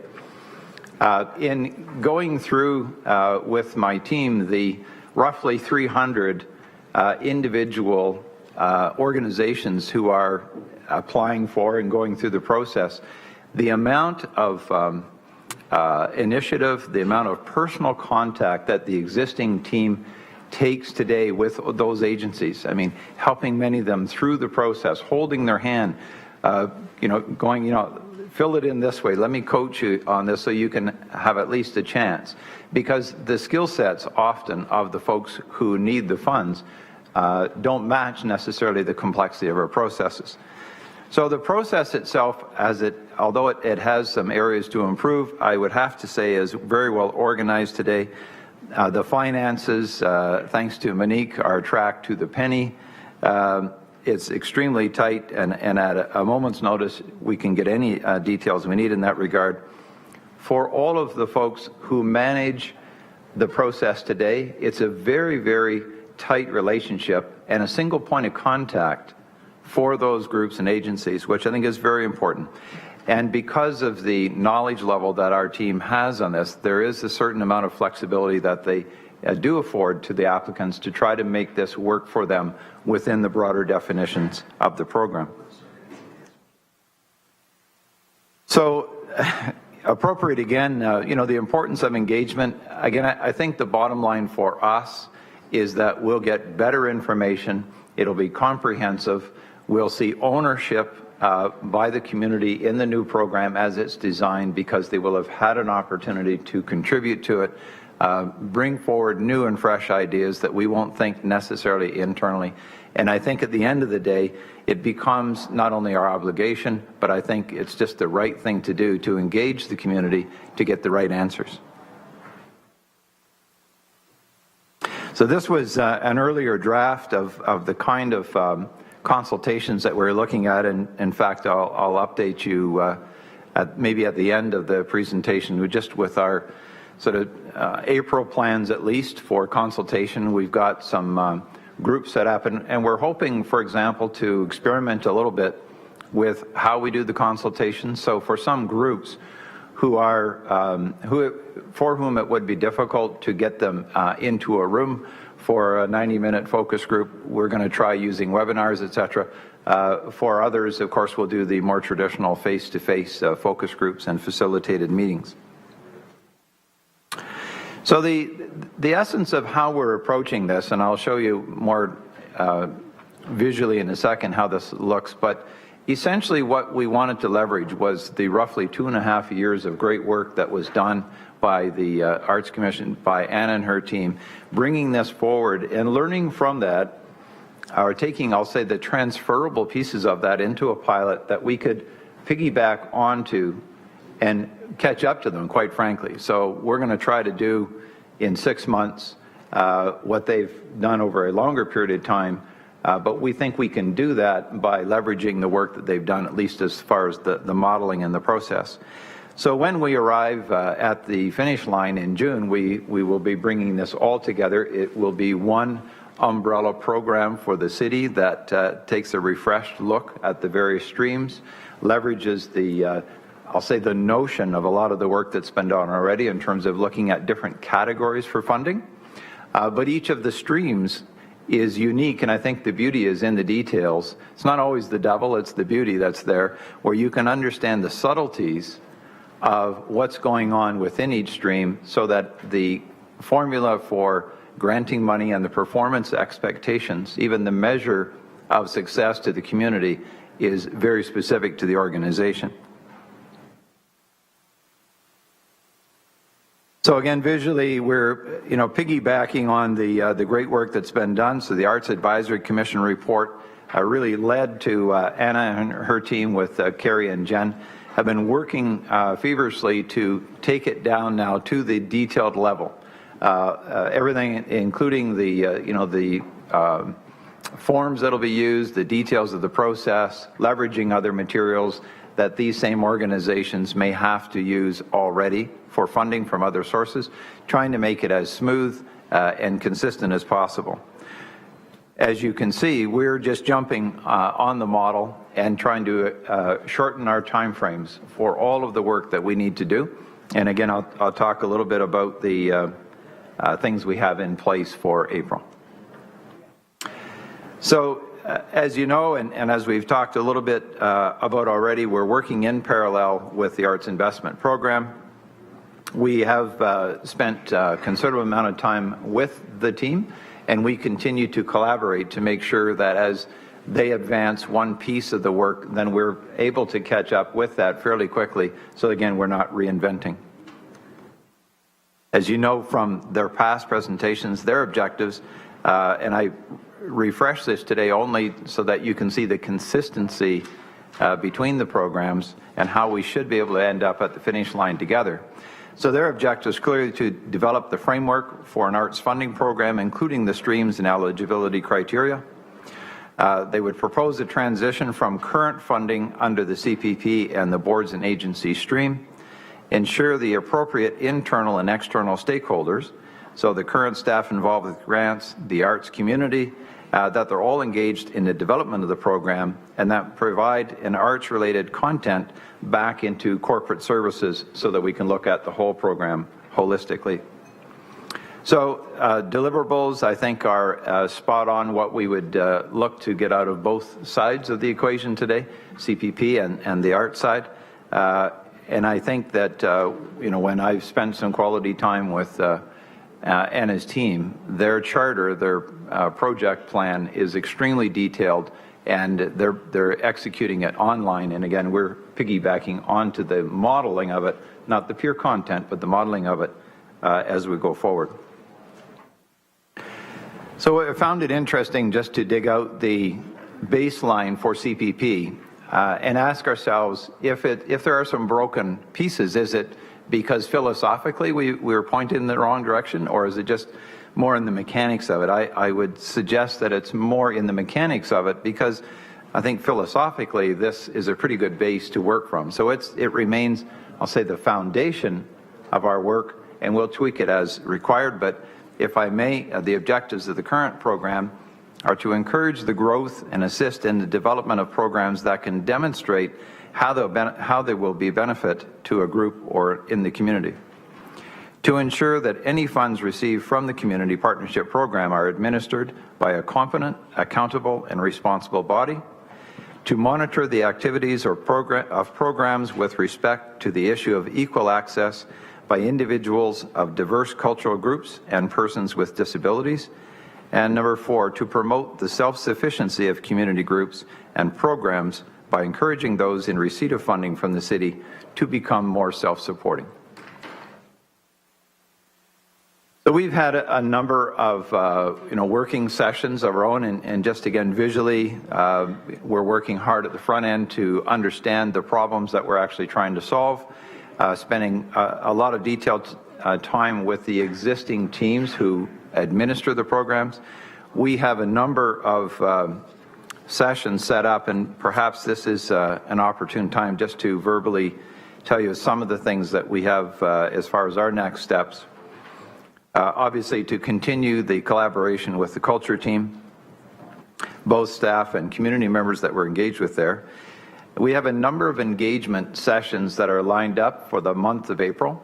And as I mentioned, we're going to use both in-person facilitated sessions as well as webinars and other group sessions. For those that are key individuals that we need to meet that we can't meet in groups, we will meet them one-on-one. We'll design the revisions in the April-May timeframe based on all of the community engagement and the internal staff engagement. We've also got a plan, of course, to speak with other municipalities in terms of how they roll out their plans and manage their plans. We'll invite the same input participants to test out some of the new things that we will have designed by that time, whether it's a new application form, whatever. So we'll be testing those out prior to then coming back to GIC in June and presenting the total report.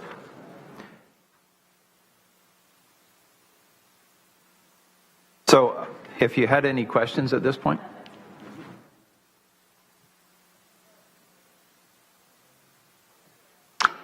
Okay, we do have a list of questioners in Councillors Johnson, Collins, Jackson, Morrow, Farr, and Clark. Councillor Johnson. Thank you. And first of all, I want to say through you, Mr. Chair, to the staff, I think you do a yeoman's job on this every day. You work with all the communities that, at least in my ward, you have, so I'm assuming I'm just not my ward. You work with everybody to get them to get their applications in if they need help with them. So I have to, there's lots of credit there. I've often said, John, that we have three ways of getting funding out. You get the one that comes in with a little bit amount and has to put together a package this thick. Then the next level is just wear a nice tie, maybe bring some chocolates in and hand out a nice little brochure to everybody. And then the third one, and I'm guilty of this too, so I'm not picking on anybody, go through your counselor and get it moved at council. So I'm just to blame. I've done this before. So one of the things that I'm hearing from the communities that have to apply to this, and I prior to the big city coming together, it used to be a phone call. I need picnic tables, I need a set of bleachers and garbage cans. That's all I need, and the use of the park. Today now, we'll go ahead 10 years. You need to put it in your ask, all the things you need. You have to approximately use the invoices from last year to add up how much you're asking for this year. And when you find out you need 40 cans of garbage now instead of 30, you're being told, put it in your ask for next year. So I appreciate the fact that we're tight on money. But if you look at some of the asks, it really is a matter of us paying the organization through a grant process, and then they turn around and pay us back because we're offering those services. I don't want to say money laundering. I think that's a terrible way of putting it. But there is a better way, in my opinion, because there could be a column for benefits in kind and one that's actual money. So yes, we are tight on money. I get that. We don't want to increase it too significantly because we don't have the money to do that with. But there is a cutoff point, in my opinion, where you can put things towards picnic tables, garbage cans, the use of a park, versus here's a check, and this is what you need to get your organization going. So that's my first comment. My second comment is I'm really glad to see that you're going to ask some of these communities that actually ask for the money for their input. Most of them, and I've heard this around the CPP table constantly, most of them are run by volunteers. So a volunteer who needs to put a package together this big takes a lot of time, and a lot of times it takes a lot of expertise. And that's where our staff are very helpful. But it still takes a lot of that volunteer's time, and then the next year it could be a different volunteer. Right. So now the staff is trying to chase down the organizations so that, they don't look like the bad guys, but as it turns out, the person they've been sending it to is no longer on that board, and it's sitting in their front table somewhere. So it is frustrating, and it would be wonderful to hear from the actual organizations what would be helpful. That would probably cut down the staff's time. It would probably cut out some of the money that's involved, and it would be just more or less asking a truckload of something to come in, and that'd be the end of it.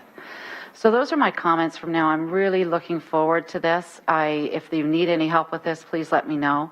I've been on both sides of this coin, so it'll be interesting to see how this works at the end of the day.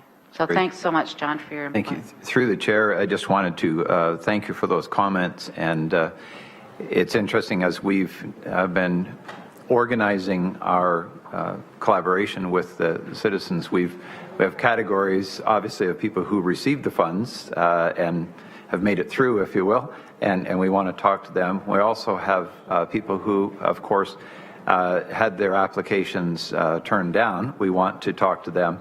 And then we know there are large numbers of people who just don't bother because of exactly what you're saying, that it's not worth it kind of thing. So we want to talk to them as well. And I think somewhere in there are some practical solutions to, say, get more for the money that we currently allocate. Thank you for your input. Thank you, Councillor Johnson. And now we have Councillor... Well, actually, we have someone out of the room at this point, but we're going to go to Councillor Jackson. Thanks, Mr. Acting Chairman. John, thank you. I had the luxury, along with Grants Committee under Chairman Powers, to see a preview of this presentation, and we all encourage that you would bring this forward to GIC so all colleagues could hear and get the update on where the Grants direction is going pending their support today. John, if you recall at Grants, I asked about the sports area and sports volunteers.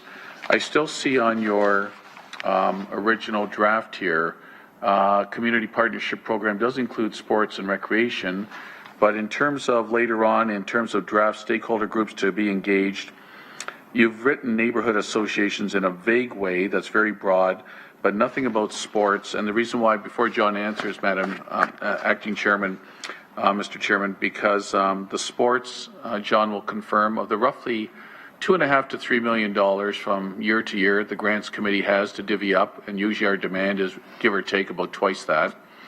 The sports associations for volunteer groups to put kids in minor hockey, t-ball, soccer, football, whatever, is about $17,000 of that, right? Roughly $2.5 to $3 million. Through Mr. Acting Chairman to John, just to confirm that, John, unless I'm off. Yes, through Mr. That is exactly right.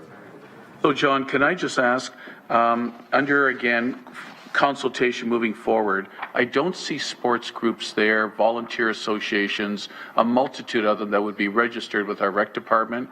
Is that implied? Do I need to amend that? Through you, Mr. Acting Chairman, to John, please. Through the chair, actually, in the way in which we're approaching it, we will be including any of the folks that you're referring to, plus those beyond, through Steve's advice, who are the organizations that we should be reaching out to who don't even apply today because they know there's only $17,000 available. So they would fall into that broader demographic of those some who do receive today, and then many of those who don't receive today because there are shortage of funds or the process is too cumbersome. So that would be Steve Savor of our Yes. Recreation Department, Yes. who sits at the grants table. That's right. So then, John, that's implied in there then, please. Thank Absolutely. you. I'll leave that to you in your sincere approach to taking those things under advisement that you always have. So, John, a lot of this was driven, this isn't only about arts through CPP, but a lot of it was driven from the Arts Advisory Task Force and about what they felt was an unfairness both in existing versus new grant applications and about the funding envelope as well. So two parts here. So can you just elaborate, John? Are you just dealing potentially with the overhaul and realigning within the existing dollar amount? Or are you also possibly looking at how the envelope might be expanded? Through you, Mr. Acting Chairman, please. Yes, through Mr. Chair. It's a great question, and our view at this time is that we need to do both. So our practical side is looking at the envelope of money that's available today, and how are we distributing it? Are there opportunities within that to look at a different methodology? I would say that in the same example you gave with regards to the sports and recreation, that all streams would suggest that they could certainly and productively use more funds. So it's important in the work that we do to break out what we would do if we had more funds. So there's two parts to that as well. So one is, how would we recommend longer term with some formula of grandfathering to move perhaps even some of the money that's in play today into or out of organizations. At the same time, if you had a nice windfall and you could get more money, how should it be dispersed as well? So it's really those two aspects. So again, John, and I'm just a big fan of kids being involved in minor sports, along with the other areas of CPP support, but that's been a pitiful, absolutely pitiful amount over the years, $17,000 for the thousands of kids that volunteers who get nothing but gratification of kids being involved in sports, staying off the street. I hope that there's going to be at least an emphasis to see how some additional dollars could come that way, John, so I'll leave that with you. And lastly, John, interesting. This was mostly, in my interpretation, Mr. Acting Chairman, driven by groups, new groups to the table who feel like they can't seem to get in the queue. Having said that, we also heard a couple of months ago at the ABC's Agency Boards Commission presentation, a longtime group in our community who actually was critical of the fact a newer group in the last 5 years has gotten equal or more funding from the city, and he's been around like 30 plus years, and he was critical of that. So through you, Mr. Acting Chairman, maybe John for a comment, almost in a converse way. I think, through you, Mr. Chair, I think the challenge sometimes is that the criteria for how much you get and for how long you get it may not be clear enough, may not be definitive enough for all of you to feel comfortable with. And that you end up with people who are getting money, and the primary rationale for them getting money next year is that they got it the year before and the year before. So over time, it's kind of like in your salary cap, over time, the new people are going to catch up to the others in all likelihood if nothing changes. And I think what we're looking at is a constructive review where things need to change in some areas for sure. At the same time, we know how difficult it would be on any organization who has learned to rely on that funding for a long period of time to just not have that funding. So we really need to be thoughtful. We need to look at every opportunity and understand what would be the way in which we can help them be more self-sustaining. Some have better capabilities than others, and we need to be very mindful of that, I would say. A huge assignment in front of you, John, but keep up the good work to you and your team. Thank you, Mr. Acting Chairman. Thanks very much. Thank you, Councillor Jackson. We now have Councillor Collins. Councillor Collins. Yes, sir. John, thanks for the presentation, and very informative. And my council colleagues will know that this has been a sore spot for me since, essentially the time that I joined one of the organizations locally who have taken an issue with the way that our grants are distributed. And, I agree with many of the comments that the current grants process is, it's broken, it's antiquated, it's neither consistent or equitable, I think were the words that you used. In fact, it's really an amalgam of pre-amalgamation allotments. They're historical figures more than anything else. And there really is no easy way for anyone around this table or with staff to clearly explain why certain groups receive the funds that they receive. We certainly understand there's merit in terms of why they receive assistance from the city, but we can't rationally explain to an individual why, in fact, the sum of the money is what it is. So I have a couple of questions. So I'm so happy to see this, knowing that it's been raised in consecutive budget years. The part 4 of the goals, and I think you just touched on one of the issues that I wanted to speak to, and it's number 4 says to facilitate the best use of taxpayers' dollars and ensure that a sustainable and appropriately funded grant program is in place for the 2015 intake process. Sorry. Something that I've certainly preached through this process is that I'm a little concerned there's an expectation that the review will result in more dollars, which may not be the case. I know there's a request from many organizations that the allotments increase, but we know that based on our current and the last number of years through the budget process, we've been unable to increase that. In fact, our message to those organizations is we'd like to see you come in at zero because we have all kinds of funding constraints. So my concern is that there's great anticipation in terms of what the recommendations will be when you and your team who are looking at this come forward to council later this year. And there might be an expectation that, in fact, you'll be recommending more funding so that the pie gets greater as a result of this review, when, in fact, as you've noted, the original thrust of this review was, in fact, to make it equitable, certainly transparent, fix the problems that we've experienced over the years. And so the phrase there, appropriately funded, is pretty subjective, and it almost implies that something extra may come. Can you comment on that issue and how we might clarify that this is not about necessarily increasing grants funding? It may be a redistribution of the current pie. Yes, through you, Mr. Deputy Mayor. That's inherent in the thinking that we're taking to the project, is that I think it's important that we operate on the existing financial constraints. And you say within the envelope of money that is available, and it's not gone up for some time, and we have to assume that there's a practical limit to what could happen. So to work within that existing envelope and say, well, if you had, in this case, if you add the two pots together, say it's $4.7 million, say, what would be the best way in terms of the value to the community, in respect to the organizations, all those, many, many variables involved, to distribute that $4.7 million.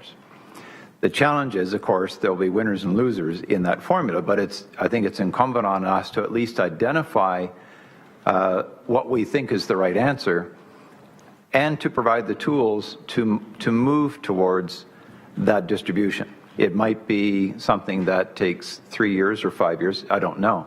But I think it's incumbent on us to look upon it that the envelope does not expand. But at the same time, as I was saying earlier, I think we need to talk about the distribution in an ideal world as well. And where we see that we've made, let's say, the best use of the dollars we have as sort of part A, when you look at part B and you say, well, if you had an extra $1 million or whatever the amount was, what would be the right place to spend it? In which categories? Which streams and which categories? And I know that gets very difficult, but we need to at least have some plans in place, I guess, to make that, or to put that on the table for consideration.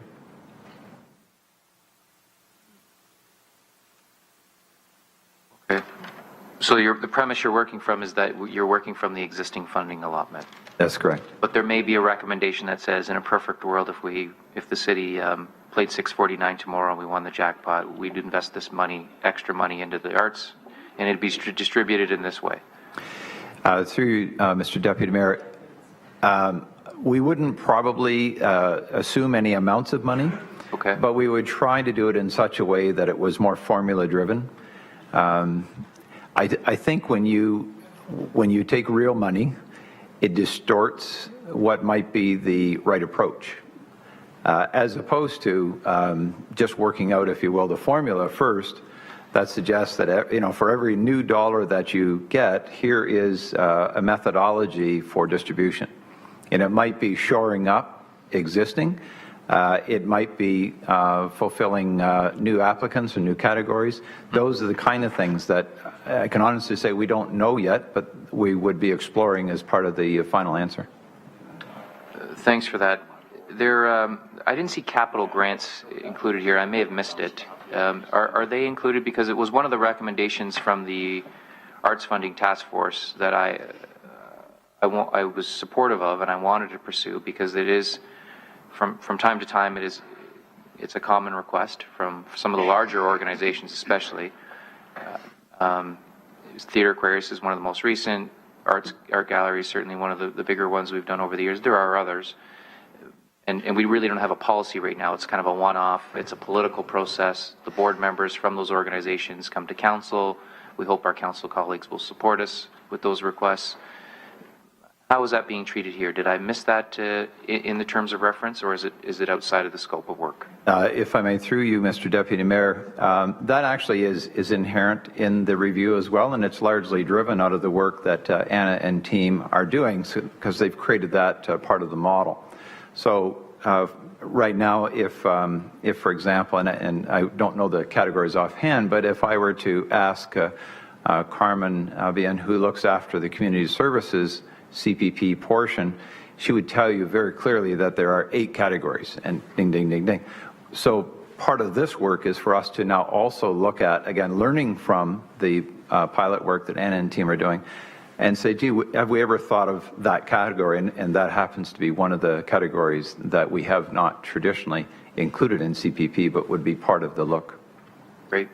Lastly, there's the whole issue of who's distributing the grants, and I thought I heard when I was out of the room and re-entering that the terms of reference may include, it said a body.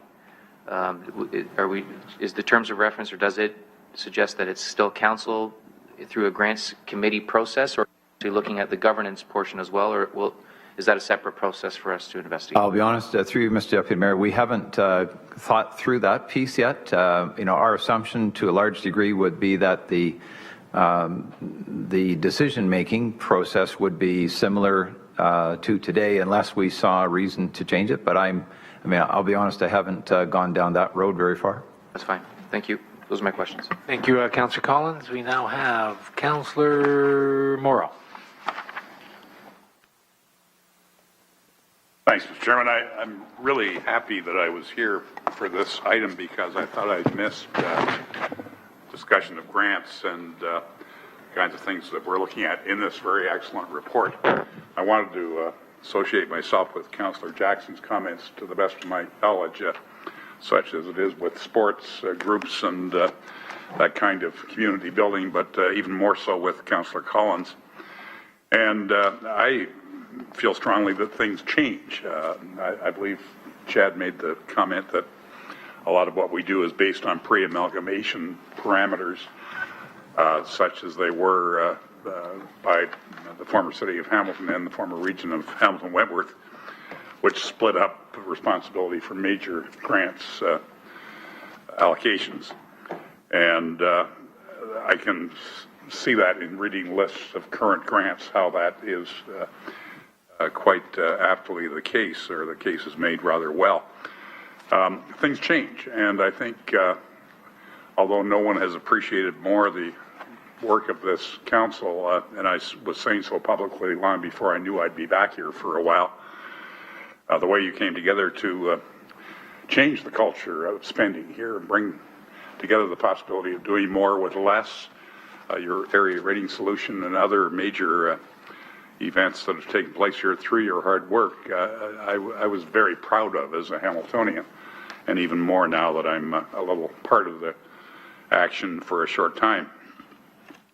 But things do change, and I think we are behind with respect to arts funding. It's been well documented publicly how the arts benefit the local economy, how people, the ratio of jobs to, or rather dollars invested that are produced in the economy and the local community. And it's a very impressive format. So I favor looking at a bigger envelope and discovering, if we can, what might be done to further the advancement of the arts here. We've always had a strong arts community. It goes back decades, generations, almost centuries in the greater Hamilton area. Something to be very proud of. Some organizations are over a century old, and we've had a lot that's come along more recently. And I think it's time to not just work within the existing allotment, but to perhaps look beyond if it's time to, whether or not it's time, and I believe it is, to expand the resources given. I think there's a crying need for it. I'm not saying that anything could have been done to save Opera Hamilton, but it's a shame that hopefully they're only in a state of short-term hiatus or sleep, can come back. But it's a big loss when any section of the arts goes, and these organizations need public funding. They don't survive on their own here or anywhere. It's a rare kind of organization that can and is able to amass the private funds or make enough money to do that. They count on public funding. So may I, as strongly as I can, without disrupting any preconceived notions here, recommend that we include more money as an option. Obviously, in the perfect world, that means no more global spending, because I appreciate what you've done to control things, but I think this is a little different. There isn't the same opportunity for doing more with less in every case that there is in other aspects of how we run our community government, civic government, and I think it's a good idea to look now at expansion. So I will keep suggesting that. I don't know if a motion is required to change things slightly towards that end. I kind of read in enough flexibility to, based on Councillor Collins' questions, to not to have to do that, but that would be my position. Okay. Keep making it. Thank you very much. All right, thank you, Councillor Morrow. We now have Councillor Farr, and just for clarity purposes, Clark, Whitehead, and Pearson to follow. Okay, Councillor Clark then. Councillor Farr. Councillor Clark. Thank you, Mr. Chairman. I appreciate it. So I'm concentrating on the terms of reference because that's the document that ultimately will be held to account. This is how we're going to move through the process. Right. Is that correct? Yes. So in working through that process, and I understand the intentions, and I think I heard you say, and I think you were answering Councillor Collins, but the intention is to take the art stream and the CPP stream and kind of slide them together into one program. Yes. Is that correct? That's correct, yes. But maybe you can help me. I can't find that in the terms of reference anywhere. Through the chair, you are correct. It's not spelled out that cleanly, and perhaps should be. Yeah, so at the appropriate time, if we could just add that, because we don't want any confusion on the terms of reference, or else it fails before we even start. So if everyone knows that we're looking at merging those two streams together and creating a new funding program, then they get it. If they don't like this one and we haven't talked about it, they're going to say, well, arts wasn't included in this, and it just becomes a problem. So at the appropriate time, Mr. Chairman, if you can come back to me on that. I would like to reiterate... Actually, Councillor Clark, I have no problem with you bringing that forward now. Okay, thank you. And that's fine. I don't have a problem with that. So it would be goal number 5. And it would indicate that the end result will incorporate all streams. And would that capture it, John? That would do it. And that's seconded by Councillor Pearson? Yes. So everyone's clear on the amendment?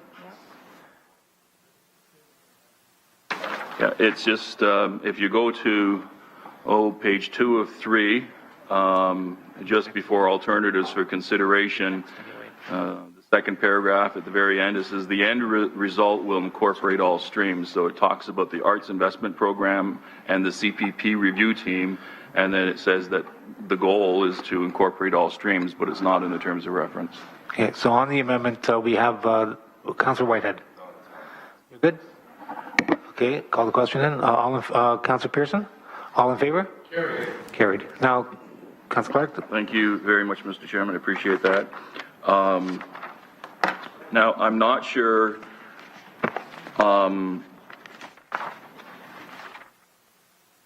I'll just simply ask the question, and then we'll go from there. The Heritage Green Community Foundation that I sit on is a remarkable group of volunteers, and they have in place probably one of the most stringent or prescriptive funding agreements and requests. And one of the things they do is they indicate that you can request funding, and you can request up to 3 years of funding. So they would give you a grant year 1, year 2, year 3. When you hit the 3rd year, you're sent a letter indicating that your grant has now expired, and there's a hiatus for 3 years, so you can't apply for grants again for the next 3 years. And the reason that we did that was to make sure that we could have more distribution into the community as opposed to the same groups coming and coming and coming. I guess just hearing that, or maybe asking staff to talk to the Hamilton Community Foundation about how they do their granting, it might elucidate the process a little bit more, because there are ways of helping to spread it out through that type of mechanism. And I guess there's no motion required for that. And what was the other one? Oh, the chargebacks. I have to agree with some of my colleagues. A gift in kind is a donation. So when we say to a charitable group, gift in kind, and we're providing for park benches and all the rest of it, and then they get their grant and we subtract from the grant the cost of the gift in kind, it's no longer a donation. It's now a direct service cost. And so, and the service groups are having a challenge because most of them are charitable groups and they really understand the term gifts in kind. And it's really challenging when it's not expected and it pops up on their budget. We have a number of them in Stoney Creek. So I just want to raise that. I'm not sure whether or not it's a part of this group that sorts it out, or whether or not we have to deal with it more broadly. But it is becoming an issue, and they simply can't balance the books at the end of the day. Beyond that, I thought the terms of reference were excellent. I do know that there is an expectation that more money's coming. Heard Councillor Morrow talk about more money. I'm not so sure I'm comfortable stating that at the beginning of the terms of reference until we actually analyze what the real demands are historically, and how we could come up with a program that may be more equitable. I think at that point in time, we would be able to say, okay, based on this, we can phase in an increase in funding over 3 or 4 years, and so we can be fair and equitable to everybody. But to set that out in advance, I think it really presumes a little bit too much. So I'd be comfortable going through this and then come back and we can deal with that. Separate issue. Okay, thank you very much, sir. Thank you, Councillor Clark. Now, Councillor Whitehead. I certainly agree maybe with certainly the last comment. I think my biggest concern is when I go to a taxpayer and say, okay, we're going to bump up the CPP funding by X because it's a great thing for the community, and they say, you're raising my taxes again? Raise my tax. Where's the benefit for me? I don't attend these functions, and you keep asking me for more money for these functions. So, to me, there's another side of the coin, is the affordability in this community, and the ability for people to actually participate in some of these programs we fund, and yet they keep getting asked for more and more money. So I'm a bit reserved on leaping to throw more money at something as opposed to taking what we have and making sure it's effectively distributed. So on that, I heard Councillor Johnson speak and on the forms, and I know the BIAs have the same issues. Once you make an application in 1 year, and they have very little resources, and when you get into neighborhood associations, even smaller groups, they don't have full-time staff. They have volunteers. Yeah. So, and I keep getting asked this question, why can't the forms be that you have the comprehensive form, filled out once, and then any changes or updates as they're making application from year to year is the only thing they have to address. So now you've taken that long form and you shortened it down to deal with the specific new information, because all the address and all the basic other information is already contained. It would save a lot of time on their paperwork. So that was a suggestion coming from the BIAs in regards to those processes, and certainly would benefit a lot of those smaller organizations. The other issue for me is that when you do these grants, I always thought the idea was, now you're going to have different categories. You're going to have some that you know and understand that you're going to fund on an annualized basis. But it was also provide seed dollars to organizations that you'd hope would see themselves as sustainability. So then they wean off, you bring another group in, and you're spreading that dollar further. We really haven't incorporated very well, from what I've observed in the last number of years, that seed kind of thing to allow People know that they're going to get solid funding for the first 3 years, but they're going to be weaned off from year to year to year, and they're going to have to create some sustainability within that program. It doesn't work with all programs. I appreciate that, but there are certain categories it should work with. And I'm going to name two that really troubles me, because they're significant dollars. And yet they have probably the easiest way of generating revenue to offset those costs so that we can redistribute those dollars to other art organizations. Now, I look at Supercrawl, I look at Friends of Festival of Friends, when they report hundreds of thousands of people attending their events for free. Yet the taxpayers are funding it to some degree. And I'm thinking, well, to me, if you can't generate dollars to offset the taxpayers' piece on those type of programs, then you've got a problem. And I would hope that we could look at organizations like that and say, look, we help you, we seed you, we'll help you eventually get off the taxpayers' line and become self-sustainable. But at some point, we want to help other organizations, and if we can get more off by helping them get to that sustainability, then clearly more will be benefiting from the very little dollars that we have. I'm not sure, again, in these processes, and we have an Auditor General now, value for dollar. I'm not sure how, and are they involved with providing some input and what kind of criteria and matrix you can put in place to ensure that the type of investments we're making are really we would hope for. So can you answer that question? Sorry, which, through Mr. Deputy Mayor, which call it? That's where the Auditor General's office for the City of Hamilton, that's Ann Peckrack. Okay, yes, thank you, yes.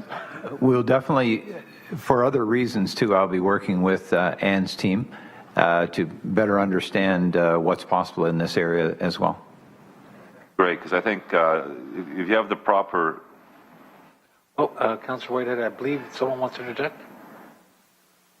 Rick?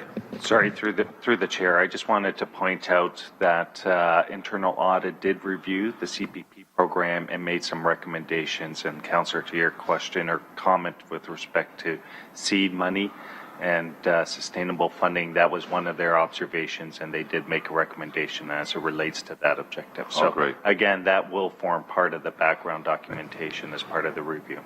So we are looking at different categories. There are certain groups that you know that because of the nature of what they provide is going to be an annualized request from year to year. Right. There's going to be other organizations that apply for grants that we would hope that would be only a limited amount of years, and then they can hopefully become self-sustainable. And then, of course, then you got those smaller groups with the one-off neighborhood festival or whatever that may make an application. And I want to see more of those kind of neighborhood quality type of things actually plugging into this process. And it's been far too difficult because there's no dollars. It's been very limited. Right. Gorley, Gilkson, Schwenger, all of the neighborhood association in my ward complain constantly that there's no point even making the application because one, there's no dollars, and two, it's so complicated and there's so much paperwork. And yet those are the groups that are grassroots that are actually creating quality of life within neighborhoods. Yeah. Yes. And that's where Paul Johnson should be probably involved as well. Yes, thank you. But certainly, what the document you have in front of you, I'm very happy with. I'm very happy in the direction you're going, and I certainly made my comments in regards to sort of that greater picture to try and help as many organizations and give everyone an opportunity over a period of time, versus becoming very stagnant, or static. Static, thank you. And not providing opportunities for new and great ideas in our community. And as long as we provide that opportunity, and the last question was Opera Hamilton. And obviously one of the issues is they didn't put enough bums in the seat is what's been rejected. So I mean, arts have to support the arts, or if it's not being supported at the seats, then then the question is how do we fund it? Having said that, it is an important aspect of a community, and if there's an opportunity for them to come back, what allowance within this criteria that will allow them to come back as opposed to now have to wait for a period of time. And I don't know how that's addressed, and I think Mayor Morrow remembers the Philharmonic Orchestra, where they went down and they came back like a phoenix, and my understanding they're doing fairly well. Doing very well. Yeah. So it shows that, and then of course what happened, the struggle they had with the federal and provincial funding as a result of them going down and coming back, they received much less in the funding than they received originally. So my concern then is, are we contemplating some kind of opportunity for what I call the mainstream type programs that we want to see locked in this community to get back into this process without starting all over again? Through you, sorry, I got to change now. You changed Madam seats. Chair, yes, thank you. Madam Chair, thank you. I know that all of those considerations being looked at right now, specific to the opera, of course, they're in a position that is not 100% clear right now. But I know in terms of the larger work that Anna and her team are looking at, quote, they call themselves the anchor organizations, and meeting on a regular basis to understand how best they can thrive in this community. To your point, a lot of times the funding from one source is contingent on funding or ticket sales or other mechanisms from another source. So it is a tough balance for them, for sure. So that is being considered, absolutely. I appreciate it. Thank you.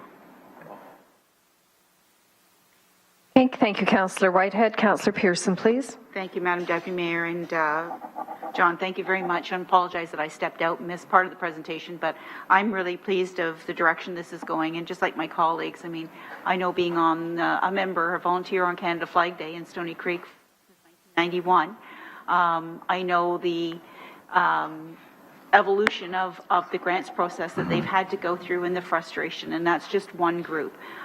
So I know that whatever we can do to assist in going forward, and I'm not saying that I agree, I don't want to say we're going to, the purse is going to get bigger right now. I think I'm hoping that through this process we can look at more efficiencies and to top of mind. I mean, one of the most frustrating things that organization and the Santa Claus's parades had to go through a few years ago was the policing costs now and the road closure costs.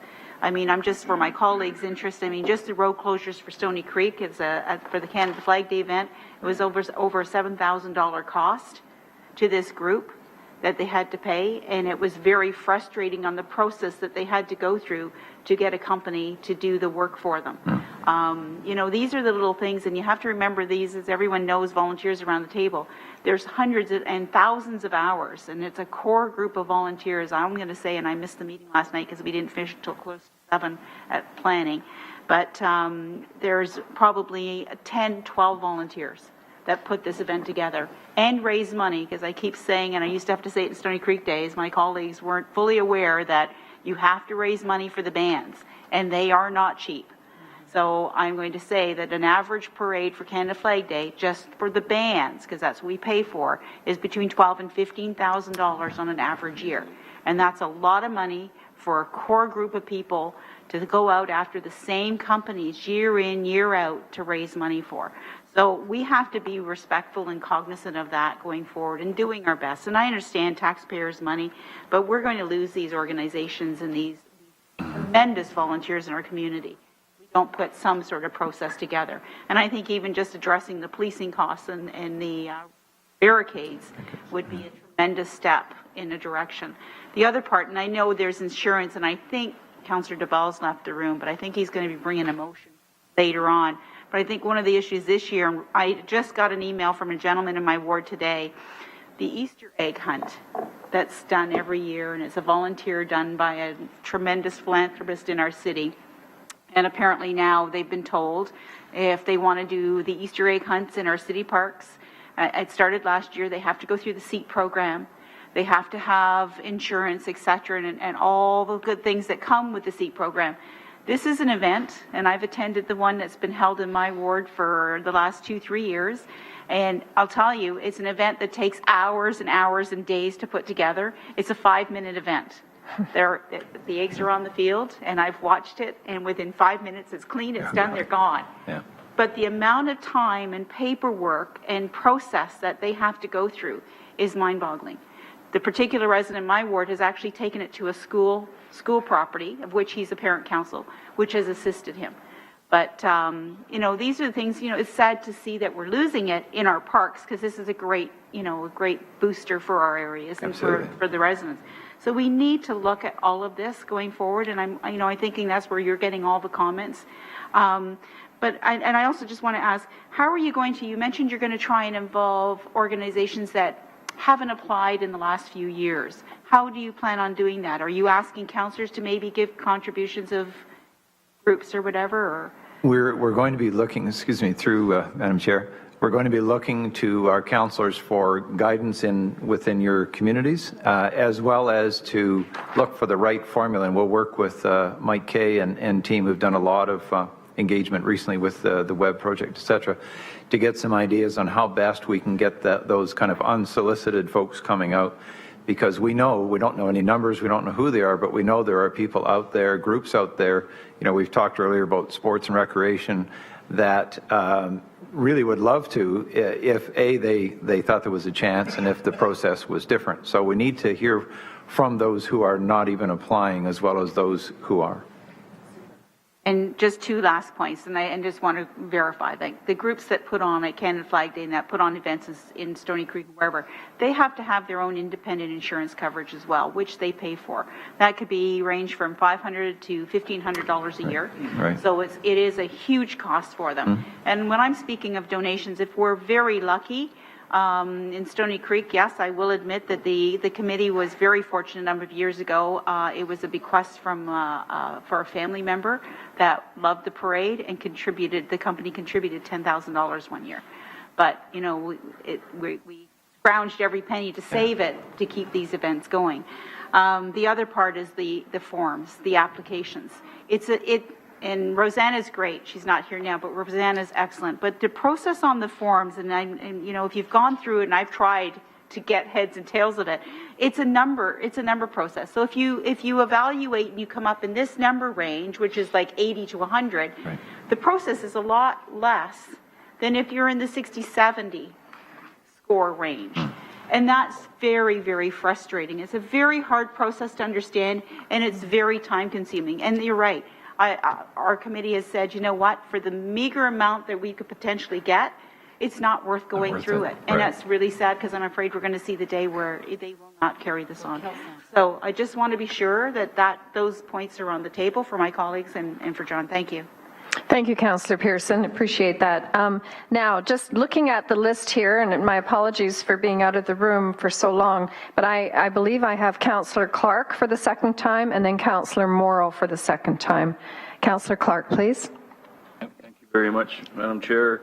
I just need some confirmation that somewhere in the report that ultimately is going to come forward, that the requirement that the council has been pushing for financial statements and audited financial statements, and I'm thinking of the Festival of Friends, and I don't even know, did they get their funding this year, Mike? Because they hadn't submitted their audited financial statements for last year. Mike? Sorry, through you, Madam Deputy Mayor, we still have, in terms of our 2014 tax budget, we still have earmarked funding for the organization. They submitted their 2012, essentially equivalent to an income statement, somewhat different from what the other organizations presented, in that the other organizations presented a more complete listing of financial statements. So we haven't paid out for 2013 then? Mike? Or 2014, sorry. So through you, Madam Deputy Mayor, we have not flowed the 2014 commitment to the organization. Okay, that's really good to hear, and thank you for listening to the council, but we want to make sure that all of the groups are being treated equally, so the audited financial statements are a significant requirement, and we're not talking about an audited financial statement for a group that only raises $10,000 in a year. I mean, we're not silly. But for some of these, like that one, which is, you know, close to $1 million, they can afford it. So,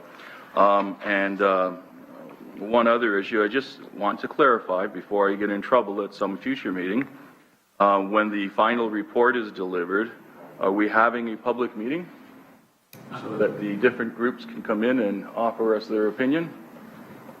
If that is through you, Deputy John, Mayor, yes. the wish of council, absolutely. Okay, so maybe, Madam Deputy Mayor, we should actually put a motion in so that's a part of the recommendation so I don't get shot at a future meeting. Thank you. I'll leave that up to you, Councillor. Thank you. And Councillor Morrow, please. Madam Chair, just for clarification to Mr. Hertel, you said the recommendation was not going to be to. Was that the envelope of global grants funding or global budget? John? Through you, Deputy Mayor. The way that we're at this point planning to approach it is, I'll say, two basic chunks. So one would be assuming there is no increase in the funding envelope. You know, how would we recommend any redistribution, if any? And then the other would be if we do get future funds, shouldn't use that term, if we get money in the future, then how would we recommend that be distributed? So we're not actually planning at this point to come back and say we think that the budget should be increased by X. I know with the arts work that's been done, for example, they've already expressed and quantified an amount of approximately $1 million for the arts category. That work has not been done for the rest of it. Councillor? Yeah, I think I understand. Is it your anticipation that we will vote on this report today, or can it be tied over to a future day, a few days down the road? I would like to do some more research in conjunction with the grant subcommittee and others who might be available to possibly come up with some ideas. Okay, thank you, Councillor. In addition to what I've already suggested. And I'm just wondering what kind of flexibility do we have flowing from today's deliberation? Okay, thank you, Councillor. Through Madam Clerk, we have a motion which has an amendment to the main motion, I believe, which we've already voted on. And so Councillor Morrow is asking about opportunity to refer this back to staff, I think is what he's asking, or defer it? No, is there an opportunity for further discussion or further input? Oh, I see. Yes, my apologies. And voting on it today, though. Yeah. Yes. Mr. Hertel may be able to help. I just wondered, excuse me, Deputy Mayor, just for clarification, are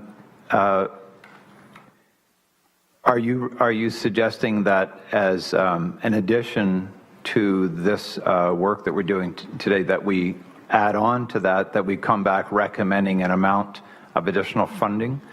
Our approach so far was to leave that as a separate topic of conversation. Well, I think that would be unfair for me to ask the council to decide to do that, and possibly they wouldn't. But I would like to leave the door open to come back with ideas, which could include additional funding, possibly within the global budget as it exists now. Okay. So I'm wondering, can I come to the committee to do that through you to Councillor Jackson, or can I come to your staff group reasonably to pursue issues, possibly for this year, but more likely as a policy matter for next year? And I believe Councillor Jackson would like to contribute to the conversation. Thanks, Madam Deputy Mayor. Through to Councillor Morrow. First of all, if this moves forward today, John Hertel has absolutely guaranteed and assured members of council will individually be consulted by him and his team every step of the way. Secondly, Councillor Morrow, we would definitely invite you to come into a future grants meeting as well to put your recommendations and concerns forward as well, if we allow the report in its terms of reference today to move forward, if you're comfortable with that. That would be my suggestion, Madam Deputy Mayor. Thank you, Councillor Jackson. Well, Councillor Morrow? That's very nice. I'm assuming then you're saying there is some flexibility to discuss within the global budget amount. Is that satisfactory? Yeah, I don't want to, John, you're the lead on this. I don't want to say, I don't want to mislead Councillor Morrow that potentially. And I'm not trying to entrap anyone either. Yeah, that potentially there's going to be more money, but that's one of those hypotheticals if there were. Madam Deputy Mayor, through to John.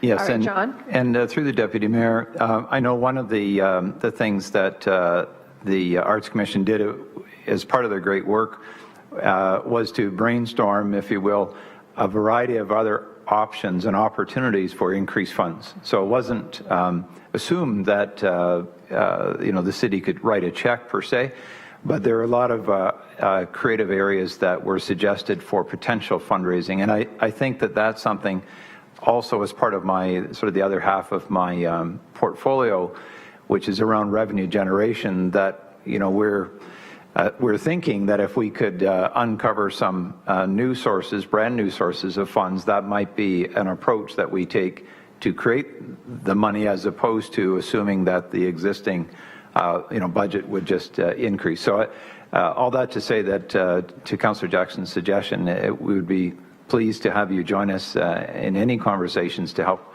flesh those ideas out. That'd be tremendous. For purposes of today, we really have a lot of the collaboration exercises with the community on hold, waiting for the support today for the terms of reference, so that we can actually book those meetings and have those discussions with the community. So I'd like to keep those separate if we could.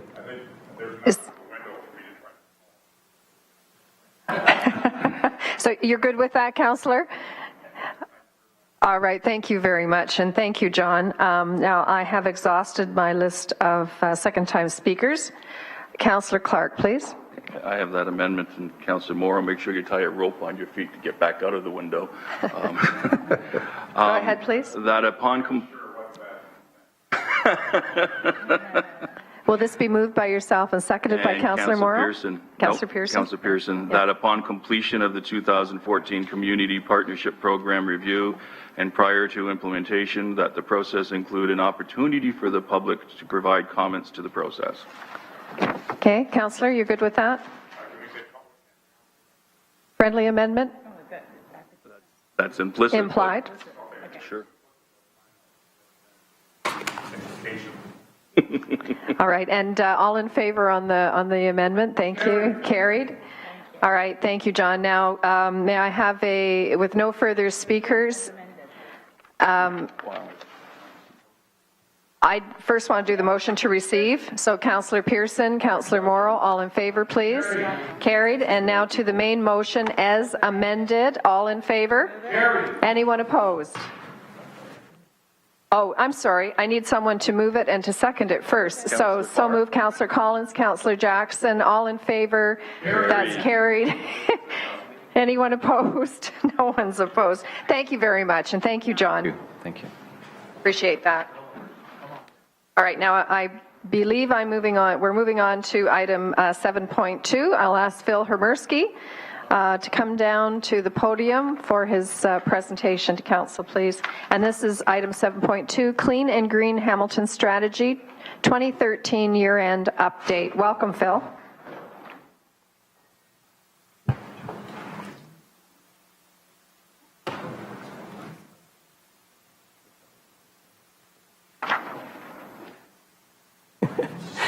Thank you, Madam Deputy Mayor, and good morning, it's afternoon now, councillors.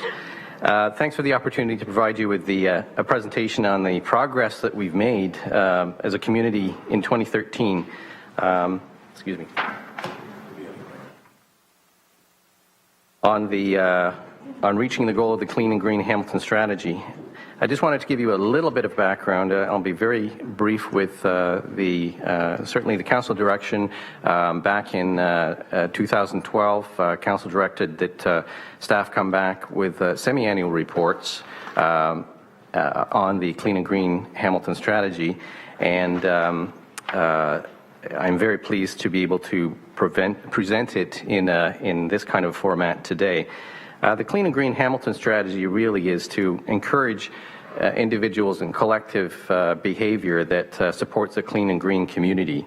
And really the vision of the strategy is for Hamilton to be recognized as a sustainable, clean and green community where each one of us plays a role in taking responsibility for our community and neighborhood surroundings. So the Clean and Green Strategy really is based on three principles. One, to contribute to an enhanced quality of life for our citizens. Two, to encourage community engagement by working together. And three, contribute to Hamilton's triple bottom line. We as a community put the strategy into action through these 5 pillars: the litter, illegal dumping, graffiti, beautification, and environmental stewardship. And to this end, I'm very pleased to present today a sampling of activities in each of these areas from not only the City of Hamilton's programs, but for the first time, community-based and neighborhood initiatives across Hamilton that demonstrate the advances towards a cleaner and greener Hamilton. This presentation will provide you with a quick overview. More detail is provided in the Clean and Green Hamilton Strategy 2013 year-end update report that you have in front of you. So let's start with litter. The Public Works Department provides a number of volunteer programs to address litter, and you probably know the Tim Hortons Team Up to Clean Up program, where we do provide free bags and gloves and graffiti wipes to any residents across the city. And in 2013, we had more than 16,500 adults and students registered to participate in the April Blitz. We also have the Adopt a Park program, where community groups commit to 4 cleanup or beautification events in their park a year, and we provide the training, equipment, and a city liaison. We had 57 Adopt a Parks in 2013, an increase of 15 over 2012. And then the Neighborhood Clean Team program is similar to the Adopt a Park program, but it really is focused on neighborhood municipal properties such as roadways and alleyways. And again, we provide the equipment, and it's generally through the Community Clean Trailer, which is very popular with the neighborhood groups. In 2013, we had 32 Neighborhood Clean Teams registered, and that was up from 25 in 2012. In all, I'm pleased to report that these City of Hamilton programs engaged more than 18,500 people across Hamilton, and who invested an estimated 42,000 hours in cleaning up their neighborhoods. Here's an example of a company in Hamilton that actually that annually engages its employees in the Team Up to Clean Up program. Lakeshore Sand Company is located in the industrial sector in the north end of Hamilton, and for the past 6 years, Lakeshore Sand staff has supported an enthusiastic group of employees who go out and clean up around the properties in their area. The Team Up to Clean Up program also provides families and neighbors with an opportunity to pitch in and clean up their neighborhoods, like this productive little group from West Hamilton. The Tim Hortons Team Up to Clean Up April Blitz is always a hit with our Hamilton schools. More than 10,800 elementary and secondary school students from both the public and Catholic boards participated in last year's Blitz. Now, one of the keys to success of the Clean and Green Hamilton strategy is the development of partnerships and the engagement of groups with like-minded missions and visions. So several of the environmental NGOs coordinate activities and projects that support the Clean and Green Hamilton Strategy's goals, including Green Venture, Earth Day Hamilton Burlington, and the Great Canadian Shoreline Cleanup.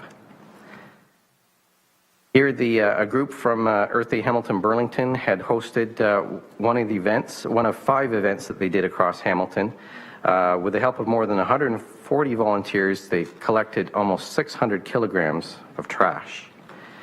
The Great Canadian Shoreline Cleanup is an annual national initiative that's coordinated by the Vancouver Aquarium staff, who liaise with our public works staff locally. In Hamilton, our local events involve more than 270 volunteers who cleaned up along 30 kilometers of Hamilton shorelines, creeks, and waterfalls. Roadside litter is certainly an issue, and the Keep Hamilton Clean and Green Committee volunteers performed an audit of that litter that was collected along the on and off ramps of the Red Hill Valley Parkway last year. The purpose of that audit was really to help identify what types of litter was found and their potential sources, and it was a very good base of data to develop a roadside litter prevention strategy. The committee is now leading the development of a social marketing program in partnership with fast food restaurant chains locally, with a focus on strategies to encourage the appropriate disposal behavior of fast food packaging. Now, cigarette litter definitely is an issue. It's an issue right across North America. It's a concern for municipalities, businesses, and even hospitals. And I just wanted to highlight one program that started last year in 2013 with our hospitals. After both Public Works and Public Health had received numerous complaints about cigarette litter around Hamilton's hospitals, both Public Works and Public Health, as well as the Keep Hamilton Clean and Green Committee, had partnered up with Hamilton Health Sciences and St. Joseph's Healthcare to address the litter problem. We developed a cigarette litter prevention program that's modeled after Keep America Beautiful's very successful program. And the results have been very promising, and the hospitals will continue that program with our support going into 2014. On the illegal dumping pillar, I wanted to highlight this particular one that's in Ward 3. This was part of a CP rail problem where we were getting a number of complaints from citizens in that area about illegal dumping along the CP rail belt line. This photo depicts the area of greatest concern. It's a section of track between Depew and Gage. It was clear that this was one of those issues where it's obvious that there's a portion of this area there that's the responsibility of CP, but that garbage was obviously coming from the residents nearby. So it was clear that we had to do something collaboratively. So CP Police, the CP track operations, municipal law enforcement, Public Works all got together and did an initiative that started out from the enforcement piece, where MLE and CP Police did an inspection along that line. That resulted in 25 orders issued under the Yard Maintenance Bylaw and 20 orders issued under the Property Standards Bylaw. But not to leave it at that, obviously it had to be cleaned up, so CP Rail undertook the cleanup, and with the help of our Public Works staff who assisted with the hauling and the disposal of the dump material, then collected more than 23 metric tons of trash from that 3-kilometer rail line corridor. The next piece of this is municipal law enforcement and Public Works working with CP Police and the CP Public Affairs folks on outreach strategies to prevent future illegal dumping issues here and encourage the use of the city waste services. On to graffiti. In 2013, Public Works staff initiated the development of a comprehensive graffiti management program at your direction. We've completed a municipal scan, research on graffiti prevention strategies and programming, collected and analyzed Hamilton data, and conducted a comprehensive graffiti audit. Further detail on this graffiti audit and the analysis will be provided in the Graffiti Management Program report, which is scheduled to be tabled at your May the 7th GIC meeting. Graffiti removal and prevention activities have always been a part of the city's volunteer programs for many years. Rapid removal is cited as one of the key principles of graffiti prevention, and many volunteer groups have included graffiti wipeouts as part of their volunteer community cleanups in their areas. Cleanup event organizers reported more than 900 graffiti tags were removed in 2013, almost double what was reported in 2012. So there's great work out there by our volunteers. Another notable graffiti removal project was part of the Corktown Park Extreme Park Makeover. This event was planned and conducted by students and staff of Queen Victoria School in partnership with our Public Works staff. It involved, as you can see here, a bright paint over of a well-used pedestrian tunnel under the CP rail tracks with anti-bullying messages.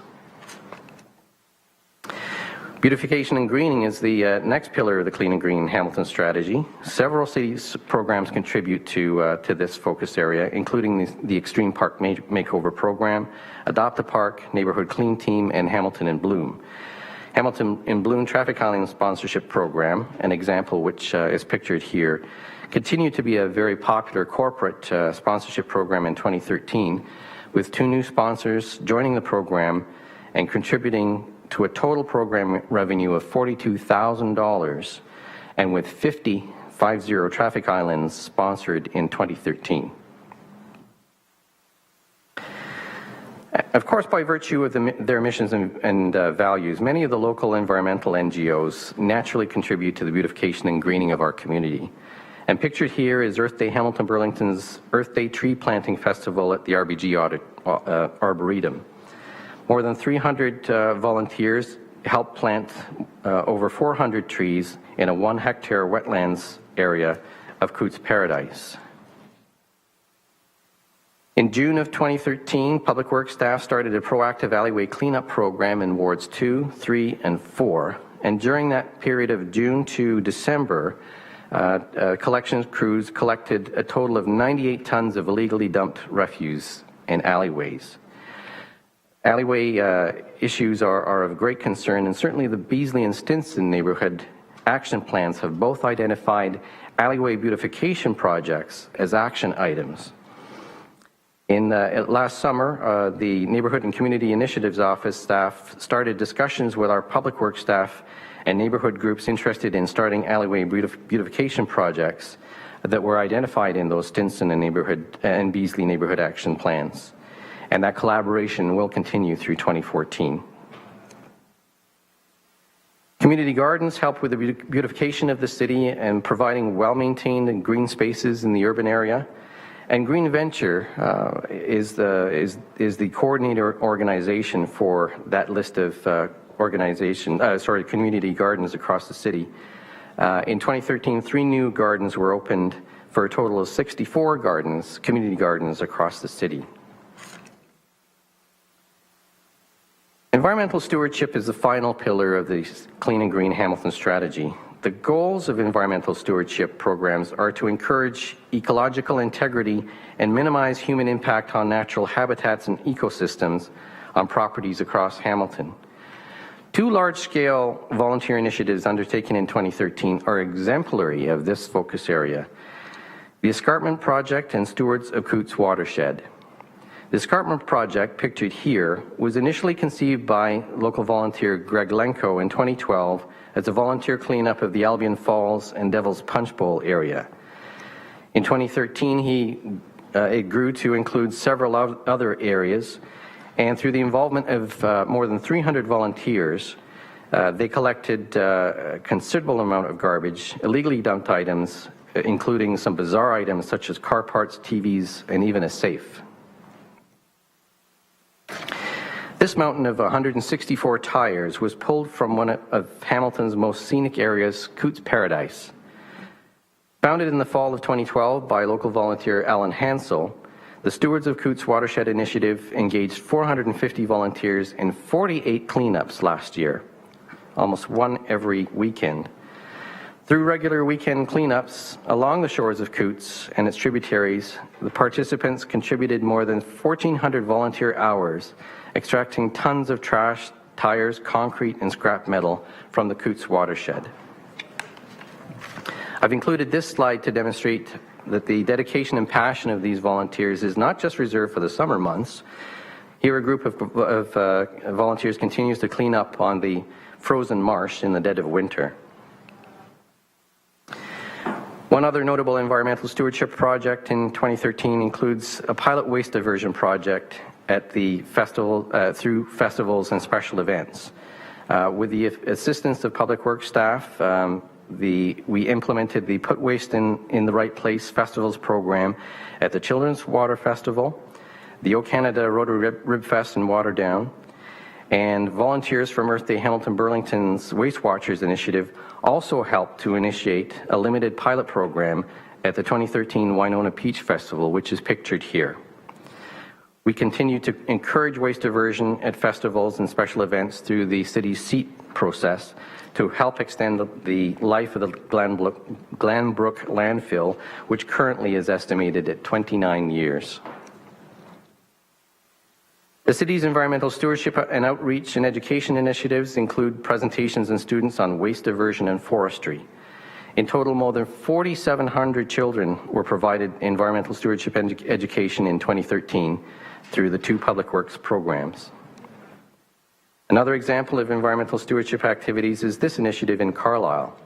In the spring of 2013, volunteers from Courtcliff Park Steering Committee, Trout Unlimited, Carlisle community members, and along with park staff, undertook the planting of more than 4,000 native plant plugs in the parking islands at Courtcliff Park. It also included a mural project that was created by the children of Carlisle and surrounding area to remind the users of Courtcliff Park to respect and enjoy Bronte and Mountsburg creeks. Several projects to stem the spread of invasive plants in Hamilton continued in 2013. This is an example of one initiative that Public Works, Hamilton Conservation Authority, and Hydro One have collaborated on since 2012. This is the Phragmites program. That is, Phragmites is a very quick-spreading, non-native invasive perennial grass that destroys wetland and shoreline habitats and threatens agricultural and recreational activities, as demonstrated in this photograph. The current pilot program is restricted to a portion of the Beverly Swamp along Concession 8 in West Flamborough, and staff continue to monitor that area for the control of Phragmites in that area. Our park staff also treated Phragmites stands in Turner Park and Heritage Green Park in 2013.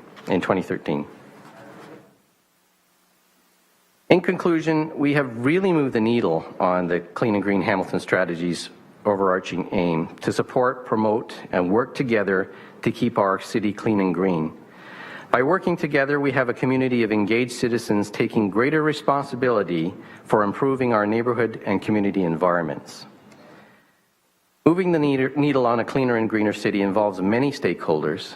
Through corporate sponsorships and employee engagement, companies that operate in Hamilton, such as Tim Hortons, Pioneer Energy, CN, and CP, have allowed us to do more with limited resources. The city's largest landowners and our environmental partners, such as the Hamilton Conservation Authority, RBG, and Conservation Halton, continue to work together with the city to ensure Hamilton keeps moving in the direction of a sustainable, clean and green community. The Keep Hamilton Clean and Green Committee, with its affiliation with Keep America Beautiful and continued collaboration with local environmental NGOs such as Green Venture and Earth Day Hamilton Burlington, continue to show leadership in working together for a common cause. I'd like to acknowledge John Hawker is also with us today. He's our Vice Chair of the Keep Hamilton Clean and Green Committee. Our Chair, Larry Husak, was with us earlier, and we thank them for coming today. And I would be remiss if I were not to mention our city staff, whether they be municipal law enforcement, customer contact center staff, municipal service center staff, public works staff in CASP, waste management, roads and parks, who are all key in ensuring the efforts of citizen volunteers is not in vain or goes unnoticed. Above all, the success of the Clean and Green Hamilton strategy in 2013 and every year are directly attributable to the more than 22,000 people across the city that volunteer their time to keep Hamilton clean and green. To these highly engaged citizens, we owe our greatest gratitude for taking responsibility for improving our community environments. Finally, and most importantly, thank you, councillors. And I'd like to particularly point out Councillors Collins and Jackson, who not only sit on the Keep Hamilton Clean and Green Committee, but are very actively involved with that committee. Councillors, with your interest and your support and the recognition of all the great work across our city that helps improve our community's health and prosperity, safety and well-being, we thank you for that. Thank you. Thanks very much, Phil. That's excellent, excellent presentation. Councillor Moore, did you want to you have a question for Phil? Absolutely, please go ahead. Yep. Microphone, please, sir. Yeah, thank you. Sorry about that. CN came to see me about the part in Ward 3, which is very exciting, what they want to help with. And so I'm excited about the whole program and learning more about what you're doing. Thank you. Okay, thank you. Appreciate that. Councillor Clark, Pearson, and Johnson. Thank you. So the inventory of all the work that's being done by the volunteers, is it only on the, I guess I'm trying to understand what properties we're looking at, because we have a group that does the Devil's Punch Bowl, huge, and now they've expanded to do the escarpment. We had Friends of the Aramosa Karst, who does the cleanup in that conservation area and removes those garlic, mustard, ugly, prolific plants. And I could go on. And I don't think they may not be captured in your report because they're not necessarily on city land, they're on Niagara Escarpment land or conservation area. So if I could just get a comment on that, because I think they should be included. Phil? Through you, Deputy Mayor, you're absolutely right, Councillor. You'll see the detail in the report does report on certainly the city programs that we have there. Many of those programs, for instance, Team Up to Clean Up, will capture some of those cleanup operations across the city, like Greg Lenko's escarpment cleanup, because we do provide him with those supplies for those sorts of things. This report does include other organizations as well this year for the first time. And it is my hope that we can continue with that and really try to pull in all that great work that's happening out there. I think, I'm sure all of you councillors around the table have come across some noble volunteers that are doing great things in our community relative to the Clean and Green Hamilton strategy. Many of them are very humble people and really don't want that recognition. But it's very important that we do recognize the work that they do, and if we can gather that data and show the collective effect that's happening across our city, and that would be wonderful. Okay, thank you, Councillor. And that's fantastic, because I think of up in Upper Stony Creek, the Felkers Park Conservation Area. The residents around it have just kind of taken ownership of it, and so they're in the park every other day, and especially on the weekends, and they come out with green bags filled with pop cans and other interesting stuff, and clean that. And you would think that someone's sitting there cleaning it. It is so perfect. It would be difficult to find any garbage in there. I don't think they're calling in to report it. They just do it because it's in their communities. I think there would be a lot of groups out there that somehow we need to reach out to capture their volunteer hours, because that's a significant contribution to the improvement of life in Hamilton. Thank you. Way to go, Phil. Okay, thank you. Councillor Pearson, please. Thank you, Madam Deputy Mayor, and I agree, echo that excellent job. And you know, you have 22,000 volunteers there. That's just the tip of the iceberg. There's hundreds, thousands more out there that do not come forward for recognition, and I commend them all. I've had the pleasure of working with the Clean Up to Team Up team for Tim Hortons last year, and I'll tell you, and I know we've all participated at some time or another, that it's not getting easier. It's ironically getting harder to do what we shouldn't even have to be doing anymore. And I was appalled at what is found in some of our parks. And Mr. Husak, who's here, was actually at one of the events I was at last year. So I commend them all. It's a tremendous amount of work that they put through. My question through you, Madam Deputy Mayor, as I want to ask Phil, was with regards to the graffiti, and I've raised this before, and I appreciate that staff get out there and they paint as fast as the taggers put their tags on our concrete walls, etc. I'm speaking mostly to the intersection at Queenston Road, the Red Hill. We have a lot of great canvas, I would say, that could potentially, and I've raised it before, have some sort of artwork mural done that we could we incorporate or pursue some volunteer artists to do something. Because I find if you see places where there is artwork that is done on locations. There's a building I know I can speak of. I think Jason knows is on Cannon Street. I'm trying to remember the side street now. Is it where Stokes, not Stokes, the Seed Play Traguno is, that side street on the north side, Catherine. There's a beautiful mural. It's been there for years, and it's just basically looks like leaves and greenery, et cetera, and vines. But nobody's ever tagged it. I want to be careful in saying that very politely.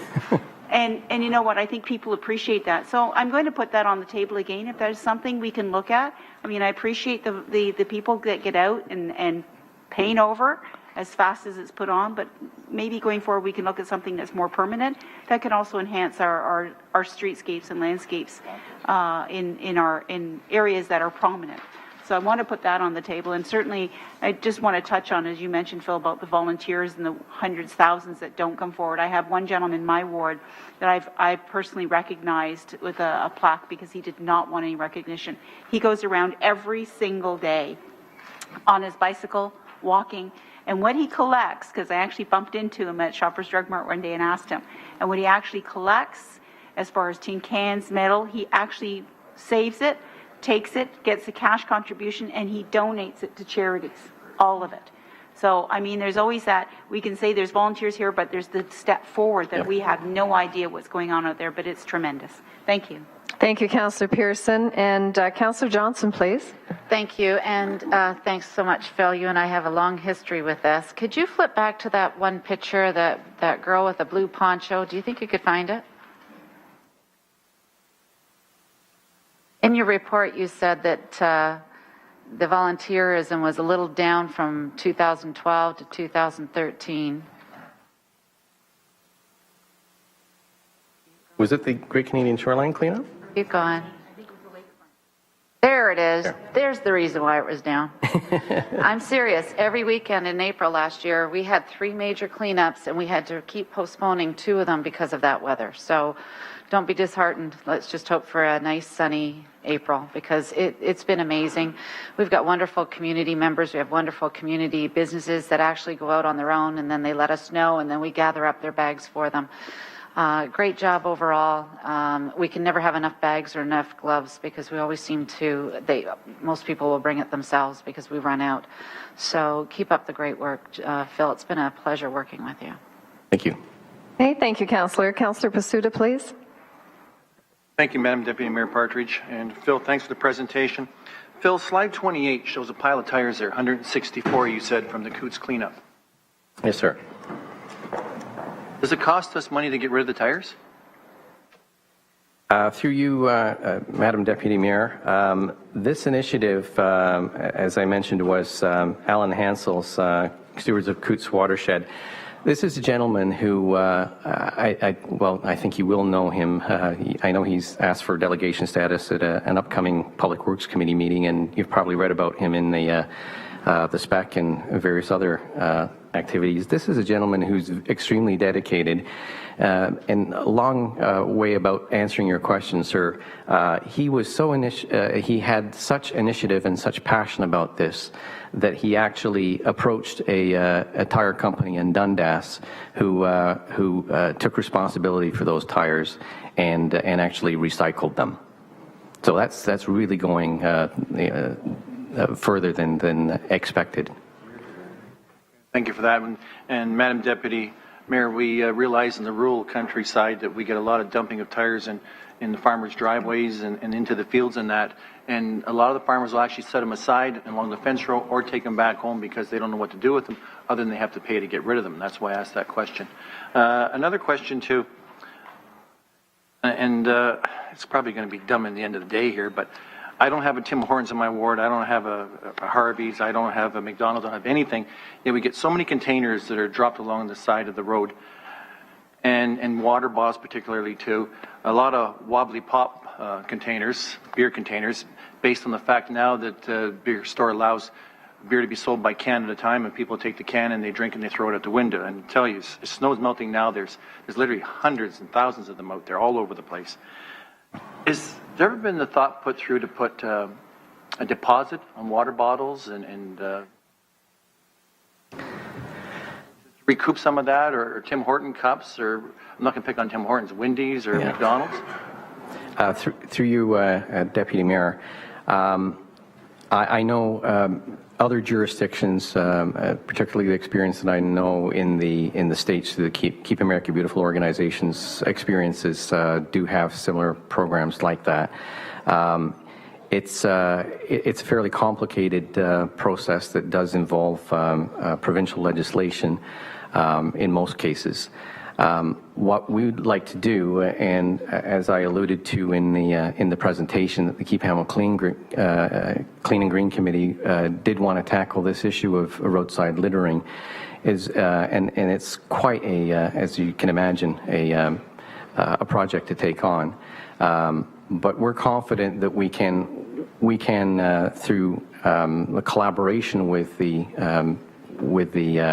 companies like Tim Hortons and McDonald's in particular, who we found their products of greatest prevalence in that area, bring them to the table and see how we can work together.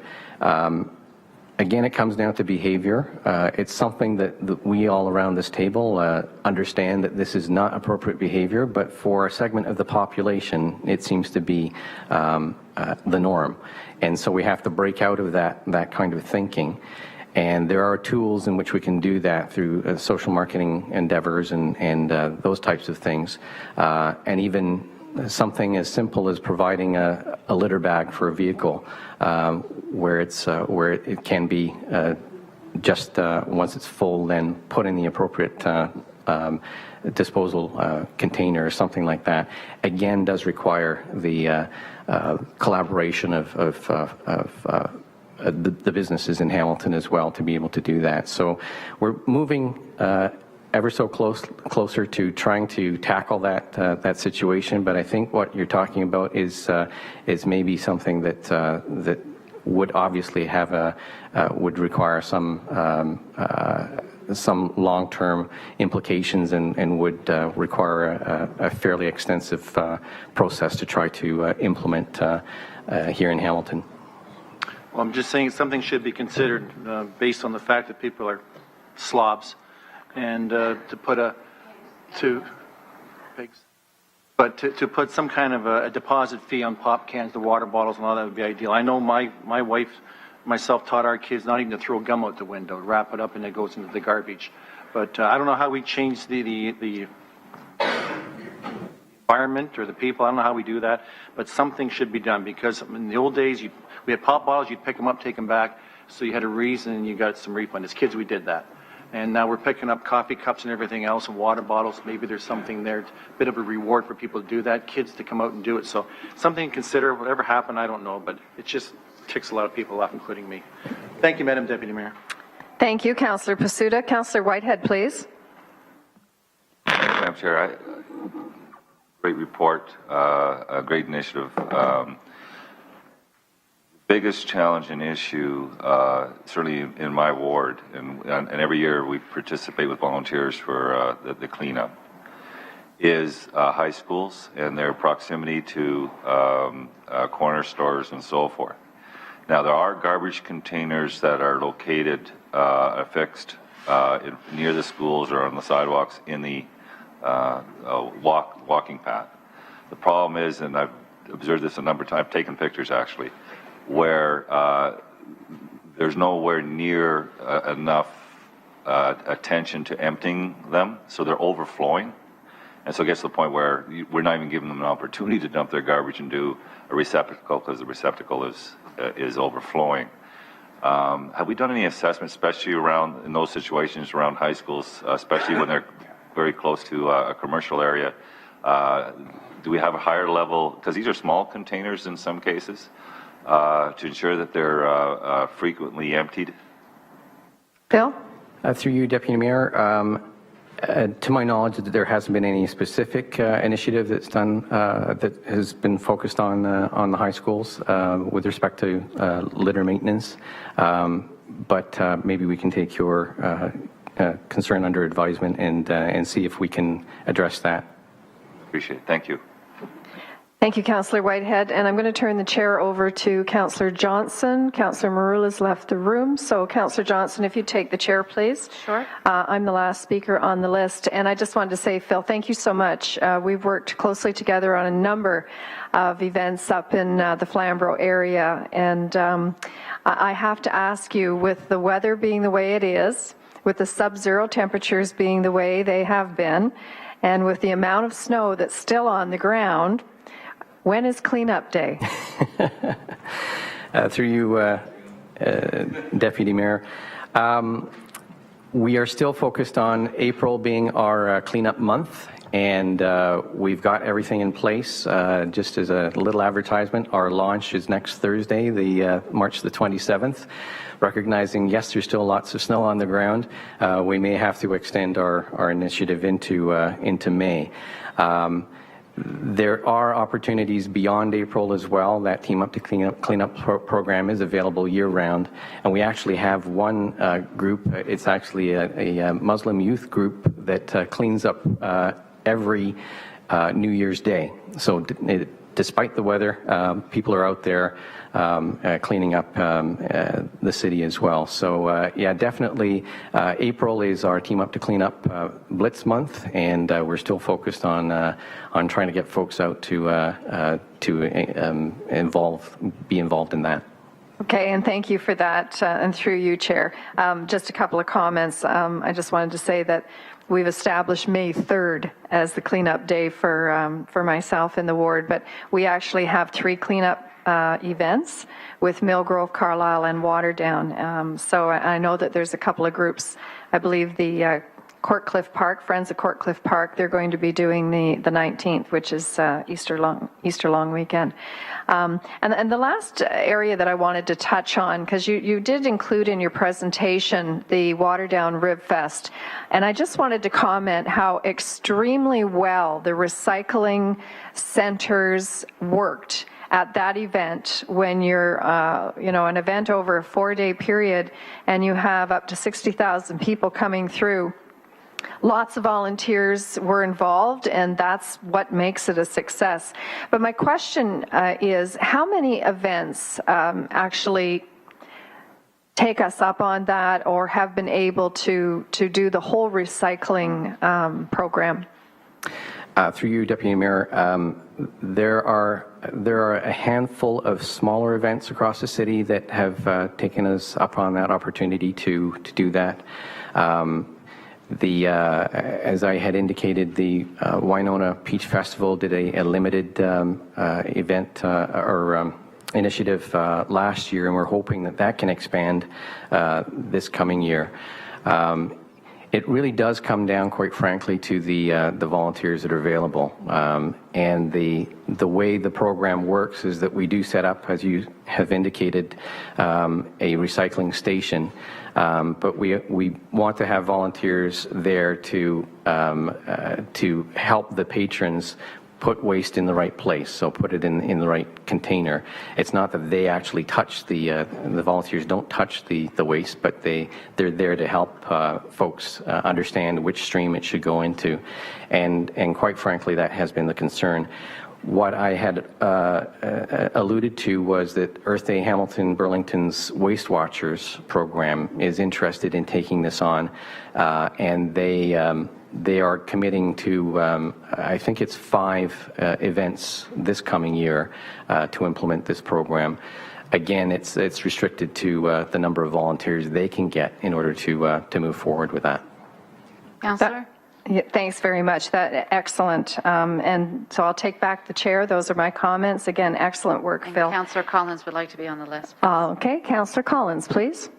Thanks, Madam Chairman. Very briefly, Phil's done a terrific job marshalling and shepherding the resources and the energy of the committee that both Councillor Jackson and I sit on, and certainly John Hawker's here from our committee as well, and I know our chairperson Larry was here for most of the day, but looks like he had to leave for other things. I did want to take this opportunity.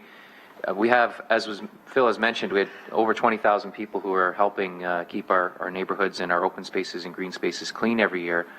And I know that many of us around the table hold community cleanup events. In fact, the councillor's offices host those on an annual basis. But I do know that there are wards, not to embarrass anyone, there are wards that haven't participated formally. And I would just challenge and hope that all the councillors around the table would see fit to hold at least one community cleanup event this year, which would increase that 22,000 to hopefully a number a little bit higher. So if I know we have the resources to do that, Phil's and his helpers are certainly willing to assist in organizing that. But I think, you know, as was mentioned, these events go a long way to cleaning up those open spaces, and Phil's a big part of that. So I wanted to publicly thank him as well. Thanks very much, Councillor Collins. Appreciate that. So I have a motion now to receive the presentation. Councillor Pearson, Councillor Jackson, all in favor? Carried. And thank you very much, Phil. That's excellent. Now on item 7.2, may I have a motion, please, to move the report? Councillor Pearson, Councillor Collins, all in favor? Carried. That is carried. Thank you very much. Now moving on to 7.4. This is regards to Labour Relations Grievance Activity Report and Analysis. Laura Fontana, please. Come down. The podium is yours.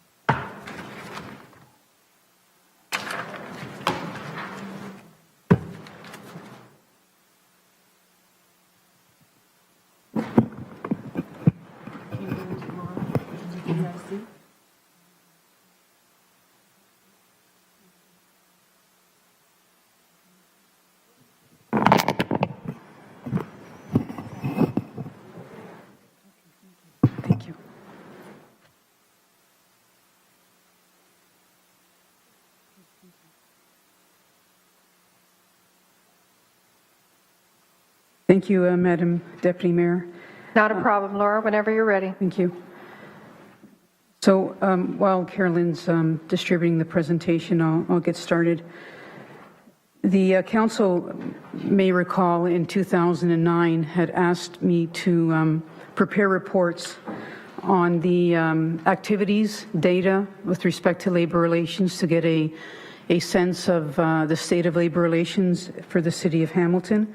I think this is the 5th report that I've presented to Council, and dating back to 2007. So overall, we've been trying to provide a strategic approach, to managing labor relations, service delivery. This is a 7-year historical review. And it's the corporate report. We also provide departmental reports that drill down specifically to the operations and provide recommendations specific to their needs.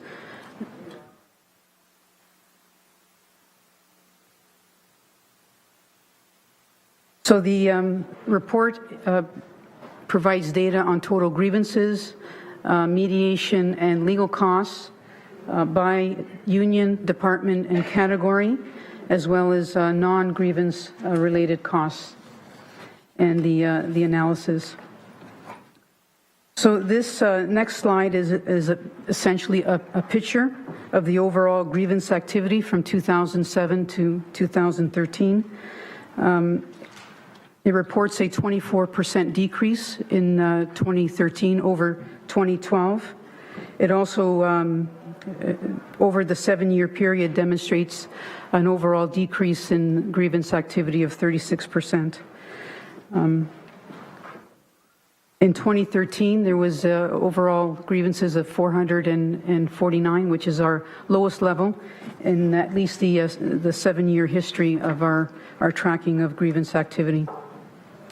This next slide talks to the unions, the union activities. So we've had overall a decrease in all unions, save and except the lodges, ONA and fire. The lodges are predominantly overtime and contracting out related grievances. Fire grievances, I'll speak to it a little bit more in detail, but there was one specific grievance with respect to reasonable and customary grievances in paramedical services. Had we removed those grievances, there actually would have been a decrease in activity for fire services. Overall, there was a 24% decrease in activity in 2013 over 2012. The next slide talks about the grievance activity, specifically with CUPE 5167, which is our largest and most diverse union at the city, with just over 3,000 members, and represents approximately 51% of our unionized workforce. They generated the majority number of grievances at 243, but also accounted for a decrease in 22% of grievances over last year. And it's also worth noting that in 2013 was when we had the Public Works roads termination. So this is still reflects a decrease, notwithstanding those issues that we dealt with in approximately January, February, March of 2013. OPSU, which is the next chart, is also quite noteworthy in terms of grievance activity and the decrease. We had an 81% decrease in OPSU. Generally speaking, the decrease is attributed to the successful management intervention strategies, as well as the more positive labor relations between union and management. Certainly a more collaborative approach between the groups. The next graph is CUPE 1041, which also revealed a decrease of approximately 43% in the activity over 2012. Again, reflective of the more positive labor relations within our Hamilton paramedic services. And as well, we concluded our collective bargaining with CUPE 1041 last year, so that was also a more positive resolve to that relationship. Fire services, again, it had, if you look at the graph, there was an increase of 173% over 2012, but when you remove the RNC grievances and paramedical services, there's actually a decrease of 37% in those grievances. So overall, it was also a decrease, as well as in our volunteer fire group was a decrease of 40%. The next chart speaks to a department summary. So other than fire and planning, each department grievances was also a decrease in 2013. Again, fire controlling for those RNC grievances would have been a decrease of 37%, leaving the Planning and Economic Development Department, only department experiencing increase in grievance activity. The policy grievances citywide include things like work schedules, emergency leaves, job posting, and those types of grievances. Grievance category, with the exception of termination, benefits, and overtime-related grievances, there was an overall decline in grievance categories in 2013. The top grievances, benefits, discipline, and overtime, notwithstanding the larger numbers, again with benefits, there were 64 that were attributed to the RNC, and with termination, there was 29 attributed to the Public Works roads matter. So controlling for that, there would have been decreases in those categories. The only increase would have been in our overtime related grievances, and without additional HR technology such as the Chronos time and attendance, I'm not sure we can do anything better than what we're doing now in terms of managing our overtime grievances. But generally speaking, our efforts have paid off in terms of decreases in most of the categories, including a 72% decrease in job assignment-related grievances, 44% decrease in discipline-related grievances, 59% decrease in attendance-related grievances. So overall, the categories have declined in all areas. The next few slides are specific to the departments, just to give council a flavor of the activities within the various departments. Public Works, as you can see, has declined over the years. In 2013, it was a 25% decline in grievance activity. There are approximately 2,063 employees in Public Works, of which 91% are unionized. Their per capita grievance rate is 0.10. So for each member, there's 0.1 grievance. Again, this is a good news story in terms of the positive results that we're seeing through related training, effective LR strategies, and overall good labor relations between union and management. Community services, a 5% decrease in grievance activity over 2013. These numbers are exclude fire and paramedic services. In community services, there's 2,563 employees. Their per capita grievance rate was 0.03. If you include paramedics and fire, as the department is known today, that per capita rate is 0.06. So generally speaking, again, a good news story in terms of the grievance activity for community services over the years. Fire, again, the dramatic increase in 2013, but it's very specific to one issue. Many grievances specific to the RNC, and generally speaking, the majority of the grievances, 74 out of the 85 grievances, were benefits related. Notwithstanding, if we would remove those RNCs, there would actually be a decrease of 37%. There are 815 employees in fire, 800 of which, or 98%, are unionized, either through the Hamilton Professional Firefighters Association or CLAC. Their per capita grievance is 0.10, and had we removed the RNC, that per capita would reduce to 0.02. Paramedic services, again, quite a remarkable story. Decrease in grievances of 84%. That includes OPSU and QP 1041 in those numbers. There are 297 paramedics, of which 276 are unionized, or 93%. Their per capita rate, grievance rate, was 0.08. So again, a very good news story, attributed to the intervention strategies, the good labor relations, management union relations, and communication between the parties. Planning and economic development, again, I mentioned that this was the only department that experienced an increase in grievances over 2013. 90% of the grievances are in parking and bylaw services, and 40% of those grievances were related to overtime. Some challenges in some pockets of PED that we're currently working on. They have 766 employees, of which 417, or 54%, are unionized, and their per capita grievance rate is 0.10.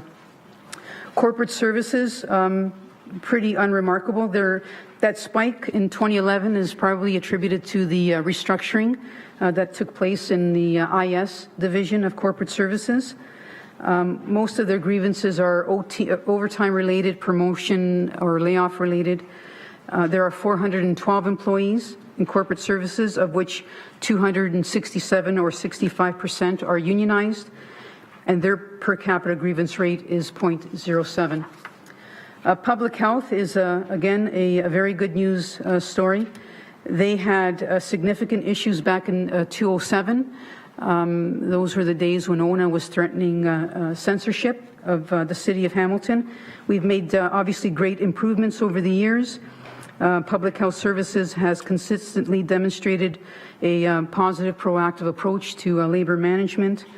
They have a per capita grievance rate of 0.03, 464 employees, or of which 385, or 83%, are unionized. City housing, obviously low grievance activity. They have 205 employees, 86 of which are unionized, or 42%, and their per capita grievance rate is 0.01. And then the legal arbitration mediation costs in this chart. The budget is chronically underfunded. The legal budget is $500,000, as council is aware. The arbitration budget is $80,000. The increase in 2013 for our legals particularly can be attributed to the Public Works roads arbitration. But the expenditures by union, CUPE 5167, their expenditures in 2013 was $474,000, or 61% of the expenditures. ATU was $133,000, or approximately 17% of the expenditures. The non-grievance related expenditures are predominantly as a result of the non-union terminations, the Carpenter matter, the HEC-FI transition last year, human rights and those types of issues. And by department, Public Works accounted for approximately 72% of the expenditures, or $562,000. Community and Emergency Services accounted for approximately 23% of the expenditures, or approximately $175,000. The collective bargaining last year, we concluded our collective bargaining with all of our unions. For those that we were able to freely negotiate the collective agreements, we did so. In 2013, we concluded collective bargaining with CUPE 1041 and the Christian Labourers Association of Canada, which is CLAC, for our volunteer fire. What is remaining is the three groups that are subject to interest arbitration, which is fire, paramedics, and CUPE lodges. So as you can see, we've begun our arbitration process for OPSU. We're starting the process for the lodges next month, and we'll likely have dates for fire early part of next year. So overall, again, it's a positive report in that our activity levels have gone down in each of the categories, grievance categories, the unions, and by department, with some minor exceptions, as I've noted earlier. In my opinion, we're in a pretty good state with our labor relations. We've made significant strides. This is perhaps a bit of the calm before the storm. As council knows, our collective agreements expire at the end of the year, so we're probably at the best pace at this point in time, but we are in a good place. We've got, in my opinion, quite good labor relations with all of our unions, and we'll be coming to council at the end of the year or the first part of next year to talk about a mandate as we begin again with the new cycle of collective bargaining for all of our unions. But what we've done is we've concluded the collective bargaining within council's mandate for all those unions for which we could freely negotiate. And I'll take your questions. Thanks very much, Laura. I have Councillor Jackson and Councillor Pearson. Councillor Jackson, please. Laura, just thank you very much as we're approaching the end of this term, Madam Deputy Mayor, for the tremendous labor piece that you and your team provided for this corporation, for the citizens of our city. Thanks, Laura. Thank you, Councillor. Councillor Pearson, please. Thank you. I want to echo that. Thank you, Laura, and all the staff that have been involved. It's never easy, and you've done a tremendous job this term, and we really appreciate it. I guess my question, and you touched on, it's the calm before the storm. Other communities, I guess their timeline should be a little bit different than ours. Do we have a feeling of what is going forward in other communities now with their next round of bargaining? Yeah, through you, Madam Chair. You're right, there's all kinds of collective agreements, and there's also different industries, so we're always tempering with emergency services versus other freely negotiated areas. The negotiations right now, they're coming in around, the 1.7, 1.9. We're going to be doing our analysis this year to see where we're landing. We're also planning on meeting with council this year to see what the desire is. There's lots of challenges upon us. 2015 will be a challenging year, as you know. We've got things happening in our city.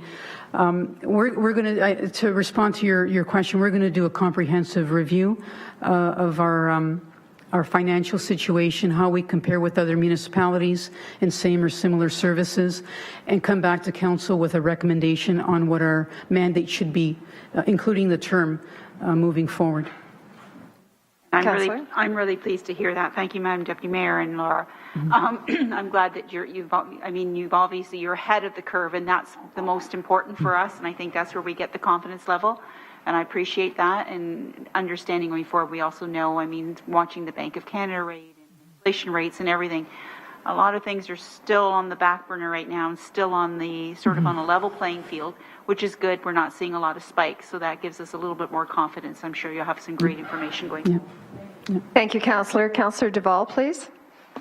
Thanks, Madam Chair. And Laura, thank you very much. Great report. I went through it, and great charts to show exactly from 2007. I know when I had a big concern about this then, of the amount of grievances and how they've declined, and you showed in each union. I think that's really, really good, and the actual, you've separated what the actual issues are.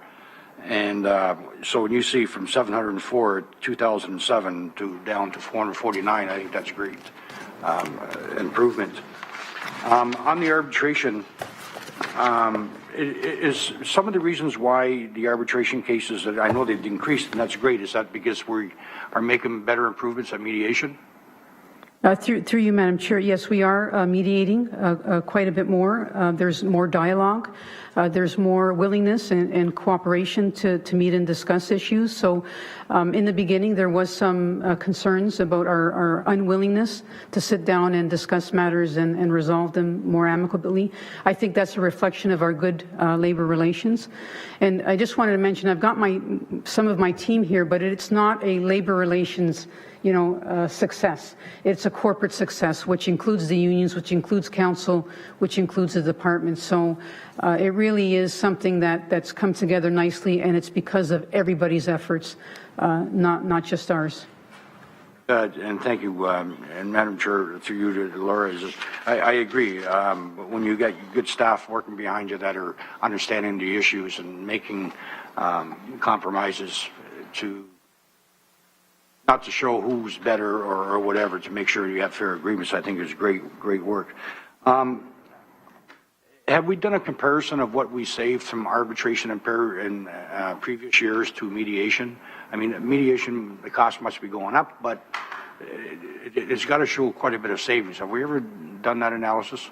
Laura? Yeah, through you, Madam Chair. It's a difficult analysis because it's hard to say what, it would be easy to say, our costs would be so much, but it's always a ballpark, and you can ballpark that quite high. There have been some significant savings in our arbitrations last year. In terms of, one of them was the job evaluation in public works. So we're trying to quantify, but I don't think we would be doing justice to those numbers because they wouldn't be accurate. They would be a guesstimate. So in our summaries of the arbitration rulings, we try to give our best opinion in terms of what was expended versus what was saved. But it's a difficult undertaking, and we'd rather not in an effort to not mislead council. Okay. Councillor? And you mentioned in the report there's an increase in actual lawyers' fees. Mm-hmm. Why is that? So through you, Madam Chair, two reasons. The public works, we spent more last year because of the preparation for the hearing, and we're fully into that right now, and I'll be providing council with an update in June. And there was an outstanding non-union termination matter, which I believe council is aware of, that's being resolved, or is resolved, and that was a significant amount of money, and I'm hoping that's behind us. Okay, so you're saying it's not because of, we've decreased the grievances, but it's a matter of the issues and the length of time it's taken to complete, and basically some of it's taken years to go forward. Yeah, through you, Madam Chair, it's the issues and it's the legal counsel that we get. This particular legal counsel, was not the legal fees that came out were a little bit extraordinary, and our team has a good handle on those costs, and we don't let those things get out of control. Hey, thank you, Councillor? and thanks again for the report. I think it was very, very good and shows the spikes and the little hiccups that we have in some years. Obviously, they're hot items. So, but other than that, when there's a decrease, that's good work. Thank you. Yeah, thanks. Okay, thank you. And I have no more speakers, so can I have a motion to receive the presentation, please? Councillor Pearson, Councillor Jackson, all in favor? Carried. And motion to receive the report. Councillor Jackson, Councillor Pearson, all in favor. That's carried. All right, now folks, it's 5 o'clock, and I think we're ticking along pretty good here. So item 7.5, which is the City Manager's Annual Report. I call down Chris Murray. I'm hearing don't jinx it.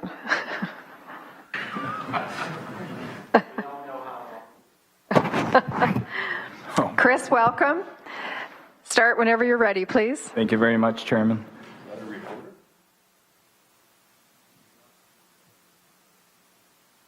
Okay, that's good. Go ahead, Chris, whenever you're ready, please. Okay, thanks very much. I know it's been a long day, so I'll try to roll through this pretty quick. So overview very quickly, 3 items I'm going to focus on. City manager focus, relations, conditions for success, and the accomplishments.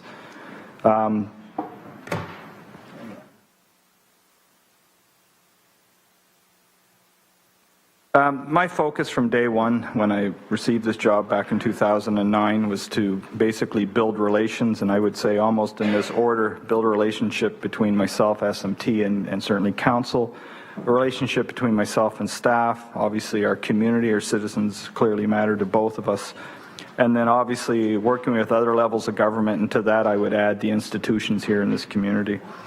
Also, I'm involved, obviously, in helping to set with staff the direction, set and drive the direction of our strategic focus, as well as to make sure that we're getting value for money, and by doing that, we're measuring performance.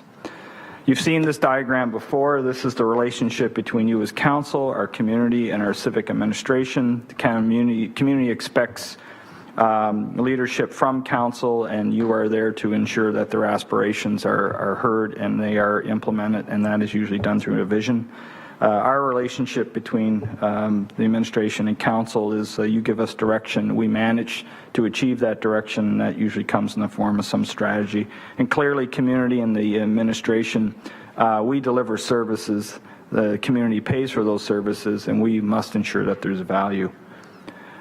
You've seen this before as well. What matters most, I think, to you and myself is certainly our citizens, and to achieve that, to achieve the services that our citizens want, I have to make sure that our employees are well led and are given clear direction and have the resources to be successful. So, conditions for success, very quickly, clear direction supported by strong governance, leadership, organizational alignment. That's a basic requirement.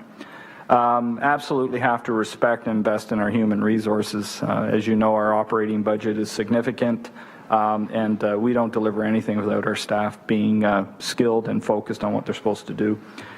You've heard me talk a lot in the last year or so about the culture of accountability and measurement. Absolutely, we are making sure that our organization is very focused on the kind of culture it needs to have. We need to make sure that we continue to speak the truth to you. And that we are open to the direction, obviously, you want this organization to move in. And so we encourage real dialogue between council staff and our citizens. And there's been a lot of work in terms of engagement that I'm going to talk about in a minute.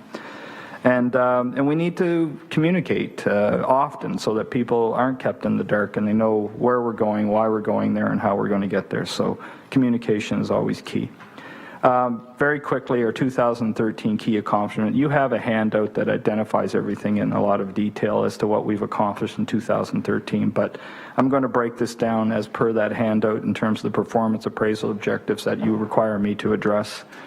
From a strategic standpoint, we approved in 2012 our strategic plan. It's divided into 3 basic focus areas, and it's broken down into 64 actions, and so those Of those 64 actions, I reported last November that we've completed 13. More have been completed since then. And we have 51, or the remaining all other actions underway. And so we expect to deliver on everything, as we've said before, by the end of this strategic planning term. We all have business plans now. I mean, as I've said before, the departments each have business plans, which is a fundamental requirement, I think, of running an organization. And I've talked to you about, and we'll be bringing in the near future, the evolution of our business planning approach. And as I've said, you've said to me very clearly, you would like multi-year budgets, you like to have sustainable finances. Well, to have multi-year budgets, sustainable finances, you really need business plans that mirror those time periods. So if you want a 4-year, multi-year budget, then you should have a four-year business plan. And so that's something I'll be taking forward to you. And again, we need to continue to network, build, and encourage organizational relationships with other levels of governments and stakeholders in this community. And we've established a lot of good relationships. As you know, over the last little while, we've made some real progress, I think, with McMaster University. Certainly, HPA and ourselves are working better, and I'll talk about that in a few minutes. The hospitals, I would say we have better relationships with as well. So there's a lot of things moving in the right direction. More specifically, in terms of key projects and initiatives, Randall Reef, we're all happy that we've landed that plane and that project is underway. And your leadership has obviously been key in making sure the resources and the drive to get it done has happened. I'm coming next month with a report on Pier 7 and 8 and the deal with the Port Authority to get our lands back sooner. So that we can get on with actioning those lands into the kind of development you want. Servicing report you have seen, and so we are now implementing that work. In fact, there's a report on your agenda here today talking about how we're going to get the infrastructure built. And so I look forward to your comments on that. Rapid Ready, very proud of that document. Immigrant to Entrepreneur Strategy, we talked about earlier today. Paul Johnson's Neighborhood Action Strategy, I'm still involved in that, although Paul's over in Community Services. It is a corporate-wide initiative. Western Golden Horseshoe Municipal Transportation Network, we've talked about the Niagara to GTA road corridor. We've talked about the need for us to work more effectively with other municipalities. You approved a charter a few months ago, as have all the other municipalities, Peel, Halton, KW, Niagara, and ourselves. So as the province has been saying to me lately, it's unprecedented when you can have 5 municipalities wanting to be all on the same page and work effectively with upper levels of government. And as the lead CAO on that file, it's one of those pieces of work that I'm quite proud of. Government relations policy we have presented to you. Mike Kirkopoulos has been instrumental in helping to shape that, and obviously we want to work hand in glove with you in achieving whatever we can with our partners federally and provincially. Financial, again, I think it's another good story. Lowest tax increase in Golden Horseshoe over the last 3 years, and during that same period of time, departments, which is something I have obviously some oversight on. When you average it out, we've actually come in at negative 0.2. The other thing that I talked about when I first got here, which was really concerning, was the percentage of household income spent on property tax. And in the early days, it was 6.17, which put us at the worst for major cities in the province of Ontario. That's 6%. That may not seem like a high percentage. That's a high percentage, folks. But we're now at 4.8 in 2013. So we are not, where we were a few years ago. And it's through the work that you guys have done in terms of trying to maintain taxes, still provide services, that people are still obviously paying a good portion of their household income, but it's moving in the right direction. So that I think what's happening is household income is increasing modest amounts. We've held the line on taxes as much as we can, and so they're having a little bit more money in their pockets to spend on other things. Maintain strong AA stable credit rating. Of course, I mean we've seen reports on that, and that's an important thing to all of us. Keep going. 2013, we resolved claims against the city totaling $192 million for $3.8 million, which I think the other day when I mentioned this, we applauded that, which I think is good. Permit value, building permit value remains very strong, so we're quite proud of that. And then as this is a breakdown again of kind of where we've been in this term of council, 2011, 12, and 13 in terms of average residential property tax impact, and again just focusing on departments. And the last bullet here is just in terms of something as specific in that neighborhood action planning strategy. we try to, for every dollar that we spend, we try to leverage other dollars. So we've had kind of when you average it out, it's for every dollar we spend, we're able to attract $7 from other private and nonprofit organizations. So that's a good thing to do. People focus, again, I go nowhere without staff. Everything I'm talking about here, it's clear, it's not me. It's everyone that I work with that is focused on the things that you've asked us to be focused on. So, new employee orientation program, I meet with new staff every time we have an opportunity to introduce them to the organization. I'm there to make sure that I greet them and let them know what our priorities are, and let them know how we're going to support them and how their careers are going to have an impact on this community and how much they're valued. We meet as much as we can with the directors whenever we're initiating initiatives or new programs, and so we want to make sure it's not just SMT that's talking amongst ourselves. We meet with the directors as well. Extended management team meetings, important. Usually there's somewhere in the order of about 600 or so staff, but I've evolved it from just SMT directors and managers to include supervisors, heads of unions, and other key staff in our organization, because I want the family together that is leading this organization to know where we're going and why we're going there. City Manager Awards, you do have to celebrate success in the organization, and so Employee Recognition Week is important. The awards that I give out to individuals and to teams is also important. We do that in January. And then Spirit Awards, which is a peer recognition thing. You do have to take time to celebrate good work. That's important. Again, the public service value chain, very quickly, as I've said before, the private sector is in the business of making a profit. The question was always raised, well, what's the public sector in the business of? Well, at the end of the day, we're in the business of building trust and confidence. That is our job. That is our payoff. That is what we're looking for when we're with you, talking to you, when we're working for citizens. If at the end of that transaction we have not built the trust and don't have conveyed the confidence that we want, that they should have in us, then we have not done our job. So that's how we wake up every day. That's what senior management is focused on. That is what we're driving through the organization. We are making fundamental changes to the way we manage performance. The tool that we had was broken, as many of us have known, and HR has done a great job of piloting a new tool, which we will communicate to you, but much more forward-thinking, much more effective in trying to make sure that we're getting the value that we want from people that are in not just leadership positions, but positions throughout the organization. Corporate culture I've talked about. This is not something that is trivial in any way, shape, or form. I mean, if the city managers aren't focused on, if they're not aware of their corporate culture, if they're not trying to drive a particular corporate culture, then I don't know quite what they're doing. I am absolutely committed to making sure that this organization does exactly what you see here, that we engage in collective ownership. We don't work in silos. Steadfast integrity. We're going to tell you the truth when we know the truth, and we're going to be clear about it. And that change, that sometimes status quo, is as easy it is to just do the same thing every day. Some days you need to do something different. We got to have the courage to tell you that. Sensational service is all about what we do for you and what we do for citizens. And again, our staff need to be engaged and empowered.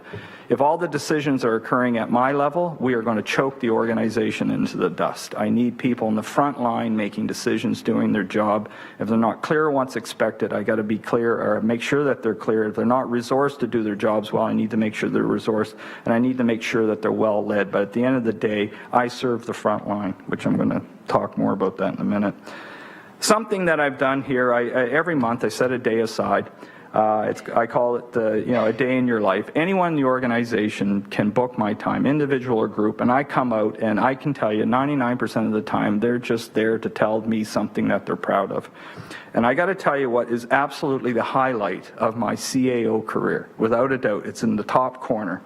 It is in the top left-hand corner. You can barely. I got to drive a Zamboni. Okay, so don't be jealous. I'm just telling you that was an absolute highlight in this career. You can give me whatever you want, but I got to drive a Zamboni.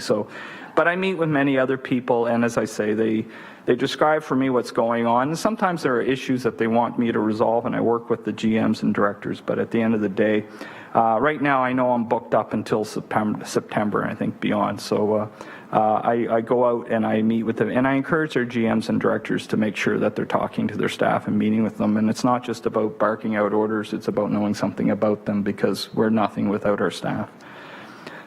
Citizen-focused public engagement service, another aspect of the evaluation. Neighborhood action plan. Last year, we've now have a total of 8 neighborhood action plans approved. There was 2 more that were done in January of this year. We have a citizen engagement charter that we're very proud of, and so we're not just consulting with people, we're actually engaging, which is critical. Okay, I'm hearing it over here. A website redevelopment, there's no question, you told us in spades our website is a dog, and we're fixing that website, and we're working with the subcommittee, which is a wonderful thing. Our call handling implementation, thank you very much for giving us the green light to go consolidate call handling, because I think that's a great, and that's actually been a very good project for our organization to do. As you know, we're on social media now, and I mean, the gentleman over to my left here has certainly been encouraging us, and council has long supported the idea that we need to have a social media policy, which of course we do. We have a Twitter account, and I'll just tell you, we have more Twitter followers than Joey does. We outpaced him a few months ago, just to let you know that. In fact, I think we're averaging about 30 or 40 new members every day or something of that. So it is a very important tool for us to be good at. And we continue to look for partnerships, efficiency, rationalization, elimination, duplication of services across the organization, delivery of what we do. So so when we do hear the criticisms, we take them quite seriously. We're not sitting and resting on any laurels here. I mean, at the end of the day, we want to be better at what we do. So I'll leave you this as my last slide. Excellence is ground up. Just a little short story. My son, when I was the head of Red Hill, director of Red Hill, came to me. He was 4 years old, and Ben said to me, he said, "Dad, what do you do?" And so some people probably ask me, what do I do now? So I said to my son, I said, Ben, to a 4-year-old, I said, well, I'm the director of the Red Hill Valley Project. And he said, no, you're not. And I said, well, I think I am. I said, I lead that project. He says, no, you don't. And I said, why not? And he said, Marco Odie is the head of the project. And I said, why Marco? And he said, well, because Marco has the hard helmet, the vest, and the boots. He's the guy that's out there actually building it. And I thought, out of the mouths of babes, I thought to myself, well, what do I really do? At the end of the day, what I do is I communicate. I work with people. I work on approvals. I try to, where there's roadblocks, I try to understand them, and I try to move those roadblocks away. At the end of the day, I can do all of that, but if someone doesn't build the road, someone doesn't answer the phone, doesn't mow the lawn, pick up the garbage, I'm nothing. So at the end of the day, it is about excellence is ground up. Okay? That's really my job. My 4-year-old, I can learn, and I will learn from anyone, and so my 4-year-old, in his honest way, taught me something which is really what is fundamental to the way I look at my job, as I'm here to serve, and success is really from the ground up. So with that, I will stop, and if there's any questions. Yep, thank you, Chris, and I do have Councillor Morrill, please. Very briefly, I wanted to compliment the city manager, and I told him a while ago I just wish I'd had him here a while ago. Although he was in a lower position doing a good job, I was aware of who he was, but it wasn't really until the freeway got built that I was able to see indirectly his work in action and heard from the council members about the excellent job he was doing, and putting out so many fires before they became big fires, and that was an important part of it, along with building the kind of staff structure and culture that is really making it possible for the city of Hamilton to do anything. I think we can set our sights broadly and with good possibility of achieving the goals that are set. And a few weeks ago as a private citizen and now as a member of City Council, I am very, very proud to be associated with him and with the fine team of people. I think it's just about as good as it could possibly be in conjunction with the City Council doing a great job. So I'm very delighted to be a little part of that. Thank you. Thank you, Councillor. All right, Chris, I have no other questioners, so a motion to receive. Councillor Pearson, Councillor Johnson, all in favor? Carried. That is carried. Thank you. Thank you, Chris. Appreciate it. Now, members of committee, I just want to I just want to just kind of take the temperature, if I can, around everybody's timing. We've got about 15 more items to deal with. Is anyone pressed to be leaving shortly? We're all good? At what time? Okay. I just want to make sure that we've been testing quorum all afternoon, but I believe you're fine because I think we have quorum. Yeah. Carolyn, did you order supper? Okay. All right, so we will just keep plugging along then, please. Going into discussion items. Members of committee, you have before you 8.1, Facility Naming Subcommittee Report. Any discussion? Move to receive. Councillor Johnson. Sorry, Councillor Pearson, Councillor Whitehead. You have a comment? Yeah, not directly related to the report, but related to the committee. Madam Chair, a while back, and I'm hearing from my residents, there was a petition taken and a request to rename a park in my ward. It didn't apparently meet the policy, although there's overwhelming support for the change. So it never did get to the committee. So I've served notice to Rob Norman. I'll be sitting with them and staff to at least have that discussion brought to the committee for further dialogue. So I just wanted to highlight that on behalf of my residents who will be watching on the Joy stream. Thank you. Okay, thank you, Councillor. All in favor? Carried. Thank you. On 8.2, any questions? Councillor Johnson, please. This is the realignment of communication function and resourcing of digital electronics. Thank you very much. And I just want to thank Mike and I want to thank Chris for listening. After that windstorm in Mount Hope, when we asked for this centralized communication, what a breath of relief from that summer to now we're at Christmas time and a Christmas Eve. And Mike, you did an amazing job keeping us all in touch with the ice storm and how it was impacting the power outages. Just that 6-month turnaround was awesome for me as a councillor to relay this to my constituents. So my thank yous, my kudos, everything I can hand to you. Thank you so much. Thank you. And Councillor Whitehead, please. Well, I certainly want to echo those remarks. Incredible job. We are clearly moving forward and using all mediums to communicate, especially on every changing environment. The question I have specifically to Mike is that we did have a discussion. One of the things we found lagging was the involvement of the mainstream media, such as radio and TV, on current updates through major, like the ice storm, for example, closures and etc., timely information. Has those discussions taken place with those particular mediums yet? And if they haven't, when do we expect to have those? Mike? Through you, Madam Chair. Earlier this week, I actually spoke with members of CHML, and I believe, if you haven't read it already, there is an email in both Councillor Farr and your email account, Councillor Whitehead, relative to setting up a meeting to have you both there to have those meetings. Both Councillor Farr and yourself, Councillor Whitehead, had expressed interest in being part of those meetings. I've had the preliminary meetings from a staff perspective, but I think Councillor Farr, with his experience in the media and you being the one that moved that original direction to staff, we'll be setting those up with both of you in the next little while. Great. Thank you very much. Okay. And well done. All right. Thank you. Councillor Pearson, please. Madam Deputy Mayor, thank you. And I also want to echo congratulations and kudos on moving forward with great plan and process. And this just touches on what Chris's presentation earlier. What are the two things we give our citizens? Trust and confidence. And I'm sure this process has opened that door wide. And it's great news. Thank you. Okay, thank you. And a motion on the report, please, for the recommendations. Councillor Duval and Councillor Farr, all in favor, please.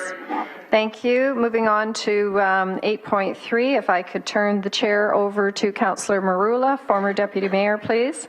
Sure. I'd like to move 8.3, but I first want to speak to it if I can and just recognize staff. I want to say thank you so much. This has been in the works, folks, since 2005 or 6. We've had lots of community meetings, meeting with residents. It got dropped. I was elected. We've picked it up again. And I just want to say kudos to staff. They've done an amazing job in really recognizing what the needs were. So with that, I'll move it. If I can have a seconder, please. So moved. Councillor Marula? Oh, no, you can't. So moved by You can't. Johnson. I'm sorry. So moved by Johnson. Yes, go ahead. All in favor? Carry. Thank you. I don't want to speak out of line now, you know. It's all yours. Thank you. I'll take the chair back. Now, moving on to item 8.4, and actually I have a note from Councillor McCaddy. He would like to defer 8.4 to the next GIC. If someone would move that, please. For more consultation. He's asked for that to be deferred. Madam What's your Chair? point of order? Well, you got a note from a councillor that says they want a particular piece forwarded, and there's a number of us that waited all day for certain items, and certainly I'm still here. I made myself available to deal with 8.4, so I'm not clear why that would take precedence. I worked with Councillor McCaddy on this particular file. We worked with staff. We've come to some form of a consensus. I don't know why we would have to put the timing off any longer, so do we have any rationale behind that request? Yes, absolutely. He had to leave for an appointment, and he wants to be able to speak to this, so he has asked for it to be deferred. So you'll move it, Councillor Collins, seconded by Councillor Clark. All in favor? Carried. Carried. Thank you very much, members of committee. Now we're moving on to 8.5, James Street North Road closures. Could I have a motion, please, on the report? Okay, moved by Councillor Farr, seconded by Councillor Marula. All in favor? Do you want to speak on it, Jason? Go ahead, please. Yeah, I will be brief. I want to say how much I appreciate the indulgence Order, of this please. committee at this hour to allow me to just speak briefly and ask a few questions of staff. The consultation that we requested to look at the feasibility of doing this in the warmer months when art crawls see thousands and thousands of people. There's one, as a reminder to this committee, a month, every second Friday. Has occurred. Staff done a great job reaching out. The one thing that's really stands out in this report is one of the bodies communicated to were the police. You recall that we spoke to this issue when we wanted to look at the feasibility as a council for one of the major reasons, safety, the concern that the spillover onto the street as it exists with art crawl becoming increasingly popular. And the police have stated that they don't see, based on history, any concerns to that end. Councillor's order, please. That would require street closure. So I turn your attention to alternatives. I'm sorry I don't have the page, but one of the alternatives was lane closures. I'm not going to suggest anything here today except through you to Anna Bradford, who has led this along with Bridget McIntosh and others. Can we direct you, Anna, to take a more serious look in fairly short order at the alternative of bagging some meters, not all, and creating extra sidewalk space where parking would normally exist to allow for programming, to allow some of those artists to spill out onto the street, to provide greater opportunities for the merchants that do exist there to utilize their sidewalk space right in front, as opposed to, in some cases, having to compete with outside artists coming in to sell their wares, which is great. Everyone's welcome, and it's a free-for-all in this organic monthly event that no one really is in charge of. So can I ask, through you, Chair, to Anna, can we investigate that alternative further, cost implications, but also maybe if we just went door to door, and I'd be happy to go on the walkabouts for the area that was proposed originally to investigate the feasibility of a full closure. That's off the table for now, and I've spoken to many of the merchants as well. But if we could go door to door and speak to some of those merchants block by block in this area and suggest here's an alternative to widen the sidewalk if we bag the meters. How do you feel about bag meters in front of your shop for the few hours once a month, and for the reasons, as I've indicated, to help with the safety issue, but as well explore other more tangible programming opportunities? Through you to Anna. Anna, please. Through the chair, yes, we can. And what we'd like to do, I have Jennifer Kay with me, is that we would like to meet with you and just really solidify that consultation plan and go forward with it. So to reiterate, thank you, and I look forward to that meeting and then engaging door to door with the merchants on that street on the feasibility of this alternative option, see how they feel about it. I suspect there'll be pockets that'll be in favor, and others like perhaps Miller's or the Stalwart that is the pawn shop there, Williams, may suggest that they have that clientele Friday nights that come from all parts all throughout the region, actually. They want that parking space available to them. That's fine, too. But to have that engagement, I suspect we can come up with something reasonable. I thank the Hamilton Police Services especially for reporting back and ensuring the public that this is not, in their view, a safety concern that would warrant a full street closure at this time. Thank you, and thank you, Anna. Okay, and your staff. You're very welcome, Councillor Farr. And so that's a motion to receive the report. Councillor Farr, Councillor Morrow, all in favor? Carried. That is carried. Moving on to 8.6, the future of the Hamilton Children's Museum. Are there any questions on this? Councillor Morrow, please. No questions. I went through the plan for the redevelopment and... Microphone, please. Sorry. I went through the plans for the redevelopment of Gage Park and wanted to thank Councillors Collins and Marula for helping in the absence of a councillor, and then during Mr. Morelli's difficult times. And things have been left in good shape, and I'm very happy to echo what they have said. No doubt that the Children's Museum should stay in Gage Park. There's a terrific plan that accommodates that at a different location, but the whole thing is very exciting, and as far as I know, the new plan will fly beautifully. I'm sure there'll be some more public input, but I'm very pleased with the notion being advanced here. Well said. Would you like to move the report, sir? Please. All right. Moved by Morrow, seconded by Marula. All in favor? Carried. That is carried. Thank you. Moving on to 8.7, the Balfour Estate Adaptive Reuse. Maybe we should put off till Brian gets here, Madam Chair. May I have a motion, please, to approve the recommendations contained in the report? Councillor Whitehead, would you like to move that? I move it. Thank you. All right, thank you. And seconded by Councillor Jackson. All in favor? That's carried. Thank you. Moving on to item 8.8, Small Business Enterprise Center Youth Program Initiative. May I have a motion, please, to approve the recommendations in the report? Move it. All right, Councillor Jackson, Councillor Pearson, and Councillor Clark, you want to speak to it, please? Just want to check on the funding. Is the province assisting with the project, or are we picking up any costs on it? Neil? Through you, Madam Chair, no, we aren't picking up any costs. Actually, we are getting a $60,000 contribution to administration costs. Excellent. And through you, Madam Chair, if I can, we've been working with our legal department. There's 3 legal agreements. 2 of them have been approved by our legal department. The other one, I believe, we are just in receipt this afternoon, and those will be completed by the time this hits council next Wednesday. Okay, thank you. And Councillor Clark? Thank you very much. Okay, so all in favor then, please? Carried. Thank you. And moving on to 8.9, the city purchase of 178 Hickson Road, moved by Councillor Collins, seconded by Councillor Marula. All in favor? Carried. That is carried. Moving on to 8.10, City of Hamilton War of 1812 funding update. I have a motion to receive the report. Councillor Clark, would you like to move that for the War of 1812? Received by, and Councillor Pearson? All in favor? To receive, thank you very much. Item 8.11, West Harbour Pier. I'm trying, Councillor Jackson. So Councillor Jackson and seconded by Councillor Farr, all in favor? Carried. Thank you, everybody.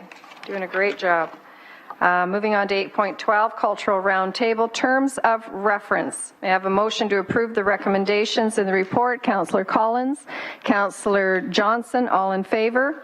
Carried. Thank you. Moving on to motions. Councillor Duval, you have a motion on the Easter egg hunts. Yes, I already got a seconder. I'll explain it to you, Councillor Johnson. Moved by myself, seconded by Councillor Terry Whitehead. You have the motion in front of you. It's to waive the fees for the Easter egg hunt. And if I can just comment on this. Absolutely. Go ahead, Councillor. I really want to thank our staff, Anna Bradford and her assistance for helping out, making this happen for our communities. We have so many people out there that try to help our little ones have the Easter egg hunts in our parks, and we are having trouble. They can't get enough money because of the fees of the park, and there's insurance costs. So the amount of time that they're there, when they start to do the Easter egg hunt, it only takes about 3 or 4 minutes, and the whole park is cleaned up with the little ones. And so it's difficult for these organizations and the people that are underprivileged to get this type of funding and get into the park, but we cannot waive the insurance. And I got to say that we cannot. This is very important to the people. The insurance cannot be waived. If you're going to advertise it, they must go in. Otherwise, if something happens, whoever is advertising that to go to a park will be taking full responsibility. So that has to be a given. So I appreciate all the work, and I hope we get unanimous consent on this. Thank you. All right, thank you, Councillor Duval. And Councillor Clark, please. Yes, I was just going to suggest an amendment to the last line that all city facility rental fees for Easter egg hunts be waived for 2014, and let's get cracking. No? Saving all day. So moved by Councillor Duval, seconded by Councillor Whitehead. All in favor, please. Carried. Carried. Thank you. And excuse me, I have another motion, 9.2, which is Councillor Pasuta. Councillor, do you wish to speak to your motion, please? And do you have a seconder? Councillor Collins is going to second it. Okay, excellent. Thank you. Go ahead, please. And it's the motion is negotiation with the Hamilton Conservation Authority with respect to the ownership of Westfield Heritage Village. And Hamilton Conservation Authority has been managing the Westfield Heritage Village along with about 400 volunteers and the Friends of Westfield. And doing this would give the volunteers who are so involved in Westfield and trying to keeping the heritage alive and promoting it, they would give them some pride of ownership along with the conservation to manage this and continue it on for their stay forward. So looking forward for support on this, and there's some work to do on it, and I'd like to, I want to put an amendment to this that we have a report back from staff by June the 30th is what so that's an amendment I'd like to put on here. Okay, and would you like to second that, Councillor Clark? All right. So, Councillor Collins, please, did you want to? No, the main motion was moved, but you're putting an amendment in? Neil. Sorry, Neil? Through Madam Chair, we will endeavor to meet that June 30th deadline. However, we will have to have a survey done prior to the appraisal, so it could be tight. I just wanted to alert the council to that, councillor to that fact. All right, so you'll take that as direction? Yes. We'll include it in the motion then? Okay, so moved by yourself, seconded by Councillor Collins. All in favor? Carried. Carried. Thank you. Thank you. All right, notices, Madam Chair? you have 2 notices of motion. Councillor Marula, go ahead, please. I do, just to clarify and try to expedite, I have 2 notices of motions. One, I'm going to waive the rules to introduce the motion. So could I move that we... Is this 10.1? 10.1, yes. Okay, thank you. And it's related to the moratorium on school closures by board officials. And seconded by Whitehead. And this is to move, to waive the rules, right. Okay, and then the actual motion moved by yourself, seconded by Councillor Collins. Councillor Collins. And I'm going to read this quickly because of its importance. And, Go ahead. Whereas municipalities have been dealing with school closures across the province of Ontario as part of the accommodation review process, and whereas the City of Hamilton has been leading the way in neighborhood development, and whereas neighborhoods continue to indicate schools are key community and infrastructure assets, and whereas education has been identified as a critical component of the city's goal to build strong, healthy neighborhoods, and whereas neighborhoods have called for new ways of being engaged in school closure decision-making process, and whereas the city has absolutely no authority on school closures, therefore, be it resolved that A, that the City of Hamilton request that the Province of Ontario issue a moratorium on school closures until the Ministry of Education can call a meeting of city and school board officials to develop a process to better understand neighborhood changes, future growth predictions, and the impact of closures on the health in neighborhoods, and B, that the Province of Ontario and Ministry of Education develop a new approach to the Accommodation Review Committee process that includes a broader, more participatory engagement process. And ladies and gentlemen, I have to tell you that in speaking with a number of parents, not only in the East End, but throughout the city, there are announcements forthcoming that will be staggering in impacting neighborhoods throughout the city. There's not going to be one part of this city, from rural to urban, that will not be impacted by some of the decisions that are forthcoming. And in saying that, the other day I brought forward a motion surrounding the transportation charter, which does play a role in all of this, because presently, unlike Toronto and other progressive cities, they have charters where when they make decisions such as closing schools, they take into account proximity, walking proximity to that school to ensure that it's a sustainable, livable community. Neighborhoods are built with schools being generally the center of that neighborhood.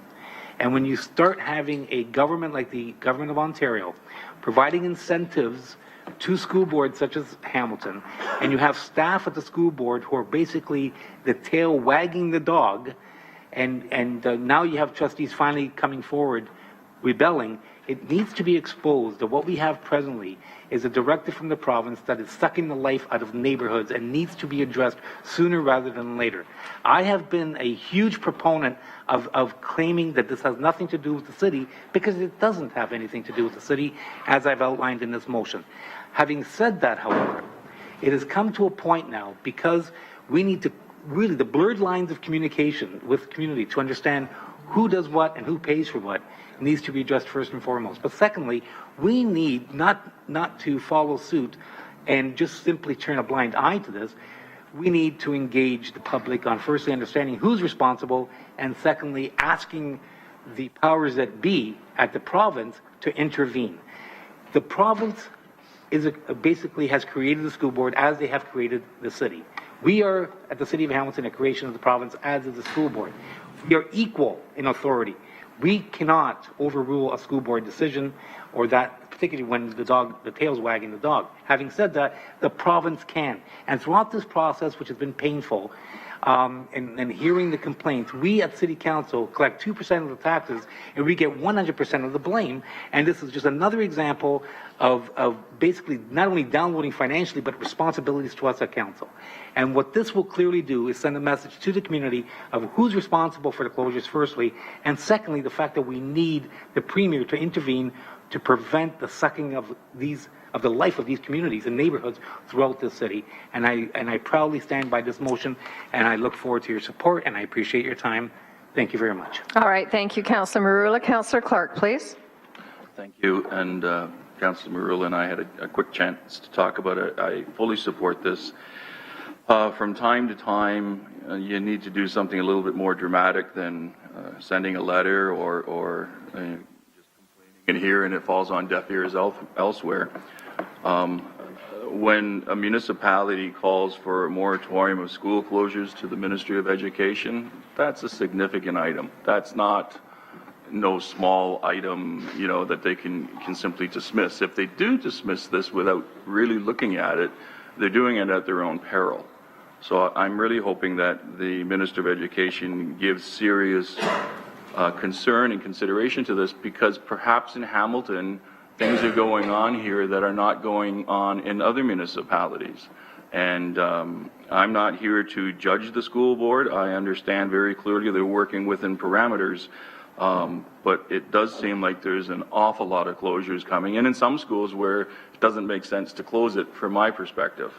Having a full school and closing it, and having another full school and closing it, and then creating a brand new school, which they're doing up in Councillor Johnson's ward now, just doesn't make sense.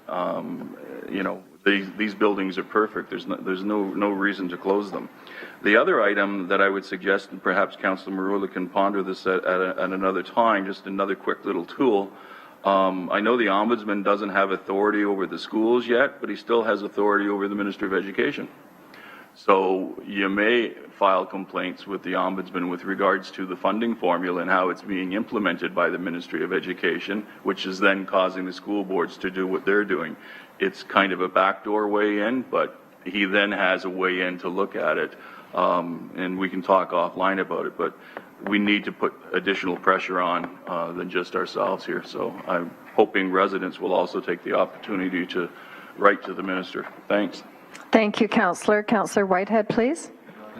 Thank you, Madam Chair, and I want to thank Councillor Miller for showing the leadership in bringing this forward. I think fundamentally something's gone astray in regards to the provincial government and understanding that even though you have a separate governance structure between school boards and municipalities, there's a significant interface with the facilities that are located in neighborhoods in our communities. That interface is part of the heart of those communities, and many of those people that bought their homes understood that there were schools in those locations, and any other area that there's growth, they understand where the schools are because they're buying knowingly. What's transpiring now is that schools are closing in inner neighborhoods, creating greater distance for people to travel. It's taking out the activity hub for those central neighborhoods. The networking, the interface, the empowerment, the quality of life, it goes on and on and on. And that interface is being lost somehow in the whole approach that the provincial government has dictated to the school boards, and specifically here in Hamilton. So I certainly wholeheartedly not only support a moratorium, but I would hope that we can engage the provincial government to understand how we can look at a different approach to ensure that we're not gutting out neighborhoods with some of these closures. Thank you. Okay, thank you. Councillor Duval, please. Thanks, Madam Chair, and I want to thank Councillor Marula for bringing this motion forward. I have talked before to this council about some of the ARC closures, the decisions that was coming forward, and especially when the Central Mountain and they closed the Hill Park made that decision. It was unbelievable. We now do not have a high school in the north end of the Central Mountain, the highest populated area, and it's for several reasons. But what I have learned, and I will tell this committee here, is that at first I was blaming some of the school board trustees, and that's not to be the case. That's what the funding formula is under the Education Act. And they are not receiving enough money to keep their schools in an operating condition and a safe condition, and they're deteriorating. And it's been going on for so long, the only way they can get fixed is if they sell their assets to improve in another school. So what they have done now is they're trying to sell, to get the money, they've had to revamp where the actual schools are going to go in which neighborhood. So now they're pitting neighborhood to neighborhood, which schools should stay open, which shouldn't be. And I think it's a shame that our elected school trustees are faced with this, and that many of the organization groups that have gone to or done the ARC process have written to the minister or even the premier, who was then given to the Minister of Education, who just sends a form letter back and just says, well, this is under a public process, and that's dealing with the ARC process.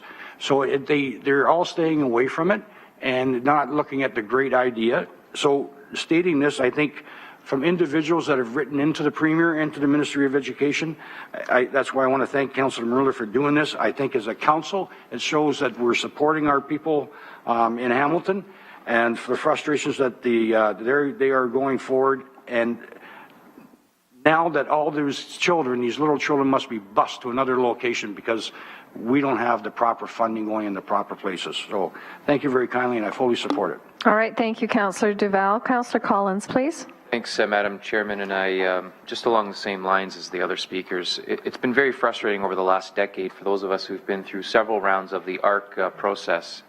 And I had received an information report, I think it was last year or the year before, from Bill Farkas. I had asked how many properties have come up from both boards and how many has the city purchased. And at the time, and this was from 2012, we were looking at 47 properties had been declared surplus. And the city was in a position to purchase, I think, 13 or 14 of them. And we had spent, I think, $15 million. And so you start looking at the impact the closures have had on our budgets. And it all goes back, as Councillor Duval has mentioned, to the formula that the ministry has in place. And I think what's most concerning about this is that there are actually two parties that are running the province right now. And so for as much as I think it's important to send it to the ministry, we may want to tweak this to send it to all of the parties, including the NDP, who are holding the balance of power right now. And if there's something that Premier Wynne and Andrea can do for us in terms of finding something that helps our municipality, I think we're going to need that pressure from the opposition, in fact, to make this happen. And so if we could revise this to reflect that it be sent to all three leaders at the province and ask for their support. And I think what's most concerning as well is it's for some people in the community and even in the media. I read an editorial a couple of weeks ago that said, you know, geez, look at all these people new on the scene to this issue of school board closures. You know, many of us have been involved with the ARC process over the last 10 years with other closures in other years. So this isn't new for 2014 and 13. Certainly, we see a number of schools that are on the chopping block again. But the list in my ward goes on in terms of St. Christopher's, St. Anthony, St. Bernard, St. David's, St. Joan of Arc. St. Christopher's, there's a never-ending list of school closures that have come and gone. Parents have publicly stated their opposition, and unfortunately, over the last decade, those complaints, those rallies, those public protest meetings that they've held have either fallen on deaf ears or haven't been covered by the local media. And so I'm really glad this past year to see that there's finally a spotlight on it locally, because for many of us who've been there beside the parents and the parent councils and the home and school associations, it's been a very deflating process to go through. And so if this motion that Councillor Marula has put gives us anything in terms of momentum and the ability to ask the province and convince them to change the way they're dealing with things, then I'm all for it. And for that reason, I'm seconding it, and hope we'll have a unanimous support for this. All right, thank you, Councillor Collins. And just speaking with clerks, we would look to have this as item C added to the motion that's in front of you. Councillor Marula, you're okay with that? Yeah, and that would be to be circulated to all provincial parties. And do we want to include AMO in that as well? It's totally up to you. Yeah, okay. Carolyn, do you want to read that back when you're ready, please? Subsection C would read that a copy of the correspondence be forwarded to all leaders of the provincial parties and the Association of Municipalities of Ontario. Okay, thank you. And next I have Councillor Jackson, please. So, Madam Deputy Mayor, I want to thank Councillor Marula as well. That was an excellent speech he gave. I've been there about 10 years ago in my ward, Ward 6. I lost 4 elementary schools at that time to closure. I lost Peace Memorial, Hampton, Fernwood, and Sherwood Heights. I was lucky enough at the Council of the Day to help me buy Peace Memorial Park and turn it into a nice 5.5-acre beautiful park. Sherwood Heights, I was very fortunate, worked with the French Public School Board to get them to relocate from Dundas up to that building and keep that building at Sherwood Heights as a school institution. But now I'm going to, in a couple of years, unless something changes, lose Barton in my area. And you know, Madam Deputy Mayor, I'm not going to, a couple of my colleagues have said basically it's not the trustees' fault entirely, and I'm not here to pit us one body against another. So I'm not going to exonerate them completely, because I know the sentiment that I'm still hearing in my East Mountain community in terms of the way neighborhood was pitted against neighborhood, school community was pitted against school community during the whole high school review process. And I'll also say, Madam Deputy Mayor, the Harris government changed the formula in the 90s. The McGuinty government over the last 11 years had an ample opportunity to change the formula back or to alter the formula.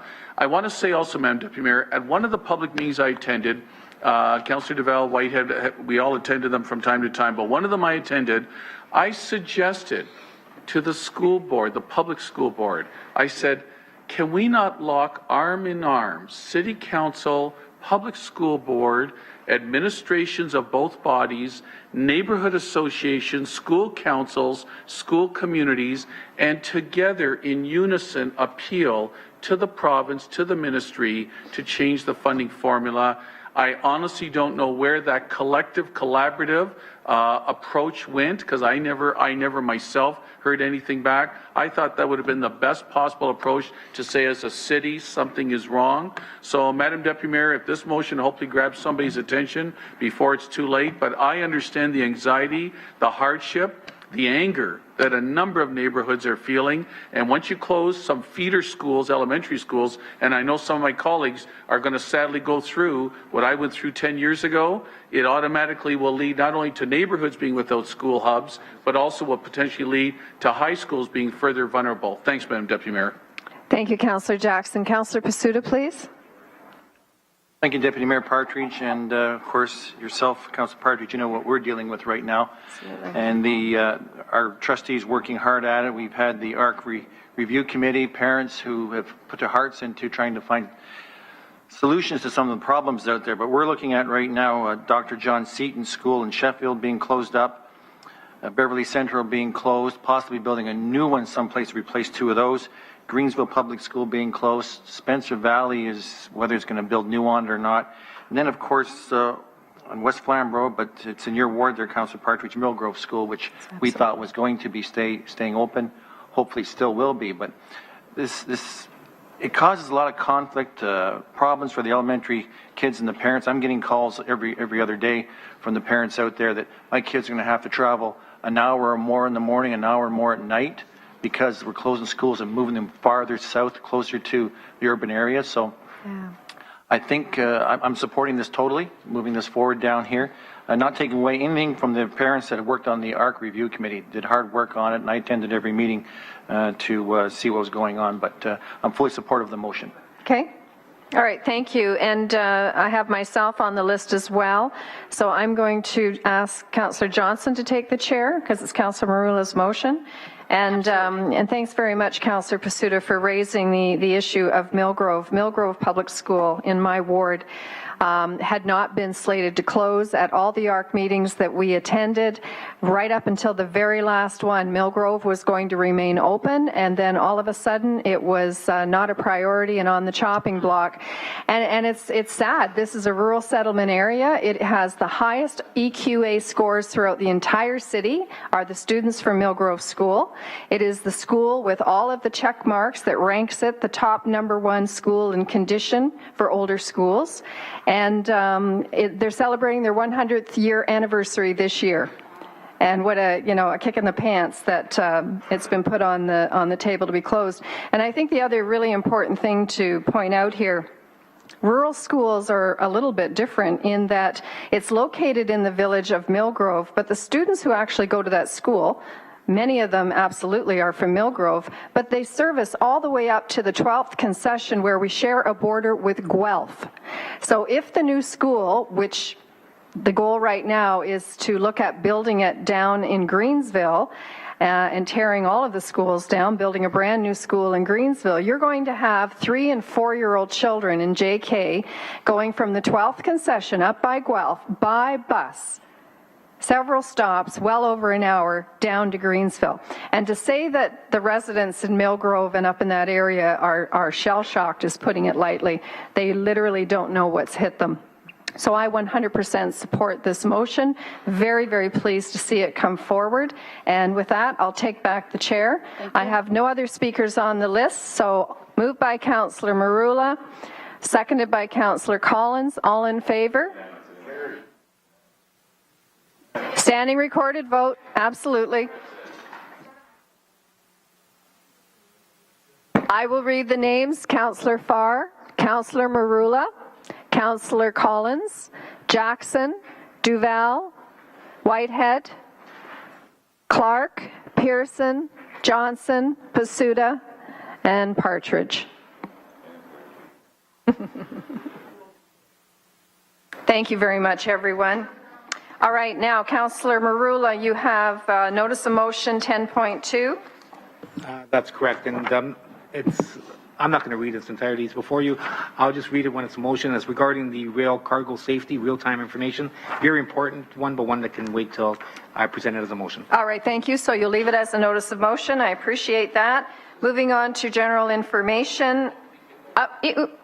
Councillor Collins? I have a notice of motion. Oh, my apologies. And Go I'm ahead, gonna please. leave it as a notice. Right? And it's that staff be directed to develop a terms of reference and associated budget to support a landscape management plan for Hamilton's beach community. And part 2, that the plan be developed in anticipation of future Hydro One maintenance activities along the waterfront trail corridor.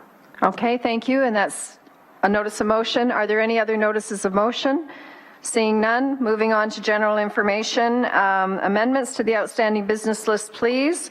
For items 11.1A to D, and moved by Councillor Pearson, seconded by Councillor Farr. All in favor?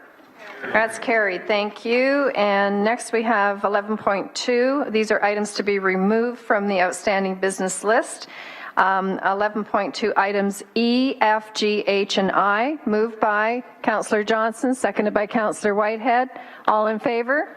Carried. Thank you. Private and confidential. Members of the committee, item 12.1 are the closed session minutes from February 19th. If there are no questions. Yeah, Councillor- I forgot to declare a conflict of interest with one of those minutes, and that was regarding the Carpenters Union. So I need to declare a conflict. Okay, so declared a conflict of interest. Carolyn, you've got that. Councillor Johnson. All right, thank you. So motion to approve the closed session minutes. Councillor Whitehead, Councillor Pearson, all in favor? And that is carried. Thank you very much.